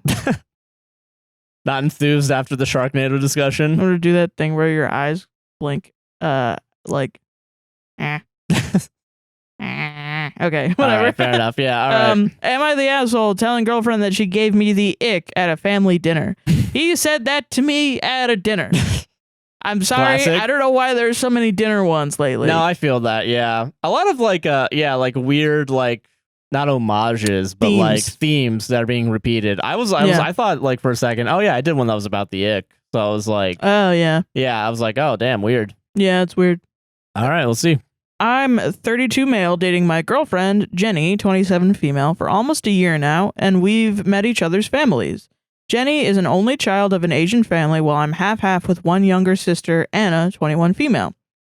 Anna and I are close despite our age gap. Our parents both work demanding jobs, and I would babysit slash chaperone for many of her bratty teen years. In recent months, I've noticed that whenever Anna comes up in conversation, Jenny would joke about how Anna is overly spoiled by my parents and I, and how we've created a princess. Last week at a family dinner, said that to me at a dinner, with my parents, I felt like Jenny was overly grilling Anna on school/dating/life.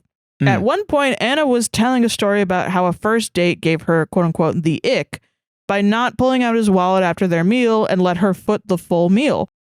Jenny laughed and said that not every man will treat her to dinner like her brother would, and that, quote unquote, you need to lower your standards. Okay, that's a little... I don't agree with that at all. Yeah. That's okay, all right. Yeah. I was not happy with this comment, as it sounded like my sister didn't deserve to be treated with basic respect, but also didn't want to embarrass Jenny. Jennifer then went on to talk about how that would have never happened to her, as men see her as quote unquote high value. Okay, no, get out of here.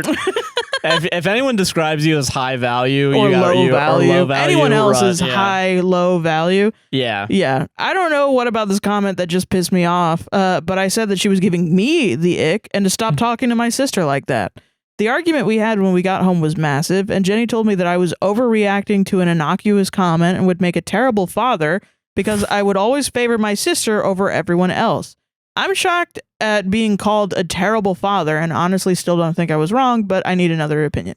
No, I think nothing else matters by the time you read I'm a high value female. Yeah, no, you said in the post that I don't know what about that made me feel weird. Well, and it's the your word gut. HUDs. Yeah, that's it's your gut. Yeah, it's your gut. smarts. Yeah. Your intuition. Your inland empire. Yeah. Just sneaking in Disco Elysium references. Yeah, Josh is in yeah. love with Disco Elysium right now. But no, yeah, like that's it's you know, it definitely it's the shit that Pearl says. If Pearl's using this like right wing fascist shit, and then your girlfriend starts saying that shit out of her mouth, I would drop her like a fucking... Oh, for sure, on any gender. If you're dating any gender, if your partner starts saying, well, I'm a high-value male... I'd be out. Get out of there. Get the fuck out of there. I don't know. Like, yeah, like who It's a morality thing to me, because it's like what you view other people as inherently, like you value people inherently based on their circumstances and not their actions and behavior. Yeah, that's not. I don't fuck with that at all. Yeah, I don't fuck with that at all. Yeah, and this is also over just not paying for dinner or like dinner bill one time, which is the most common. Theoretical guy. Oh, it's not even real? Oh, shit. No, he's like real, probably, but it's that his little sister dated a guy and she didn't want to date him anymore. That was the original thing.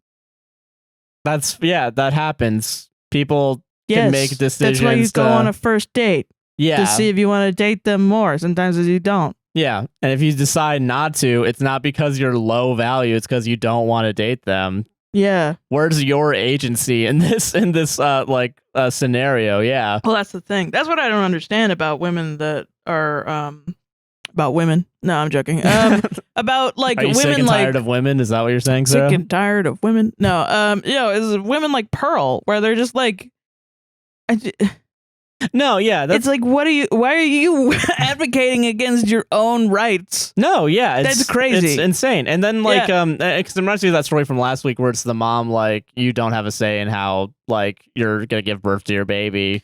Like, it sucks weird. when, like, there's, women that, like, perpetuate the own sexist, like, agenda, you know, of, like, the patriarchy, you know? I get why Pearl does it, because she gets money. Yeah.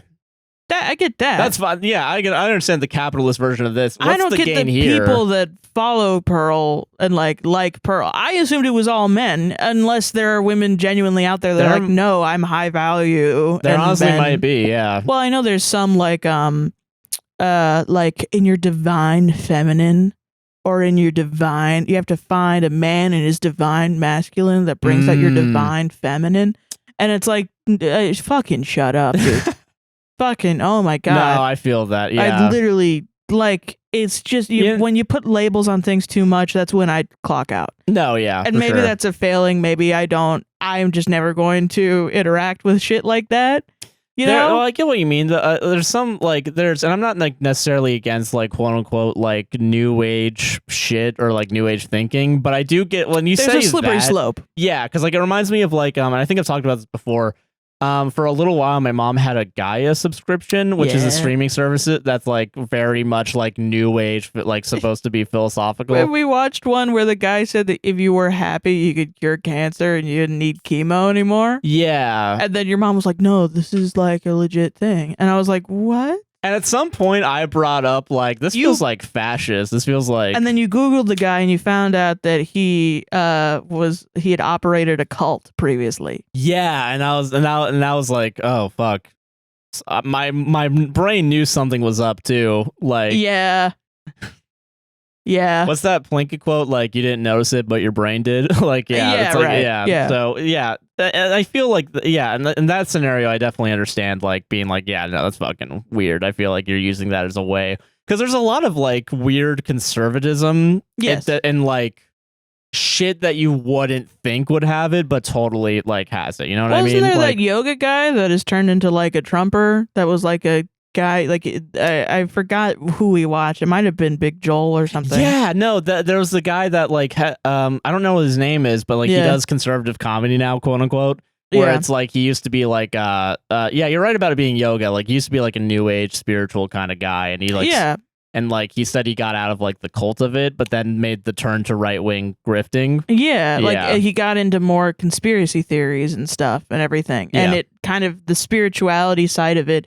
Because I think there is a level of spirituality where you can get into it and be like, well, you know what? I don't need doctors because doctors are a scam. Yeah. And I don't trust the medicals. I'm not going to do vaccines because I don't want just random shit. And I'm not going to eat GMOs because, you know, that they put chemicals on the thing. So I can only eat healthy shit because that's how you lose weight. And it's just like misinformation over misinformation over misinformation. And I think that's the main issue is misinformation. It's not necessary. It's just It's pick your flavor of misinformation, I guess, is what it is, you know? Well, it's interesting because I have another story that's kind of about, like, everyone's mad at this person that is into astrology and uses it to kind of define themselves. Mm. And I think it's interesting because I don't really see a problem with people that do that. Yeah, I don't have a problem with astrology. Like, I just don't personally give a shit about it, but like... people hate those people.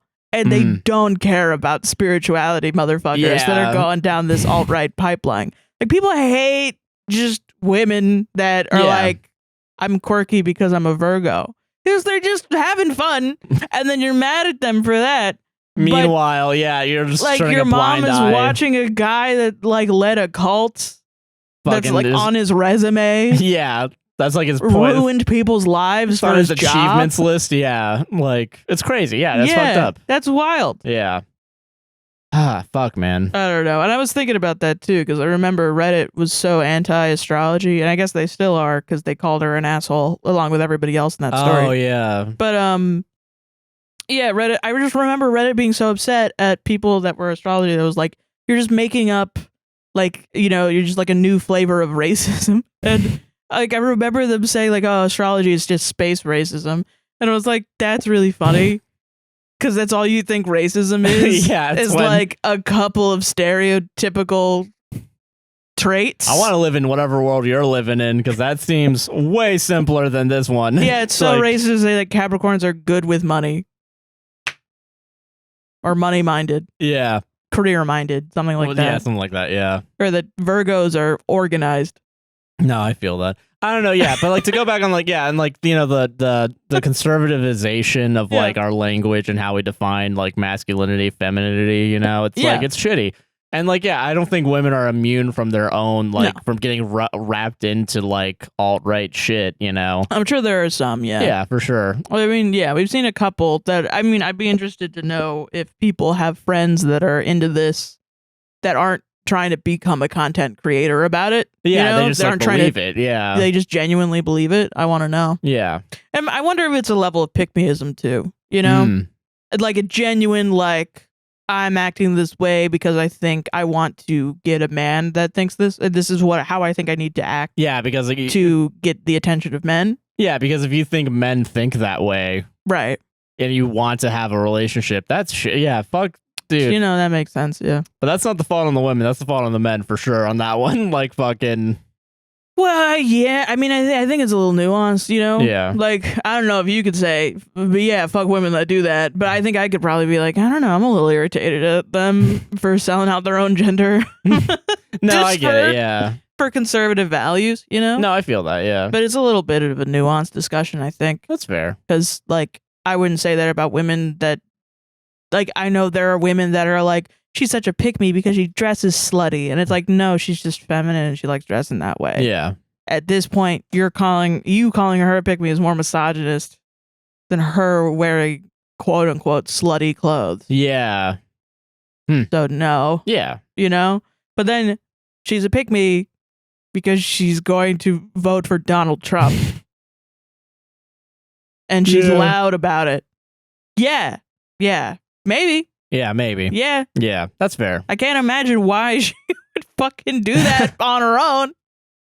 Can't imagine why. He's a terrible choice for women. For everyone. For literally everyone, for most people. Yeah. Yeah.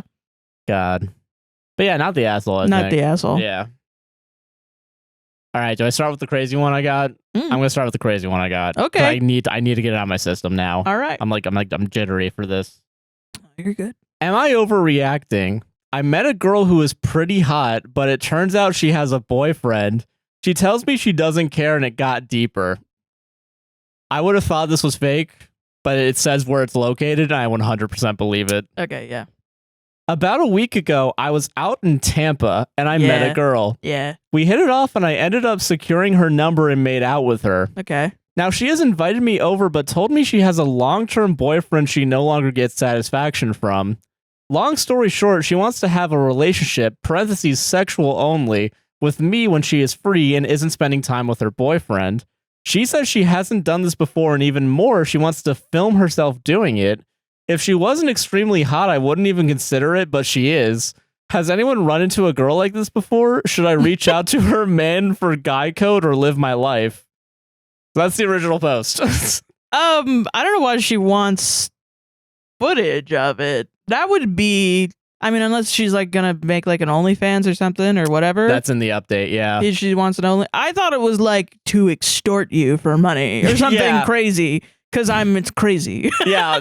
Which is why I believe this is real, because it's happened in Tampa, Florida. Yeah. Yeah, it's 100% happened. Dude, the amount of people I know from Tampa, Florida that have cheated on their partners is crazy. It's crazy. It's like 70%. Dude, I only went to Tampa one time, like walked on the streets of like blocks for the Tim Heidecker thing, and I was like, I never want to come back here. Why does this place exist? Yeah. Okay, there's an update in the comments. Okay. So I asked her about the filming part. She said it would basically be videos of her and just my tool in it, nothing identifiable since I'm not hung like a horse. She says she wants to experiment with an OnlyFans page. How much of a cut should I get out of this? You're totally going to do it. You're how much money am I going to get from this? Listen. By the way, definitely not telling her dude, but maybe after I make the easy money, I will.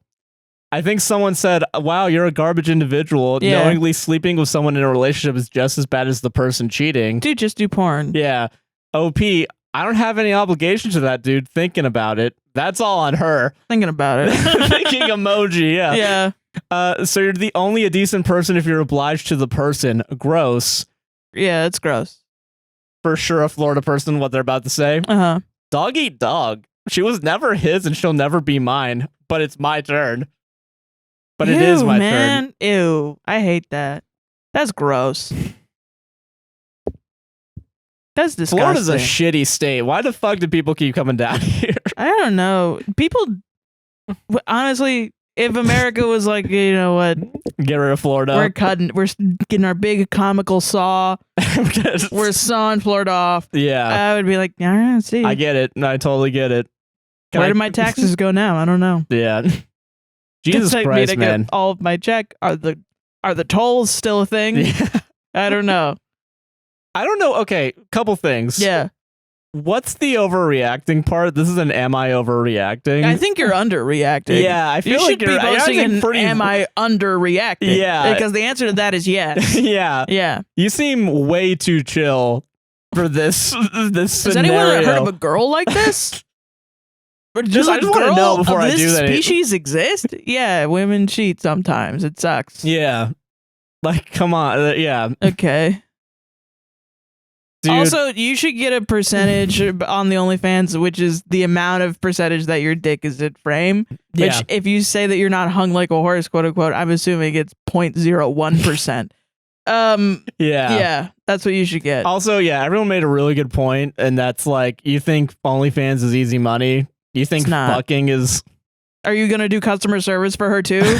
Because that's when I'd be like, maybe a living wage, dude. Yeah. Dude. Also, wrap it up, dude. Like, she's probably not doing this with just you. Yeah, I think she's not fucking you because she thinks you're hot. She's fucking you because she wants to run a business. Yeah. How many of yous do you think there are? The answer is 20. The answer is 20 plus. And they're all in Tampa, actually. And they're from Tampa. They're from Tampa, yeah. Yeah. So wrap it up, wrap dude. it up, dude. You're gonna get a disease. Yeah, holy shit. Dude, man. Which, I mean, you know, she should just break up with her boyfriend. Yeah, everybody's shitty in this Everyone's situation. very shitty in this situation. Other than this poor girl's boyfriend. But yeah, the amount of time I don't know why. I feel bad for people from Tampa, which is, I think, is maybe the first time I've ever felt bad for someone from Tampa. Yeah. But it's like, you know, they're so mean and they cheat on their partners. Like all the time, yeah. I had the misfortune when I was at FSU that everyone on my floor was from Tampa, but they were also from this this small town outside of Miami that isn't one of the bigger small towns. Oh shit. So they were saying, everyone was going around to each other asking where everyone's from, and they all said Miami, and then they all looked at each other and they were like, where Miami? Because is it West Palm? Is it whatever? Like what is it, like Fort Lauderdale? Hialeah, something like that or something like that. And so they were like, okay. Then they all found out, oh, that's my uncle lives there, whatever, blah blah blah. I was like, oh yeah, we moved to Tampa. Oh my gosh, we moved to Tampa. Oh wow, we're all from Tampa. Yay! And I'm like, kill me now, kill God. Me now, please. Yeah. Kill me now, God. Everyone's from Tampa. This is like hell. This is fucking hell. Everyone's from fucking Tampa. And then my suite mates. They had they both had boyfriends, and then they would both go out every single night, bring a guy back home. And I know that they were cheating on their boyfriends a lot because I also heard the sad phone calls back home that were like, no, honey, he's nobody. No, honey, no, it's fine. Everything's fine. And I'm just like, I just want this bitch to unlock the fucking bathroom. Yeah, please. I could not care less. God. It was literally constant. It was like absolutely, it was like they were cheating on their boyfriends like it was their job. Yeah. Like they were being paid by the man to cheat on their boyfriend with, which I mean, maybe some of it's just college, but I think it was just like FSU's a party school.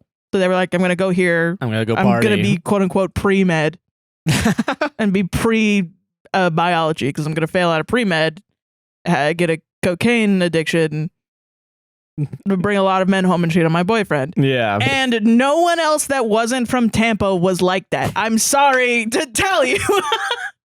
It's going to be real funny seeing the Tampa statistics like fucking dip next week. Yeah. I'm sorry. God. Why does your town smell like sewage? I don't know why. Why does everyone go to Tampa? Just go to Orlando. I don't know. Please. Stop going to Tampa. Yeah. Third Eye Blind. You fucking assholes. Yeah, what the fuck? It's fucked up, man. We got the Hard Rock. Yeah. Amway. Kia Center now. UCF. There are dozens of places. There are dozens of places. Dr. Phillips. Listen, yeah, I know Tampa's a more real city than Orlando, but also, come on, you're not Miami. You're not fucking Miami. You're not New York. No, you're like worse Miami. Yeah. And we might be worse you. But at least, you know, we're not cheating on people. Yeah. I'm sure we are. I'm sure there's a lot. I just weirdly have run into a lot of people that have cheated on their partners. Yeah. Yeah. Yeah. It's weird. I don't know what it is. So are they overreacting? No, they're not. No, they're very much underreacting. Yeah. Why is that the question here? Why is doesn't even make sense? That wasn't even his original. Like, he didn't really even ask that in the post. He asked, has anyone run into a girl like this? Yeah. I will say people from Tampa are attractive. That is fair. Yeah. They're, like, classically attractive. Yeah. But, they cheat on you. I don't know what to tell you. Sorry. Sorry, Tampa people. Dude, fucking, I really do enjoy that everyone is going after the, like, easy money, because, like, there's no way you're fucking for more than 3 minutes. Dude, you know. You don't got the endurance. You don't go to the gym. No, exactly. Yeah, that's going to be very difficult to do. Like, I don't know if I've ever told this story. I think it's really funny because of how I look. Yeah. And because it happened over the phone. But I was interviewing for a job. It was I wanted to be a secretary. Yeah. I don't know if I've ever told this story on this podcast. I don't think you did, yeah. Because I do remember the story, though. I think it's really funny because this happened to me when I was young. And, but I was interviewing for a secretary over the phone. I was doing a phone interview.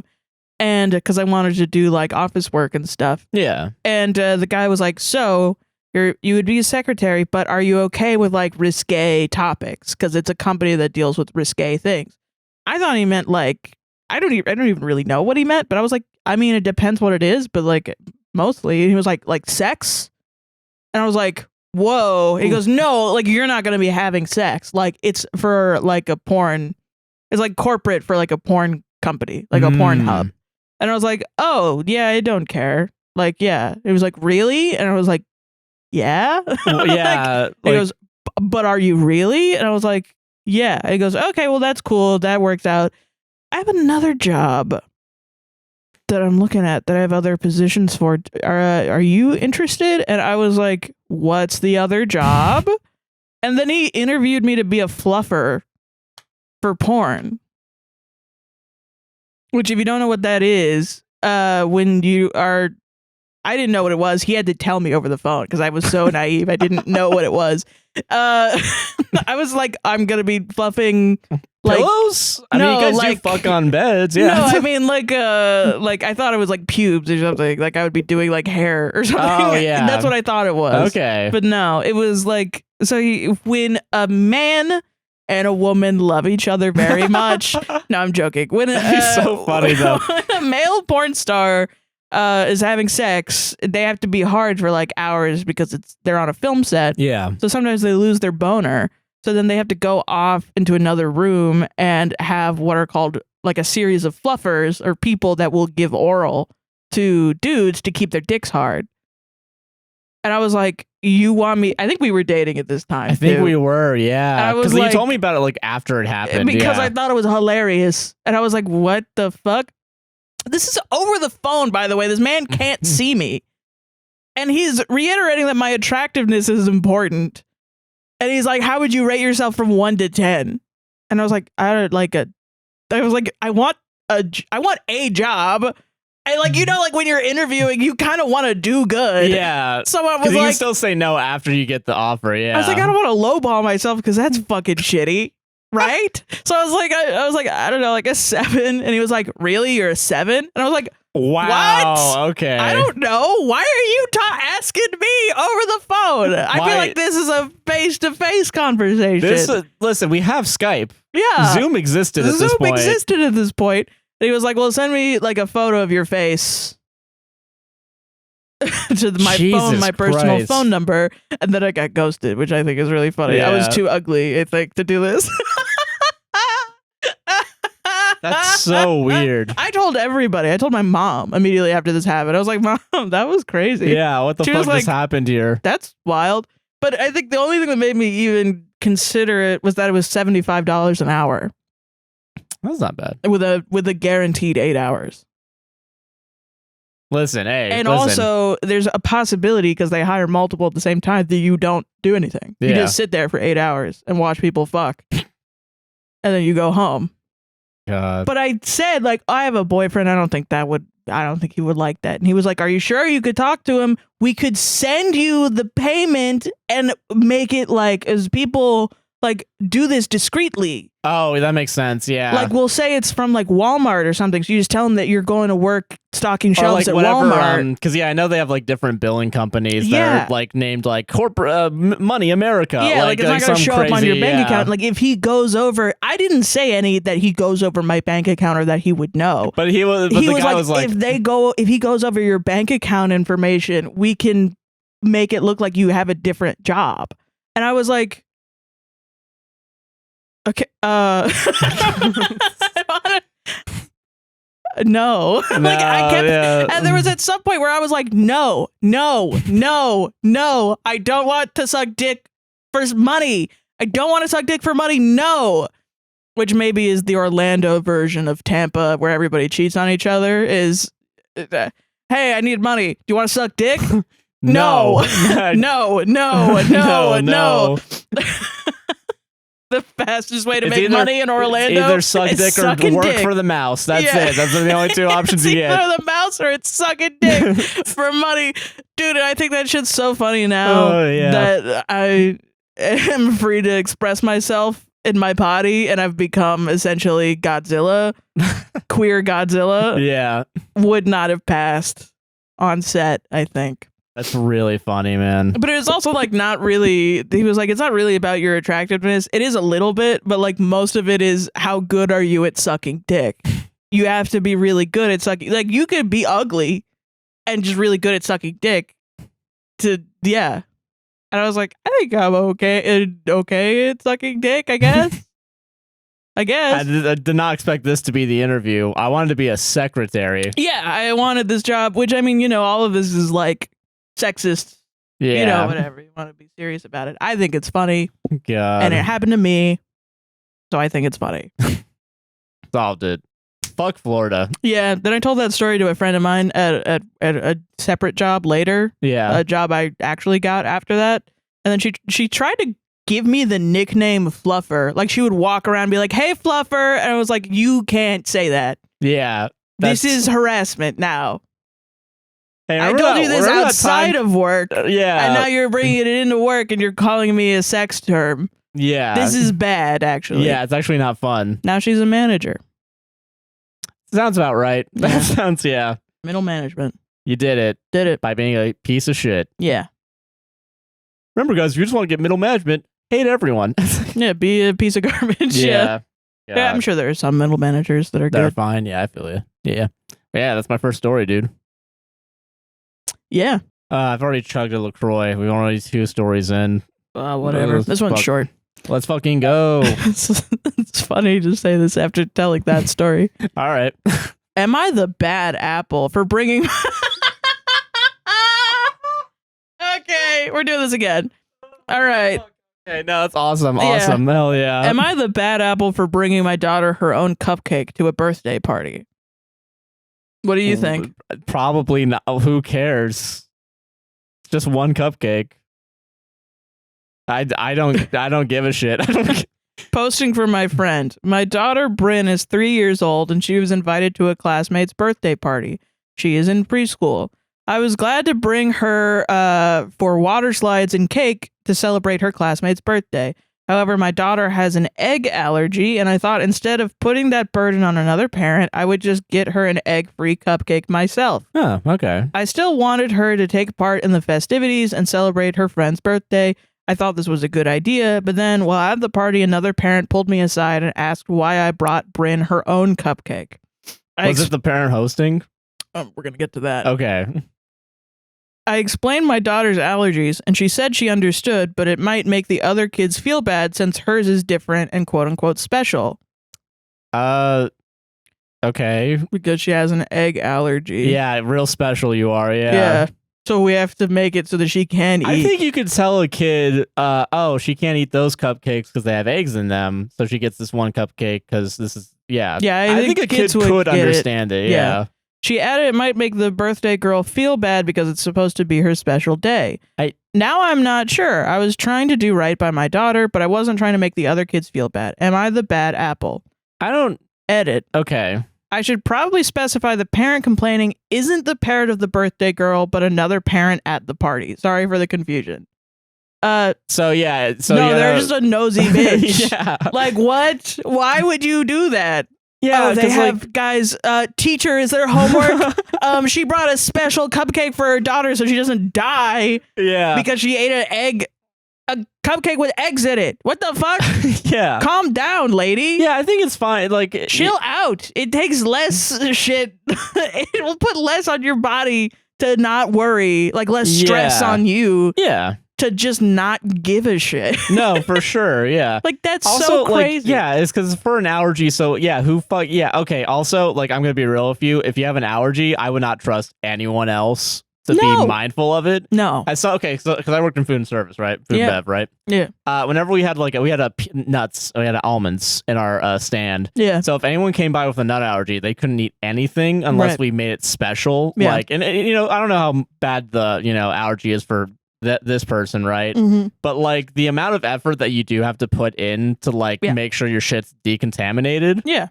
I think it's fair to not tell people. I think if the one thing you do is like, if you tell them like, hey, they're probably not gonna have any cupcakes, I'm gonna bring my own cupcake, so you don't have to worry about it. Yeah. And like if they're like, yeah, sure, because I think most people would be understanding of that. Yeah.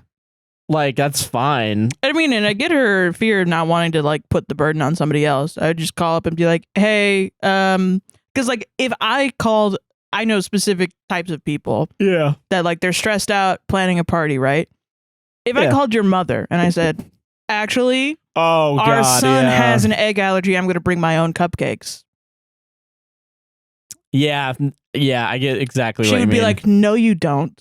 I got this. I'm going to throw all the eggs out of the house and I'm going to remake everything as I'm going to spend $1 million doing it because I want him to feel included because she's a good person. No, but she shouldn't have to do that is the thing, which I get what OP is saying. Like there are people that go to crazy amounts because they want everyone, they want to do a good job, but the stress really shouldn't be on them, you know? No, yeah, that's fair. Yeah. OP was like, I just want to do something for my fucking daughter. Yeah, and I still want my daughter to have fun at this party. And then if this is the way to do it. And she had the conflict that someone came up to her and was like, hey, okay, what's up? Why are you trying to steal a birthday girl's fucking, I'm going to trial. I'm picking up a sword for this other 3-year-old that isn't even my own. And then this other person is like, oh, she just has an egg allergy. And then this person with the sword and the armor on is like, oh, can I kill you though still? Like, I don't Like, I mean, come on. The kids are still going to think she's special, you know, really going to take away from the day. So you should still feel bad because that was my goal when I had started to come over here. Yeah. And I don't really want to do any self-reflection personally. Yeah, I'm not going to learn jack shit from this experience. I'm the sword swinger. Yeah. I'm not the emotions thinker. You know what I mean? What's that what's that band name? Parky Court song where it's like, I didn't come here to read or learn about things. Yeah. So good. Mind your own damn business. Shit. Master of My Craft is that song. A good song. Go watch, listen to it. Yeah. Man. Solved it. Not the asshole, obviously. Not the bad apple. Not the bad apple. Yeah, sorry. Fuck. Yeah. Sorry. I brought a swear word into this and I did not mean to. What was it? Okay, yeah, this one. Okay. Yeah. Am I the asshole for blowing up at my roommate for buying a nasty car for us to share? I'm so excited for this nasty. one. Yeah. Nasty.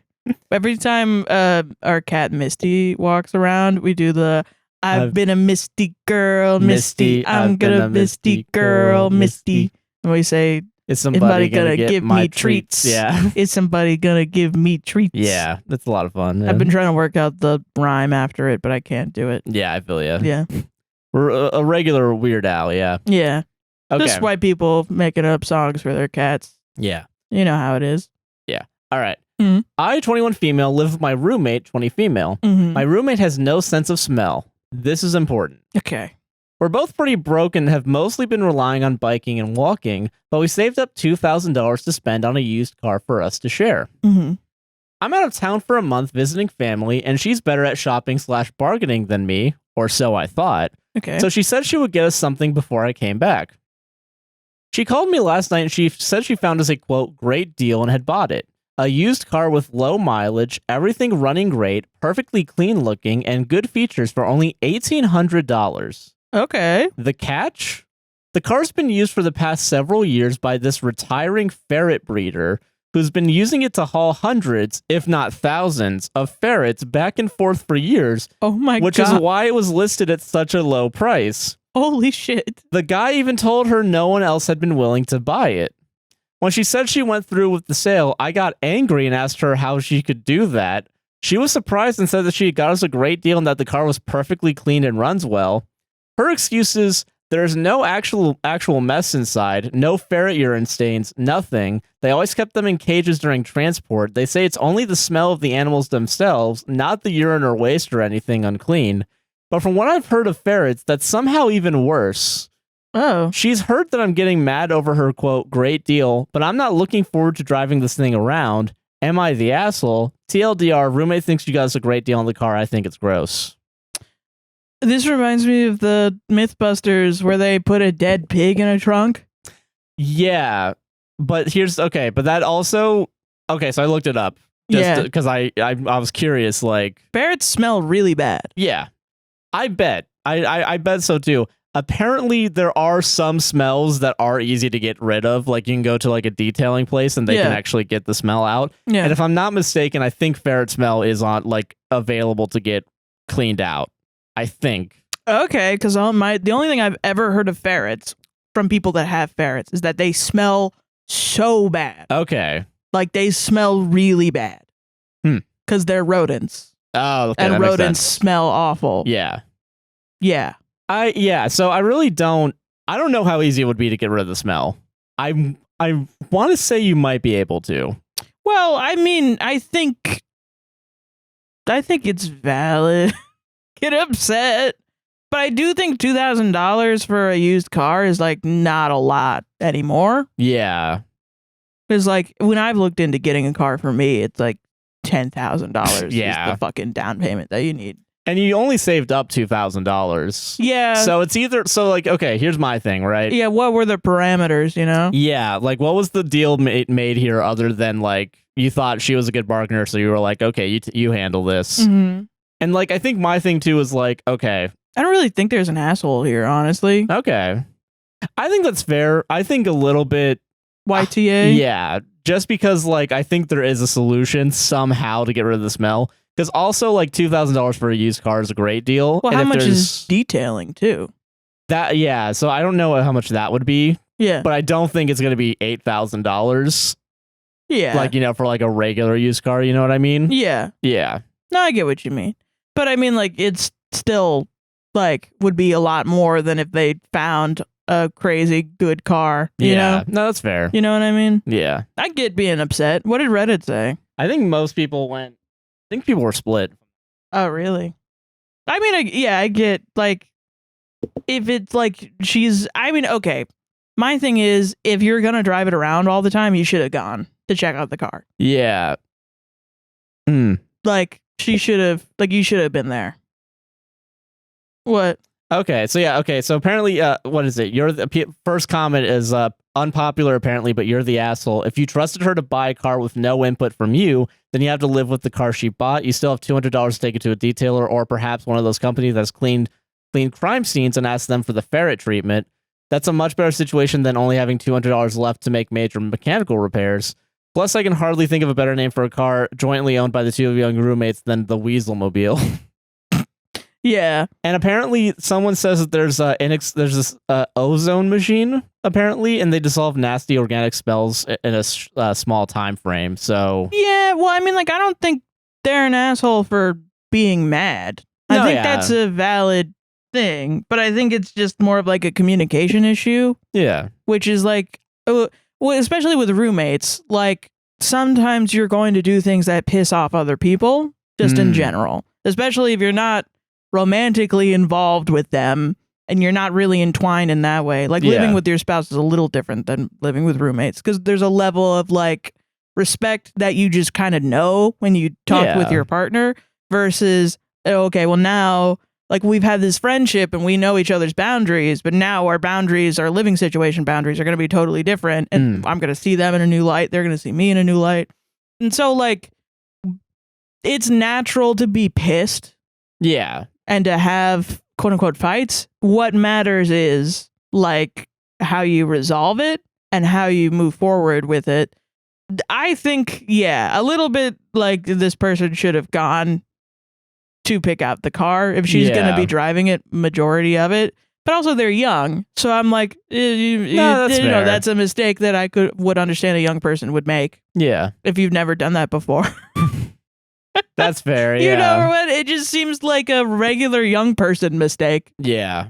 That happens. Yeah, I get that. If you're trying to crucify her, I'd say you're a little bit of an asshole. But I mean, because like, come on, man. It's just a fucking, you can't fix it. Like, yeah, okay, I guess I'm coming around. Yeah. But then also, like, if she doesn't have a sense of smell, like, there's probably other things that she does, like, smell-wise. That would probably irritate you. Like, why doesn't she have a sense of smell? Is it like a medical thing? Does she live with cats and she does, or something like that? Does she lived in whatever? And I can see how that would get annoying just as like a living thing. Like, I'm not saying that she's an asshole for not having a sense of smell. I'm saying that someone that smells bad could be annoying. I do understand that. Yeah. Yeah. Damn.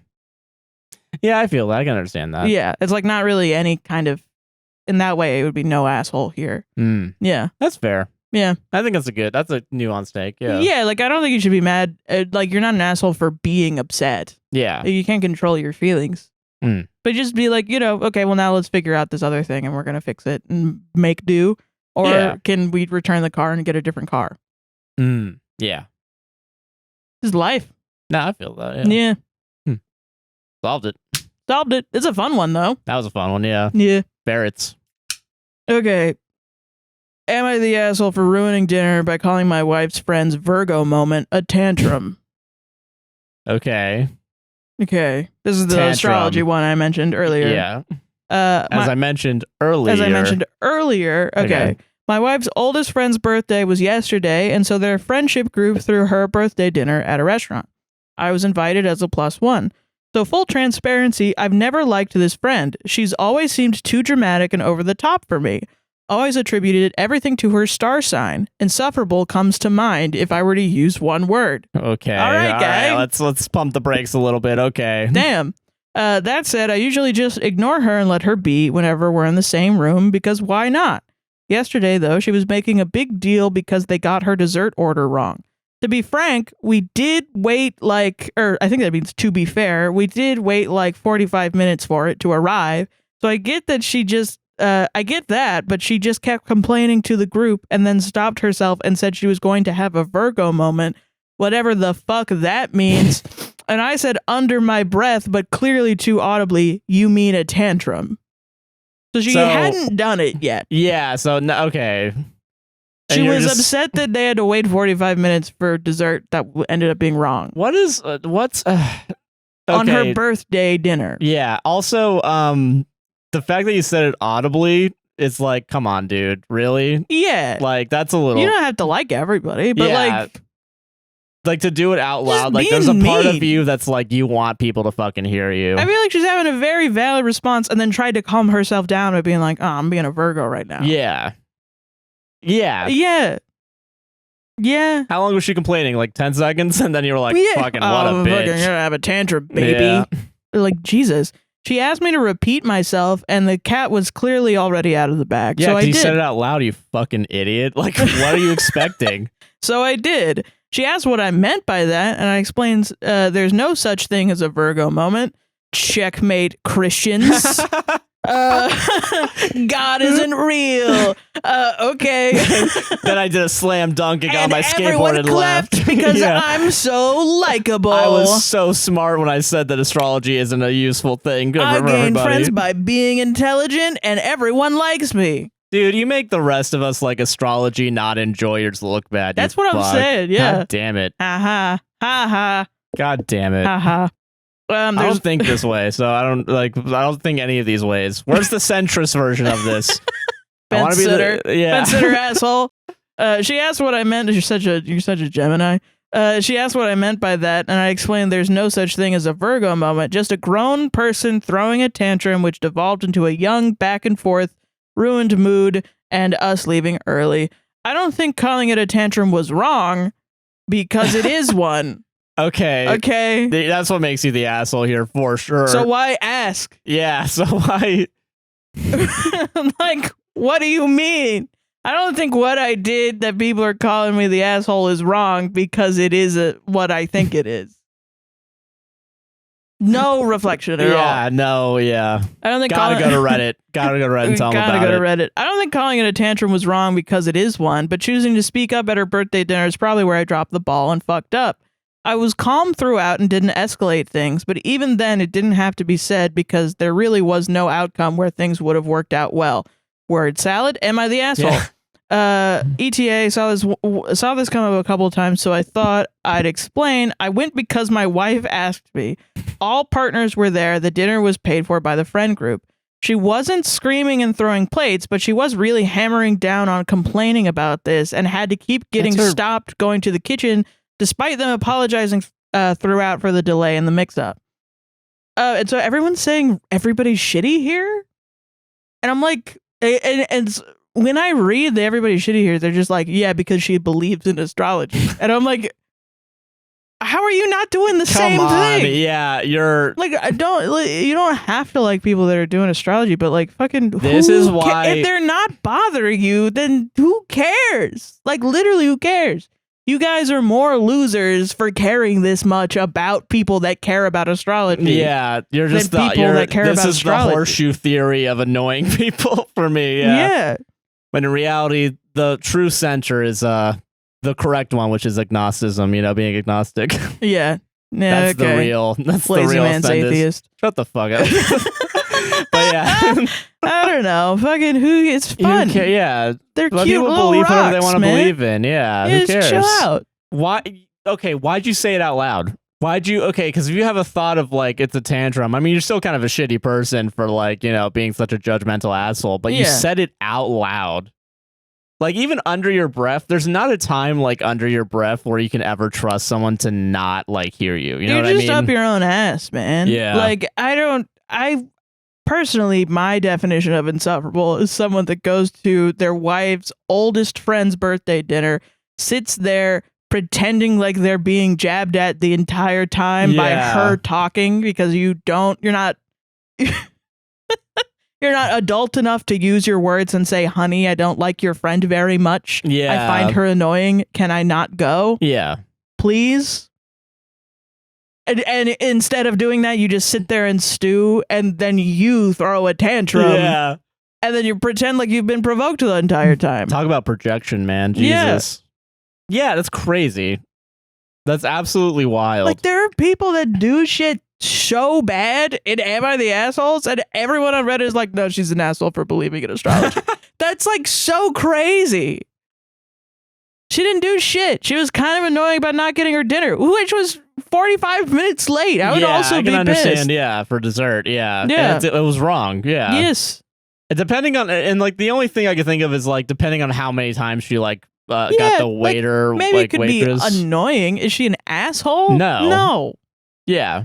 Holy shit. It's okay to feel annoyed. It's crazy to be like, you're a fucking asshole, you piece of shit. How you're throwing a tantrum right now. Dude, here incoming you make everything about gender. You hate women. You just hate women. You try to export your hatred about the things that women like, when in reality, if it was from a man, you would just be like, oh, I don't believe in that. And you would move on. Yeah. But since it's a woman, you're so you gotta pounce on it. Yeah, you gotta pounce. And you need to do some internal work.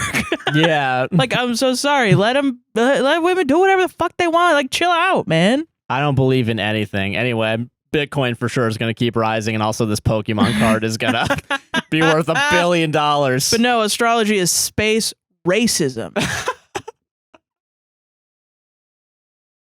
Okay. Have you heard of Web 3.0? Have you heard of real racism? Actual racism? No, yeah, exactly.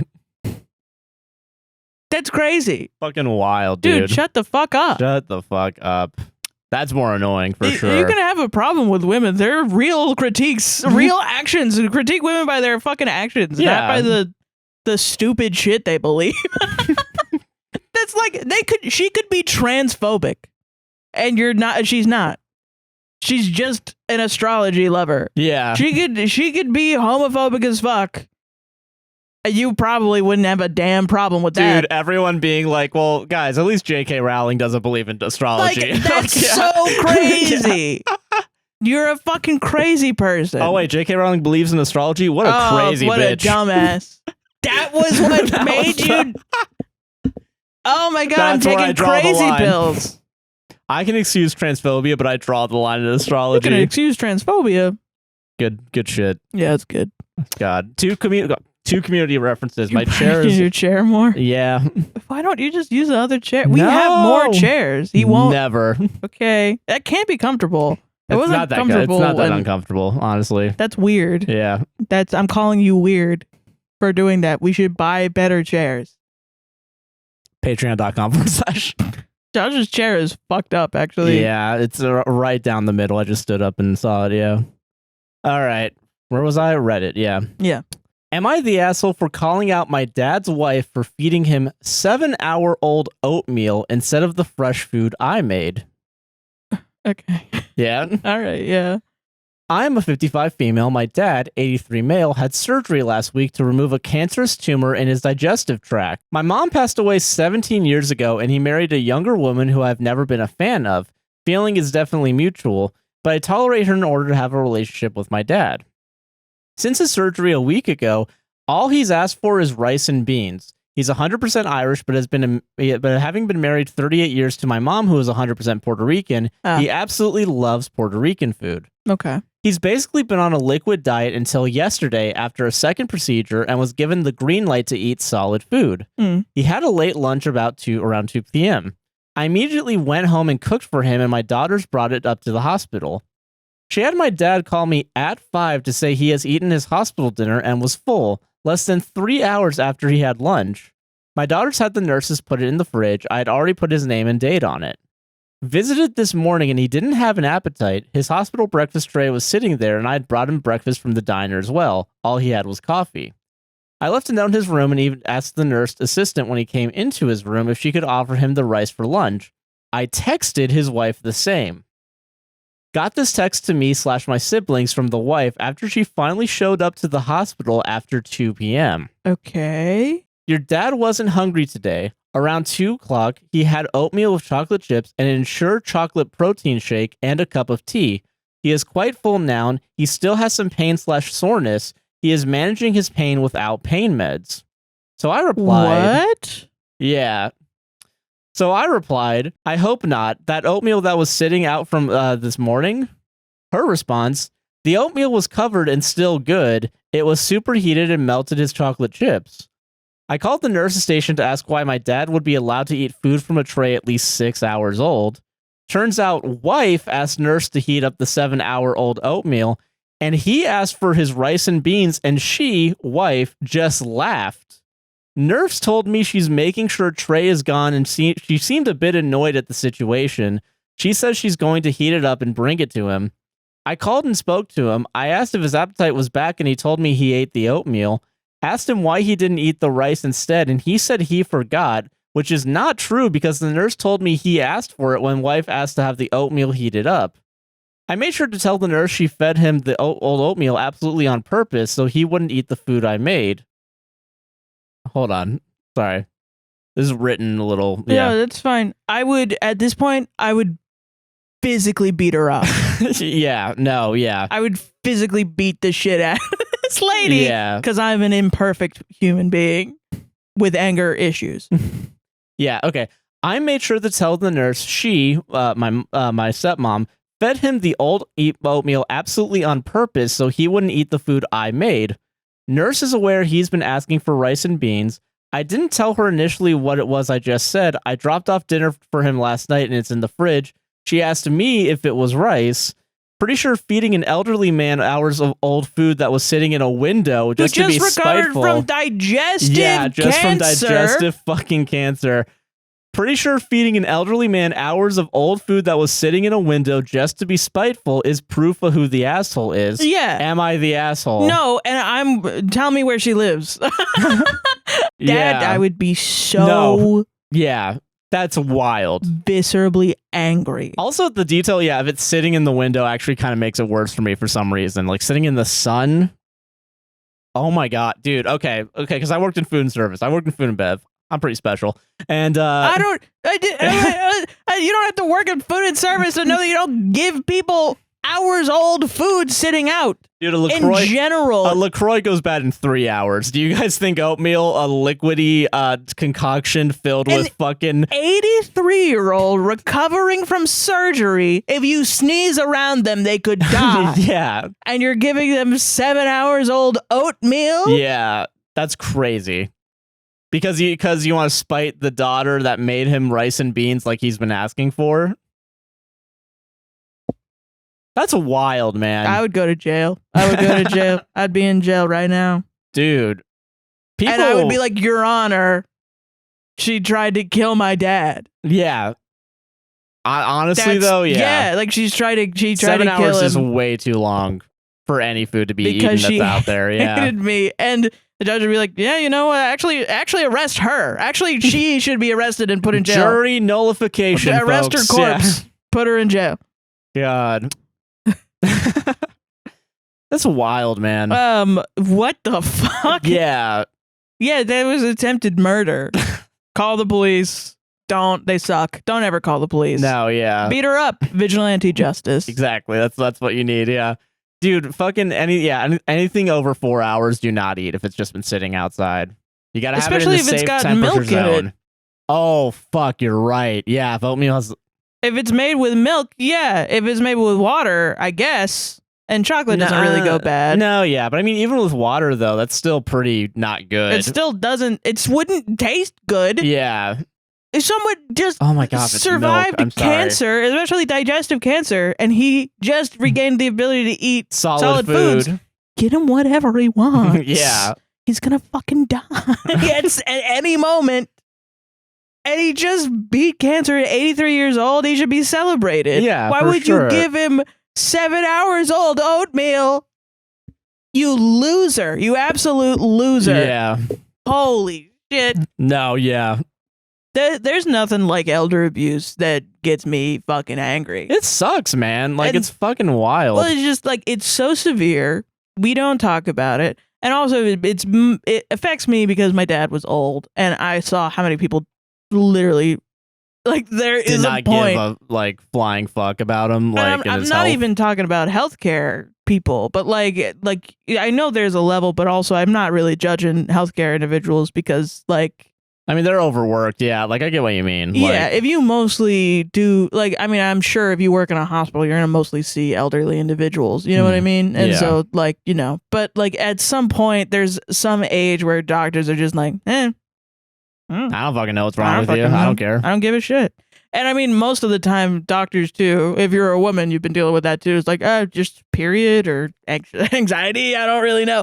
Being a woman, like, yeah. Being you annoying, I guess. Fat. Lose weight. You're fat. Have you ever thought about getting a lobotomy by chance? But then if you're like a young white man, they're just like, oh, king. Oh, wait. Oh. You want to do a vasectomy? Here's like so many painkillers. I care so deeply I'm gonna about. Pay you to have this vasectomy. I'm gonna pay you. Yeah. I'll give you a blowjob afterwards too. Yeah. Let's make sure it still works. Yeah. Like that's so but there at some point where it's like, you're too old for me to care about you. Yeah, it's wild, man. And I'm not even talking about healthcare workers. I'm talking about just people around. They're like, oh, your old dad had a problem. I don't know, it sounds like it's time for him to die. Like, people don't give a shit. Not my problem. People literally do not care. It's so crazy. Yeah. And it baffles my mind that if you're in a relationship with an older person, like, is an age gap person. Luckily, my mom wasn't like, there were moments where I would get really pissed at her. Oh, yeah. Like, there was one time where my dad was looking at a house, like, next door to us and shit. And, because he wanted to live there. And she would walk in and the house was terrible. It was just god awful. It was like, it was just bad. And my dad liked it. And the entire time my mom was like, what, you're going to walk upstairs every day, you old man? Jesus you can't fucking use your damn legs. That's crazy. Fucking hell, you know, like, what? No, that's fucked up. And then she would like walk around and be like, well, this looks like shit. Looks like shit. And it did look like shit. But he loved it, and I wanted to be there because it was close to me. And I was just like, he was like, well, but... And, like, there's a level of old where the input that other people around you have, you're just kind of manipulating old people into doing what you want. Mm. And it's just gross to me. I just find it gross. It's very weird. Yeah, man. So I was pissed at her, and she was like, well, whatever, care about your dad or whatever. I don't fucking care about him. Yeah, Jesus Christ. But yeah, if you are in a relationship with someone, whatever, age gap relationship, I don't care, and they're elderly, you should probably take care of them. Yeah. Especially if you knew going in that they were elderly. Yeah, exactly. Like, shit, man. Expect to take care of elderly people. Like, I hate that attitude so much. Fuck, man. Yeah. Go fuck yourself. Go fuck yourself. Fuck Go that fuck person. yourself. Yeah, you are not the asshole. At all. And I will beat her up for you. APWSTR now offering beating up services. For committing moral crimes. Give us one coffee and we'll... Give me their address. I don't even need to get paid.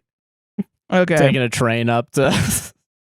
Spending thousands of my own money to find someone. Sarah, how are we going to pay rent this month? Reddit podcaster sent to jail for beating up random woman in Minnesota. That is just me with a fucking my mugshot. Yeah. Christ. Co-host asked question. Yeah, I don't know what happened. Like, she just told me she was going to leave for like a couple days. She told me she was going to go beat up a woman because of this Reddit story that we read. And, like, I didn't believe her because I'm like, and then she was gone. Yeah. And now she's in jail. I didn't think to, like, call her. I don't know what she does. I don't know. That's not, I don't fucking know what's up with that. I don't know her. Get her away from me. It's just one of those, like, and then they were from Florida the entire time. And everyone's like, yeah, they're crazy. Tampa. This is an anti-Tampa podcast. I'm sure there are some good people from Tampa. I wanted to go to USF, which was next to Tampa. I know people that went to USF too, and they were fine. But they're from Orlando. But then they also cheat on their partners. Yeah. I'm joking. I'm sorry. It's a joke. I'm sorry. Am I the asshole for telling my sister-in-law off after she got upset that me being a quote-unquote new father means her kids will get less attention? What? Yeah. I mean, you have kids now. Don't you want to look after them? What a dick. What a dick. I, 37 male, was recently informed that I'm a father. Okay. My daughter is 16 years old and the result of a tryst with an older woman when I was 20. Okay. This is not a brag. Yeah, I fucked 17 years ago. I'm a pretty big deal. I like this guy a little bit. I get it, He's good. This is already a wild ass story, Sarah. Holy shit! I like the way he described it. This is not a brag. It's simply informative. It wasn't a random one-night stand. We weren't strangers. We had known each other for several months up until that point and continued talking for almost a year afterward. She just never told me. Also, it wasn't an affair. I don't know why she never told me. Okay. I met my daughter for the first time recently and everything went well. We've been communicating almost daily via text. That's good. She's excited to get to know me, holds no resentment against me because she understands that I was never informed of her existence at all, and is excited to meet the paternal side of her extended family. All in all, everything went so much better than I was expecting. She's the spitting image of me, but we did a test just to be absolutely certain, and the results proved that she is indeed my daughter. We'll call her M. I was like, oh, this is so nice. All right, it's turned around a little bit. These are like filled with drama. This is like sounds very nice. This seems fine. Yeah. This is the rare exception to the rule of shit's gonna get fucked real quick. He seems like a good dad. That's good. So obviously I announced this news to my family. My sister was the first one I told because she has been my confidant since we were in high school and we don't keep anything from each other. But with M's blessing, I have also informed other family. My oldest niece, the daughter of my sister, is excited because now all of a sudden she has an older girl cousin. Very big deal for a 10-year-old. That's very nice. It's nice. Yeah. Yeah. The problem is my sister-in-law, 22 female. We'll call her S. I'm not a rich guy, but as a bachelor, I do all right for myself. I have a tendency to spoil my nieces and nephews with candy and sometimes toys when I visit. Well, my youngest niece, the daughter of my brother and S, recently had a birthday party. A lot of the extended family was there, including my own grandparents. Closer to the end of the party, S made a comment about how I didn't even know that M existed for 16 years. Okay. And it shouldn't be such a big deal that she becomes part of my life now, because I was fine without her for so long and vice versa. What? Wait, so it's not a big deal because you didn't know her? That makes zero sense. Yeah, what the fuck? Yeah. She said that she just doesn't understand why I'm making it such a big deal. Okay. All right. That's wild. Shut the fuck up, dude. Well, despite the fact that I'm generally very slow to anger and always have been, I unloaded on her. I said some things I shouldn't have that I now regret and left the party. S has been texting me all week about how terrible I am for what I said. My brother is on her side because it's his wife, but my sister is on my side because I was provoked. Our parents haven't been involved, but S has obviously told hers because they've texted me as well. Now, at this point, everyone in the comments were like, you're an asshole for not telling us what you said. Okay. Because, like... Which, I mean, it is kind of important to know what you said. Like, this is an obviously biased story towards you. Yeah, I need to know what you said. Like, what did you say? Yeah, like... So now there did you, are say three a edits. slur or something? Like, that'd be fucking that crazy. Would be crazy, yeah. And that makes me look like an asshole when we read the Yeah. story, and then later on it's like, oh, yeah, he said a slur. I was like, I didn't know that. Yeah, exactly. This is about me. This is which is how it's like when you support YouTubers. Yeah, exactly. Yeah. This one fucked a kid again. Jesus. God damn it. I said that she was being a selfish bitch and was too dense and blonde to understand why it's a big deal for me, even if she doesn't think it is. Edit 2. Some of you are real hung up on the blonde part. Understand that this was said in anger, and in the heat of the moment, I understand that this was too far. Important note, the comment she made at the party was not the first comment. She'd been making passive-aggressive comments all week, which I ignored. Okay, so I don't think he's an asshole. I don't think so either. The blonde shit is weird. Yeah, I think it's a little harsh. I just think it's weird. Yeah, like still, I guess if you're an older person, you probably still believe in the stereotypes of like blonde brunette bullshit. Yeah, I think I don't think you're an asshole. She provoked you by saying some shitty shit. Yeah, and she's also like the idea you just had that's a crazy thing to say to someone who just realized they have like a whole family and like.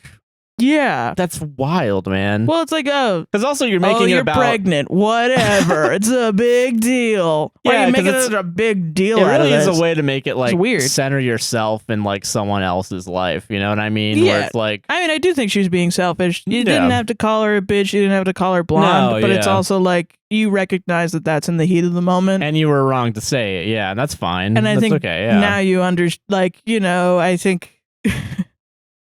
This is weird, but like when we create something and people are like, I don't like this, you kind of have like a "this is my baby" response to being like, well then fuck you.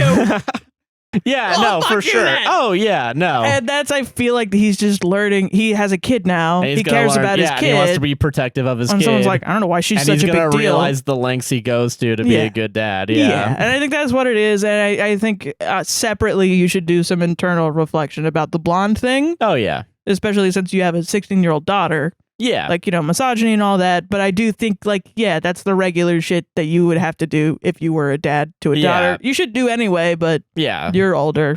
And Yeah, no. Realities. So I don't think you're an asshole. Maybe a little misogynist, internalized misogyny. Yeah. But you're a dude, so I guess you can't have internalized misogyny. But some sort of misogyny inside of you, biases that you don't know. Yeah, and you should work on that. Yeah. Yeah, that's it. That's fair. Yeah. Yeah. Yeah. But no, fuck her. What the fuck? Yeah, get the fuck out of here, man. Why should I be of a new member of the family? Yeah, get out of here. I also hate the mentality that she's 16, so who cares?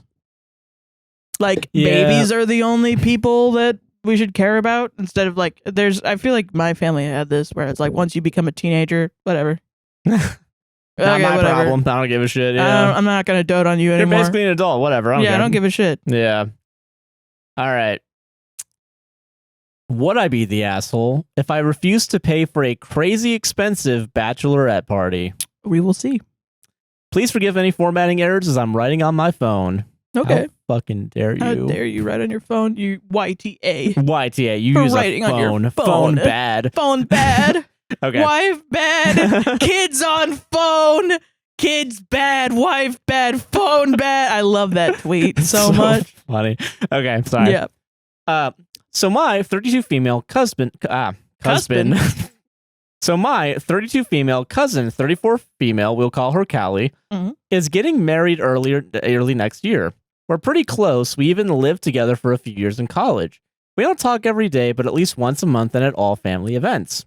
This is the first marriage for both her and her man. They're very excited and are going all out with the wedding. We live in a fairly cheap state, but our wedding will still cost around $40,000. Damn. That's a lot, yeah. Yeah. Our families don't have a lot of money, so she's putting most of the expenses on credit cards, doing payment plans, and she even took out a small loan. My God. I don't think that's a great idea, but I've kept my mouth shut. After all, it's not my wedding.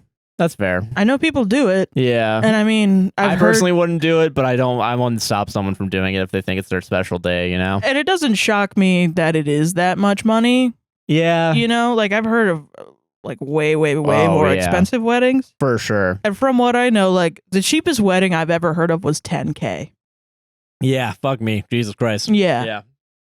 Yikes. Yeah, I know. Anyway, earlier this year, Kailee asked if I would be her maid of honor along with another married friend of ours. I was incredibly excited and of course said yes.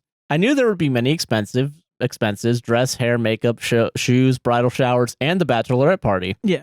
So I saved my tax refund from this year to make sure I had all the costs covered, and I've eagerly paid for everything Kailee has asked for. Okay. Now to the problem. The other maid of honor called me the other day and told me that Kailee is wanting to go to Disneyland for her bachelorette party. The bride wants 3 days in California with an Airbnb. I kind of lost my mind over how much that would cost, and I called Kailee. I tried to be as polite as possible and told her that this felt more like a vacation than a party and I couldn't afford it.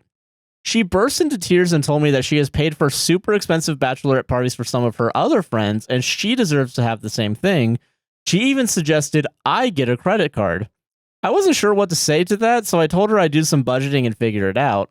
But the thing is, I simply cannot afford that. Yeah. I don't have any credit cards, and the few loans I have, I've been working really hard on paying off. I'm very conscious of my spending as my parents were never great with their money.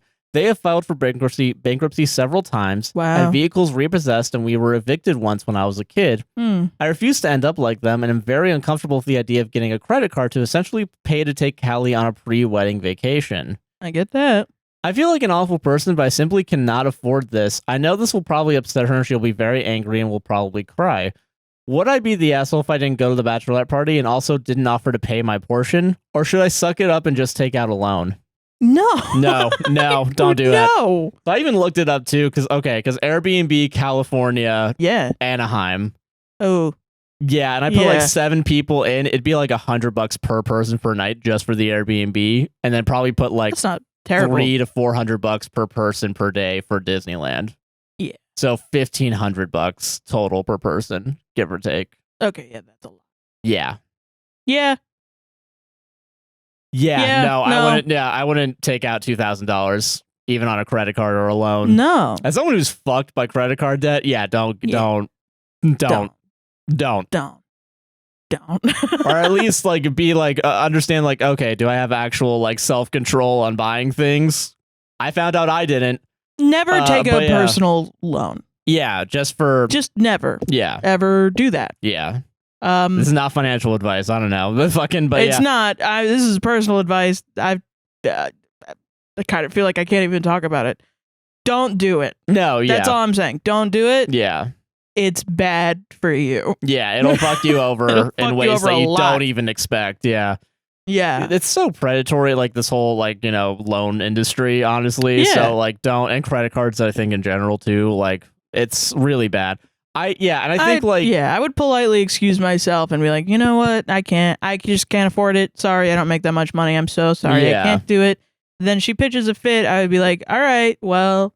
During a time where people are also worried about like recession and like, people aren't really having a lot of spending money in general. Yeah, dude, groceries are so fucking expensive. Yeah. And no one's talking about it, which is crazy to me. Yeah. But I feel like I keep seeing people that are well off get crazy shit, like they're fucking, I'm on TikTok or something and I'll be watching like a chef and like they have to like say, Alexa, open the fridge door for me, please. And then they'll open like a robot comes out and like jerks them off and pours their coffee at the same time. They're like, so I use this to do blah, blah, blah to make my coffee. I bought a NASA air compressor to fucking make my coffee for me. And it's like, what? Or like, oh, just get the fucking Dyson, not the Dyson. What are those things? The Ninja Creamy. It's $500. Yeah. To make your own ice cream, and that's how you're healthy now. Jesus. Also, if you don't do it right, it'll cut into the plastic sides of it and put plastic in there. But you eat plastic anyway, don't you? Yeah, don't you, piece of shit. Piece of shit. Well, that's what you get for only spending $500. Yeah. And I'm just sitting here like, man, I don't know if I could pay for fucking groceries. If someone was crying to me about how I couldn't pay for them to go to Disneyland for 3 days for their bachelorette party, I'd be like, I guess I never knew who you were. Yeah. I don't know. Because also, I think I saw a comment when I first read it. Well, it's like, that's not a party. It's a vacation. Yeah, like it's a party vacation. usually is just like a one night, like you go to the fucking strip club. You don't do multiple. Yeah. Like I had a friend too that he wanted to go to Chicago to see the Chicago Bears. That was his favorite team. Yeah. And I was like, oh, that's nice that he's inviting me because it was like his bachelor party. I thought it was weird because I'm a lady. But I was like, it's nice that he views me as a friend enough to invite me over. And then the more I thought about it and like the money and also that I would be, because he only invited me because you weren't really friends with him because it was just from me playing in bands with him. I fucking hate him. He's the worst. No, it was fine. I was like, can I bring my boyfriend? Because I feel kind of weird getting drunk with a bunch of men I don't know. Because I didn't know his other friends. I think that's a reasonable, and being the only woman there in a city I don't know. that seems like a bad idea, actually. Yeah, it seems like a not good. Yeah. And he was like, oh, yeah, of course, because he was cool about it. It wasn't even about that or anything. And by the end of it, I was like, am I still going to that? And he was like, I don't know. And I was like, dude, I don't even think I could pay for it, TBH. And he was like, that makes sense. And I was like, yeah, thanks. And he was cool about it. Yeah. It was just cool. We still sat with the wedding party, too. Yeah, we did. Which he didn't have to do. I thought that was very kind. That was wild, yeah. And it was a great wedding. It was awesome. Yeah. It was like crazy. Dude, it was on a lake. Oh, yeah. They had a boat in. They came in on a boat. That was wild. Rich shit. That's a fucking... Very Florida. I loved it. Oh, for sure, yeah. But yeah, they had crumble cookies there. Oh, yeah, they did. Oh, my God. Just like off to the side, too. What a flex. What a fucking flex, They had a crumble cookie vendor that no one knew about, and it spread by word of mouth. Yeah. During the reception. They weren't even like, oh, yeah, by the way, we have crumble cookies. I can't buy some crumble cookies. In general, yeah. In general. And he paid a guy to be there for like 10 hours to give out free crumble cookies to people. Fucking crazy. I forgot about that wedding. Jesus, man. So yeah, I don't know. Yeah. If she's crying about this, I don't understand it. Yeah, it's like... You just want everyone to pay for a vacation for you? I would never think that someone would pay for my vacation. I could understand like if like having resentment if you feel like you've paid for a bunch of other people's things and like you want one, but also I don't get like it. You did that then. Yeah, you made the decision to do that. That's part of my brain's like that too, but also part of my brain is like you can't expect everyone else to have a couple thousand to go on a Disneyland. Oh my God, I didn't even think about flying. I didn't even think about flying in those fucking... You want to go to Boeing? You want to die? No. Yeah. Get out of here. That's the thing. It's manipulative. Just front and end of it. Like she's just gonna like if I go to you and I say, "Oh, sorry, I don't have money for that," and you start crying. I throw a tantrum. I have a Virgo moment. Yeah, you have a Virgo moment, TM. That's fucking stupid. Like, no, I'm sorry. I'm not gonna get manipulated by another grown woman into paying for a vacation for you. Yeah. I don't know. But also, like, in general, I don't really understand the concept of having friends that invite me into the wedding party. Yeah. You know? No, I get that. Damn. Which now I'm understanding. I think I was too poor for any of that. I think I was too poor and we were like, you're nice as an acquaintance because you're funny. And I'm going to have all my rich friends and we're all going to do rich people things. Yeah, we're going to go to a restaurant every week. And I mean, you can come. Yeah. But like, we're not paying for you. I was like, maybe if I'm really good at comedy, people will like me. And here you are now. I'm making people laugh, but I don't know why they won't invite me to their weddings. Because you didn't have money, dude. You didn't have money. Yeah. You weren't funny enough. Sorry. You keep talking about Kafka, and it's bringing the mood down. You're not a good hang. Bringing Sorry. a bad vibe to the function, yeah. You brought crochet and Kafka, and you won't get drunk enough. You refused it. Your body refuses to let you get drunk enough. You keep talking about the patriarchy and shit. Come on. We're here to drink margaritas and get crunk. Solved it, man. Solved it. Yeah, I just want to talk about fascism all day. Eye rolls. Sara, we're in the club. But don't you think it's crazy that neo-Nazism is uprising? But people are saying that it's like, but people are only really mad when BLM, like they call it BLM riots. We all memory hold that into our brains. They weren't even riots. They were protests. They were cop riots. Sara, post a black square on Instagram and get back to the dance floor. I don't think that would actually do that much to help. I think that's more like performative activism. Oh my God. Who invited her? It's not sexy to be a good person. Sorry. That's the Instagram. Not saying that if you're dancing, you're a bad person inherently. I should be dancing is what I'm trying to say. I should start dancing more. But I'm not going to because fuck that. What the fuck? I hate dancing. Fair enough. God. All right, I'm gonna solved it. Solved it. It's your turn, motherfucker. Okay, thanks. Just a reminder. Hey, I don't know what diatribe you're going on. I don't know why I invited you onto this podcast, but like, oh, it's the last one too. Oh shit. Yeah, this one I thought was so funny. Okay. Because Yeah, it's takes just place in Tampa. no, but it is something that I know. Well, it's Florida adjacent. Ooh, okay. Yeah. My 25 female recent boyfriend, 37 male, gave me a book to read. It's really, really bad. Okay. Right. Is it 12 Rules for Life? No. Okay. I met my boyfriend in our master's program. We became friends over this past year and started dating and becoming serious shortly before I left the state for a summer internship. He gifted me a book to read, saying it was one he liked. It's, quote unquote, A Spell for Chameleon by Piers Anthony. I don't know what that book is.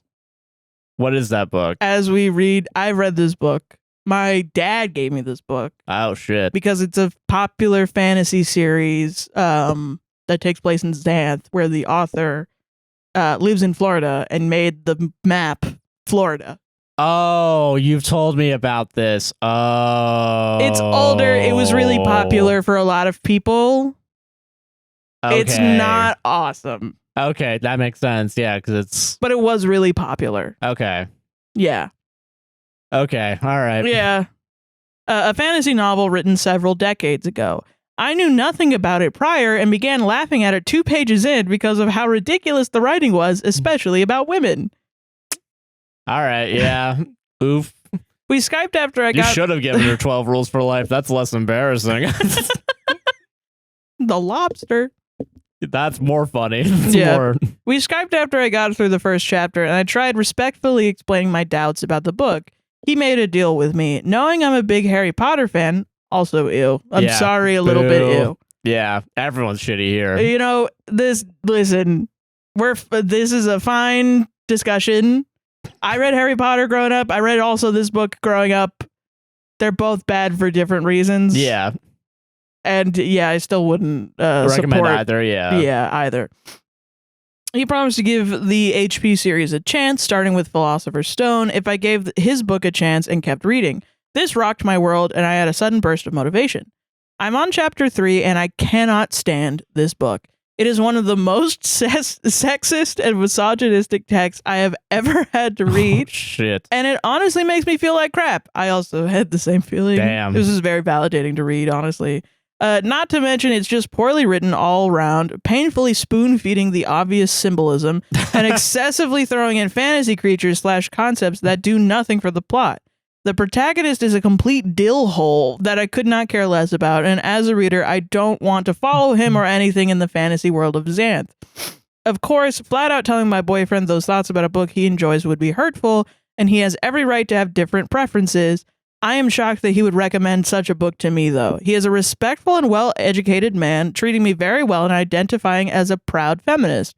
This recommendation was out of left field. Does he not remember how hurtful the author's writing on women is? Did he read it at a young age and has since grown? I can't expect him to hold his end of the bargain and read Harry Potter, which is fine, especially if it means not having to pull myself through Piers Anthony's excuse for writing ever again. I like my boyfriend a lot. How do I respectfully tell him why I cannot invest in this book anymore? It's important to me that he realizes the negative messages being suggested, but I want to do this without insulting his taste or making him feel at fault. Too long didn't read. Boyfriend gave me a book to read and I accepted. I think it's sexist and poorly written. How do I tell him that I cannot keep reading? Should I explain my concerns? And then, okay, she gives examples from the text that I'm so excited to read. All right, yeah. Because I remember these and I reread them and I was like, wow, this is bad. Yeah, okay, let's go, dude. Yeah. Yeah. Okay. Example 1. I like beautiful girls, he said, and I like smart girls, but I don't trust the combination. I'd settle for an ordinary girl, except she'd get dull after a while. Oh my god. Sometimes I want to talk with someone intelligent, and sometimes I want to... He broke off. Her mind was like that of a child. It wasn't really right to impose such concepts on her. Whoa, Jesus Christ. That's 1. We have 4 more. Or 5 more, I think. You could have just stopped there, man. Example 2. All right. That's the point, he said. I like variety. I would have trouble living with a stupid girl all the time, but you aren't stupid all the time. Ugliness is no good for all the time, but you aren't ugly all the time either. Guys, it's just nagging, dude. It's just fucking... You are variety, and that is what I crave for the long-term relationship, and what no other girl can provide. Christ, dude. This is bad. This is really bad. Example 3. All women are the same inside. They differ only in appearance and talent. They all use men. Dude, this author is such a Floridian. You know what I mean? Yeah. Holy shit. Example 4, the whole rape, quote unquote, trial in chapter 3, which I've talked to you about previously. You have. It did affect me, which we're going to go over it. I will explain what it is. Example 5, other girls manage to enhance their appearance by cosmetics or padding or specialized spells, but besides Sabrina, all other females looked somewhat artificial. She was no enemy. This was the page 2 example I mentioned. Example 6, there was much more of her he longed to see and to touch, but that would come only after marriage. She was that sort of girl, and it was part of her appeal. The girls who had it didn't need to put it on casual display. Jesus. Okay. So the concept of the book is essentially at like a certain age, everyone gets a magical talent. Oh, okay. And the protagonist never gets his magical talent, and so he goes searching to see, I think it's an Ouroboros or like a sphinx, or it's like the two of them together.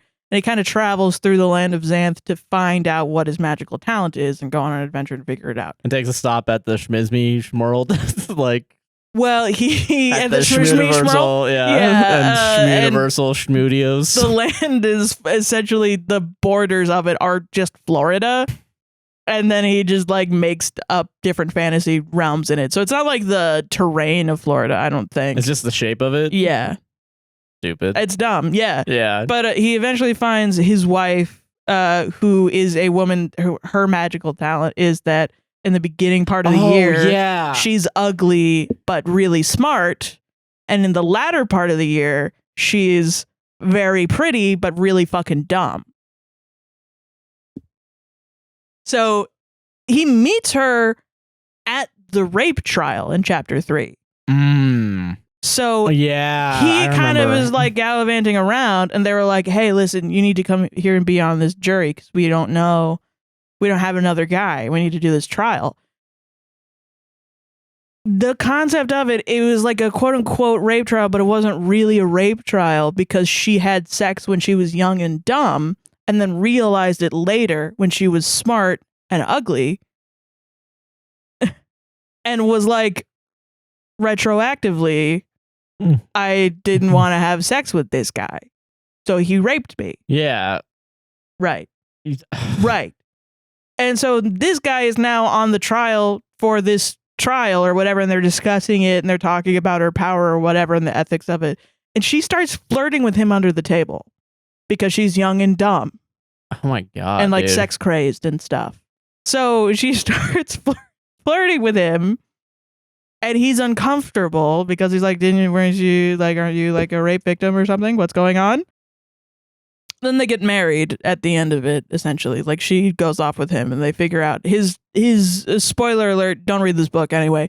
The end of the book is he finds out that his magic power is friends we made along the way. Defense from magic. Oh, okay. So it's like invisible. Wow, what a twist. But it was really popular because of there was a lot of other parts of it that were like creative. Like I remember my dad being like, he liked it for the like wackiness of the magic. Like I feel like everyone that talks about it, every man that talks about it, they completely like don't remember any of the women parts. And then when I started reading it, I was like, what the fuck? I talked about this for so long. Yeah. And I'm so glad more women my age are reading it and they're like, what the fuck is this? Because it just shows how fucking normalized misogyny is. Like that was so insane that it was put in there and everyone was like, haha, yeah. Yeah, it's fucking wild, man. Hoo hoo, haha. Normal shit, guys. Also, for OP. Yeah, for OP, yeah. We're having a conversation now because you read this book and this book fascinates me with its terribleness. I started to read the second book in the series. She's pregnant. Because he knocked her up and he was like, you're sure you want to have a kid?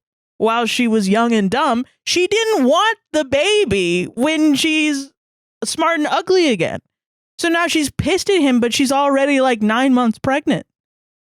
And if that isn't like body horror, I don't know. Yeah, that's what pretty is. fucking insane. Yeah.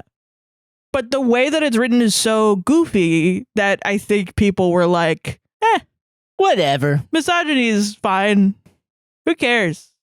And I think it's Jesus, kind of man. like him having like this, like, I think it's supposed to be a character flaw that he is like sexist or something. And that he fixes it. And That's just having change is like, actually, women deserve rights. Yeah. Like, this one specific woman fills all my woman needs. deserves rights. Yeah. Jesus, man. Yeah. It's nuclear just dumb. option, break up with the guy. No, okay. So then we're going to read the edit. Okay. The edit. Damn. Okay. Post was locked shortly after I put it up, so I wasn't able to comment back to most of you. I went through every comment, though, and took them all into consideration. Thank you all for your thoughts. We Skyped the other night, and the topic came up. I started by saying I liked him a lot, and I really do appreciate how much he's willing to share with me. He caught on to what I was where I was going with this and started laughing. Then I started laughing, and I realized how silly, small of a thing this all was. I guess I didn't want to risk hurting his feelings. When the reason why I didn't like the book came up, I explained, and he totally understood. It's been at least a decade since he's read the book, and he can see where I would feel uncomfortable. He will still consider reading the first Harry Potter book since I gave his book a chance. And being a single dad, his kids also like the series, so it would be a chance for him to connect more with them. I ended by saying that I hope this doesn't discourage him from sharing more things he likes.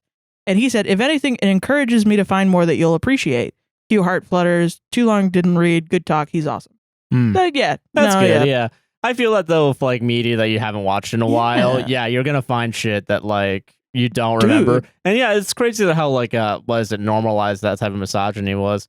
Yes. I actually had a weird moment with that with Sharknado. Yeah. Because I was Googling it. I was trying to figure out who like one of the people were in it. And like it showed me the actors for like the whole film series. Yeah. And fucking 5 people in is just that it's fucking Jared from Subway. Are and you I was fucking like, kidding me? What the fuck? He's in one of these movies? What? And I forgot about that because all these celebrities wanted to be in the Sharknado movies. Yeah. So I guess Jared from Subway fucking tainted one of the movies. I don't remember which one. Wow. Yeah. That's crazy. And I was like, oh. Dude, I've been going back and listening to old podcasts that got me into liking podcasts. Yeah. And so much of I talked about it on the gaming channel a little bit, but like so much of the comedy was just like, what's the most offensive thing we could say? Yeah. Like, what's the most offensive, weird race joke, gay joke, fat, dunking on fat people or something. And it was just like, fuck, man, I don't think this shit is funny anymore. It's so crazy that I thought it was funny at all. Yeah. And it was like not people that like were regarded as racist at the time. It was people that were just like, it's comedy, so you can joke about anything. Yeah, like that kind of attitude. Yeah. No, Yeah.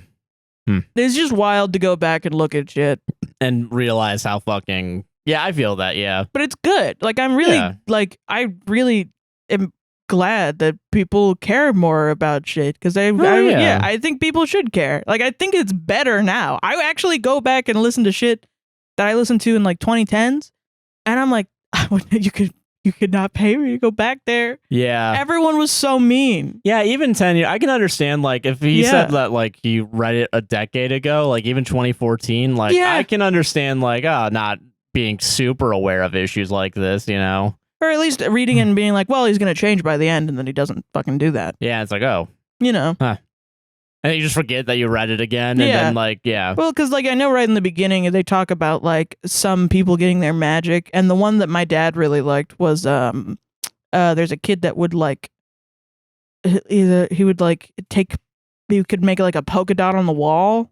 Because it was funny to think that not everybody's magic powers is, like, useful at all. Yeah. It's a funny idea, and I think he just liked that. Yeah, that's fair.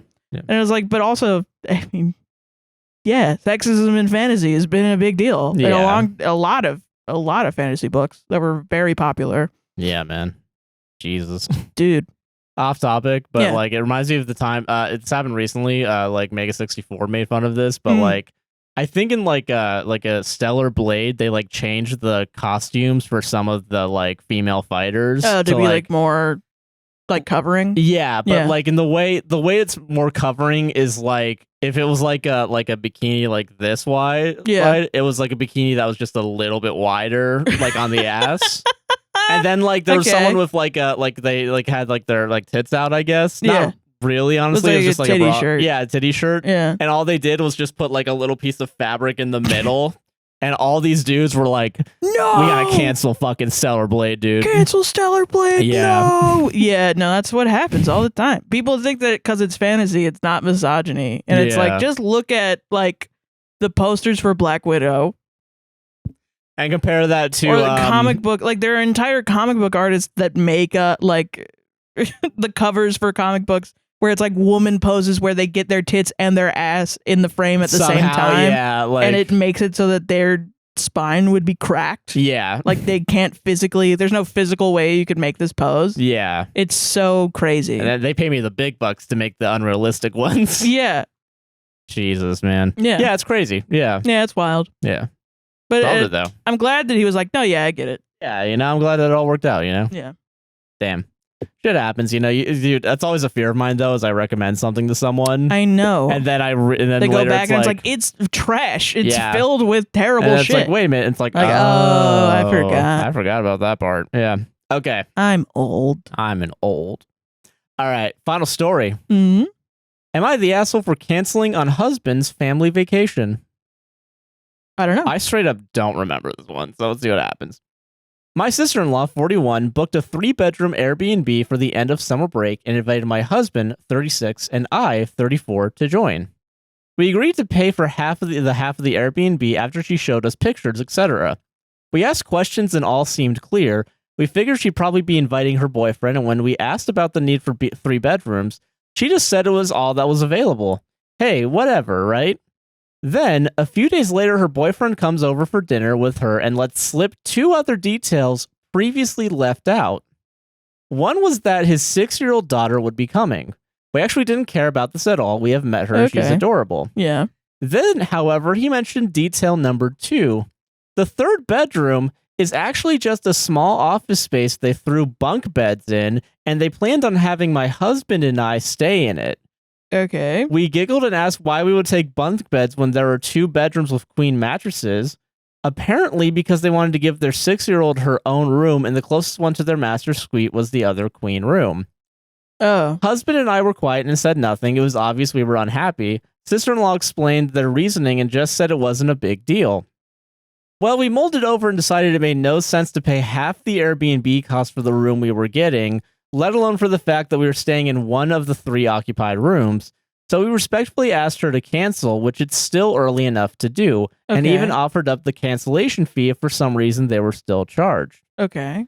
Sister-in-law is now angry and saying we are ruining the 6-year-old's vacation. I don't feel like we're in the wrong. This is actually not the first time she's done something like this. Husband is kind of fluctuating back and forth on whether we should just suck it up, but I'm still unhappy with the arrangements. The last bit I'll add last, as it's significantly smaller. We both are pet owners. She has 2 large dogs and a small dog. We have 2 small dogs. Oh, shit. Everyone said they were boarding the dogs. It is expensive to do so in Florida, where we live. Yeah. The boyfriend let slip they plan to bring their small dog along, though, as the boarding costs are crazy for them, since it's only 2 dogs per kennel. I suppose I'm just feeling like the costs are mounting for us, and the expectations are that we will suck it up and go along with every little demand, while they bend rule after rule in their favor. Should I suck it up? Am I just being a witch? We normally get along so well. Just I don't know. I mean, I think this has happened to me so often that it's like if I go on a trip, it's because I just want to be on the trip. Yeah, I get that. Like I know for a fact I'm going to be inconvenienced in some possible way when I go on vacation. Yeah. And I go into a vacation thinking everything's going to go wrong and hope that my my expectations aren't like, not met.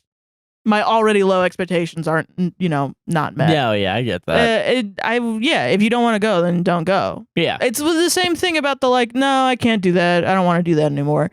Well, no, you're ruining it. Also, you weren't given all the details. of how the vacation was going to be, which I think is kind of shitty of the other person to do, you know? If someone's asking for you to split something when you go out, and then you can't split that amount, and you say, no, I can't afford it, or no, I don't want to pay that much for that much, and then they're like, no, you're ruining it. They didn't have their part of the money either. Yeah, they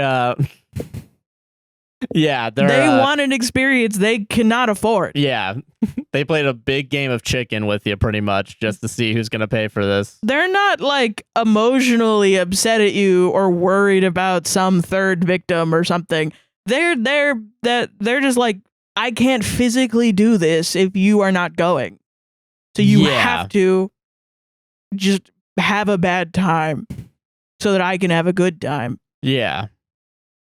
And the real argument isn't, because I feel like most people that are chill and, you know, are okay with that would do that. But the real argument is, well, then do you not care about my feelings? Like when I hear like oh, we're a group of friends, we're all going to go to Miami, and then money issues, like somebody doesn't bring enough money, or they're doing this, or they're doing that, or she's being crazy, whatever, blah, blah, blah. And it's always like pointing fingers back to each other. It's always just like, you just have to go on vacation and recognize that your own happiness is something that you take charge of. Yeah. And if you need to do a group thing, everyone needs to have an equal say. Yeah. And you're now doing a group project. If you all want to go kayaking, and kayaking costs $200 per person, you are now doing a group project, and the group project is, how are we going to get there? Let's get the money together. Yeah. Everyone get the money together now. Get the deposit there, sign the waivers, get in the kayaks, and enjoy kayaking. And then you come back. Yeah. That's the entirety of it. If someone is like, actually, you know what? I don't want to go kayaking anymore. That's your fucking prerogative, man. I don't know what to do. God. Yeah. Yeah. I agree with that 100%. Yeah, I don't know. You just got to be, I think, you just got to be upfront and honest about your Airbnb. Don't put random shit to the last minute. I just wish more people were fucking upfront and honest. Yeah. But I mean, I just think this is like a neurotypical thing where it's like a wink, wink, wink, wink, wink, wink, wink, wink. Yeah, I get that. If you don't do this, then it'll hurt me emotionally. You don't cross that societal rule of being a party pooper. And my neurodivergent ass is going to get up there and be like, I'm going to bed. Goodbye. I was like, wow. Wow. And why am I not invited to anybody's wedding parties? Weird. I wonder why. I'm fun. God. Yeah, so I don't know.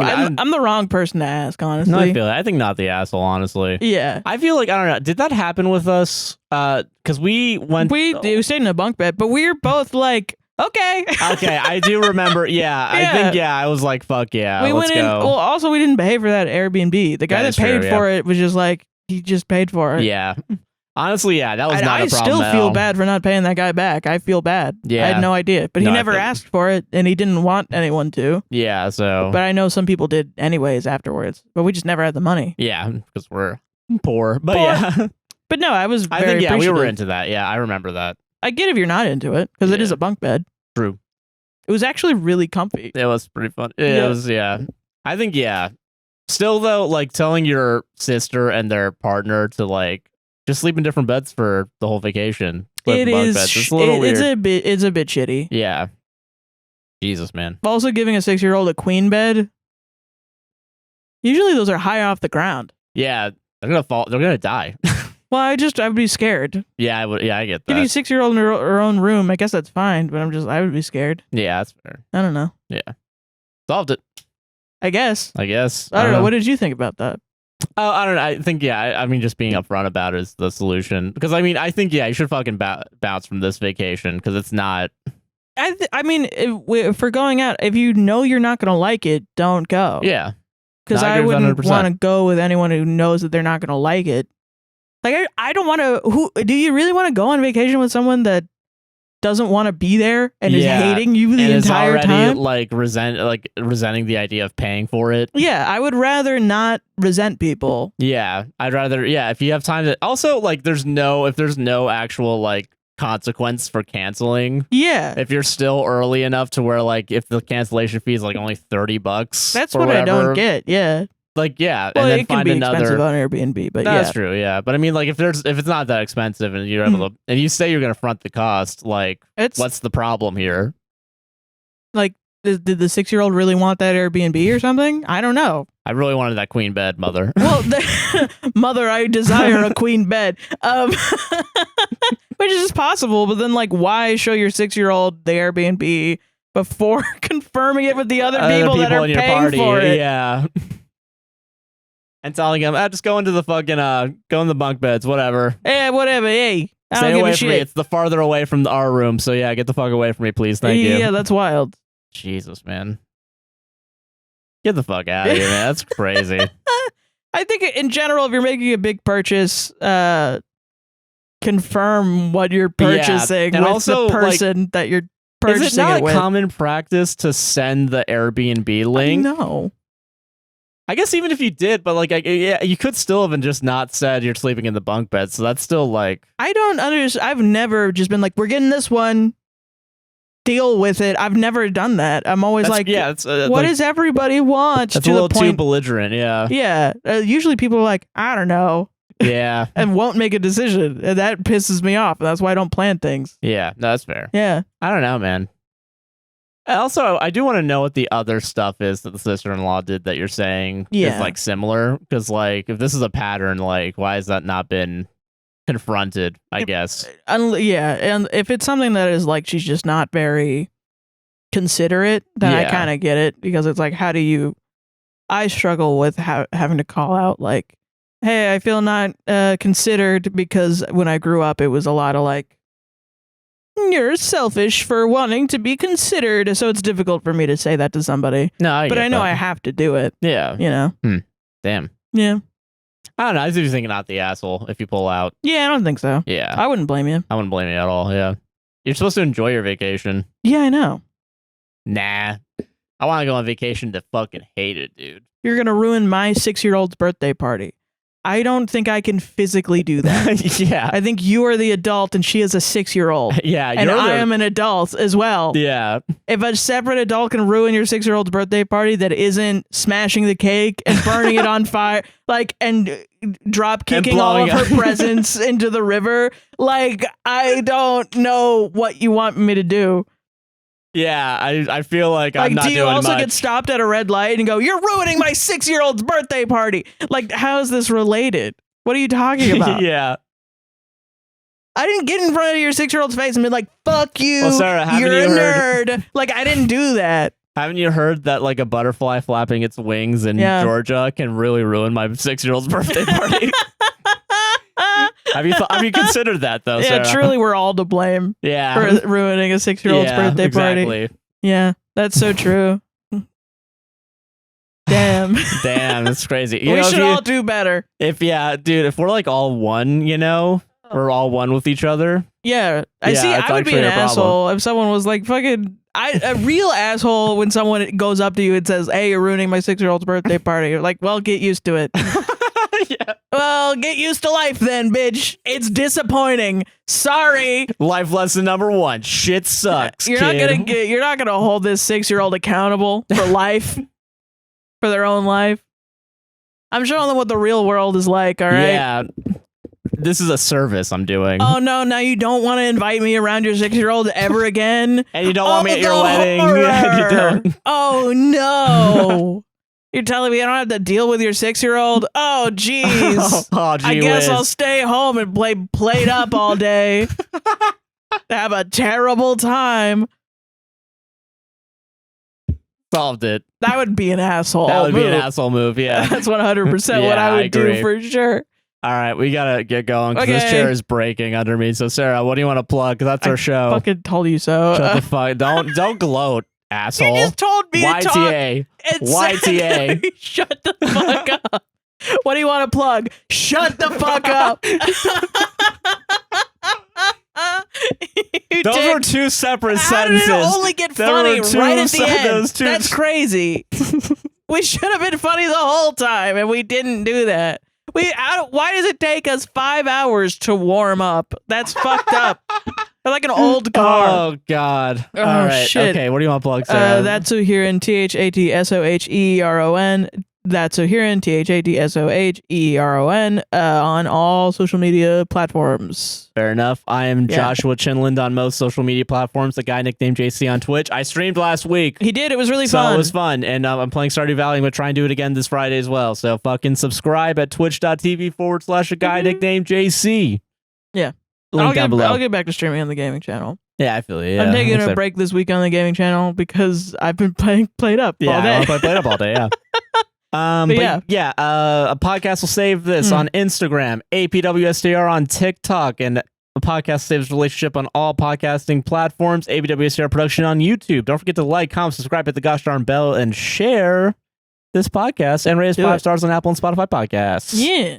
And Palestine links are still down below. Straight over coffee's down below. Congo Sedan's down below. Distributed computing, the merch, everything's down there. So please go check it out and enjoy the rest of your day. Woo! Bye-bye. Bye.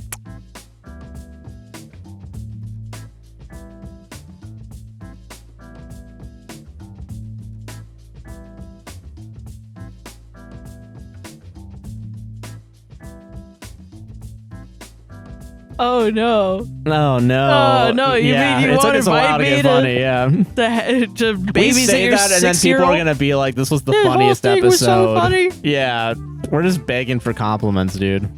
Whatever.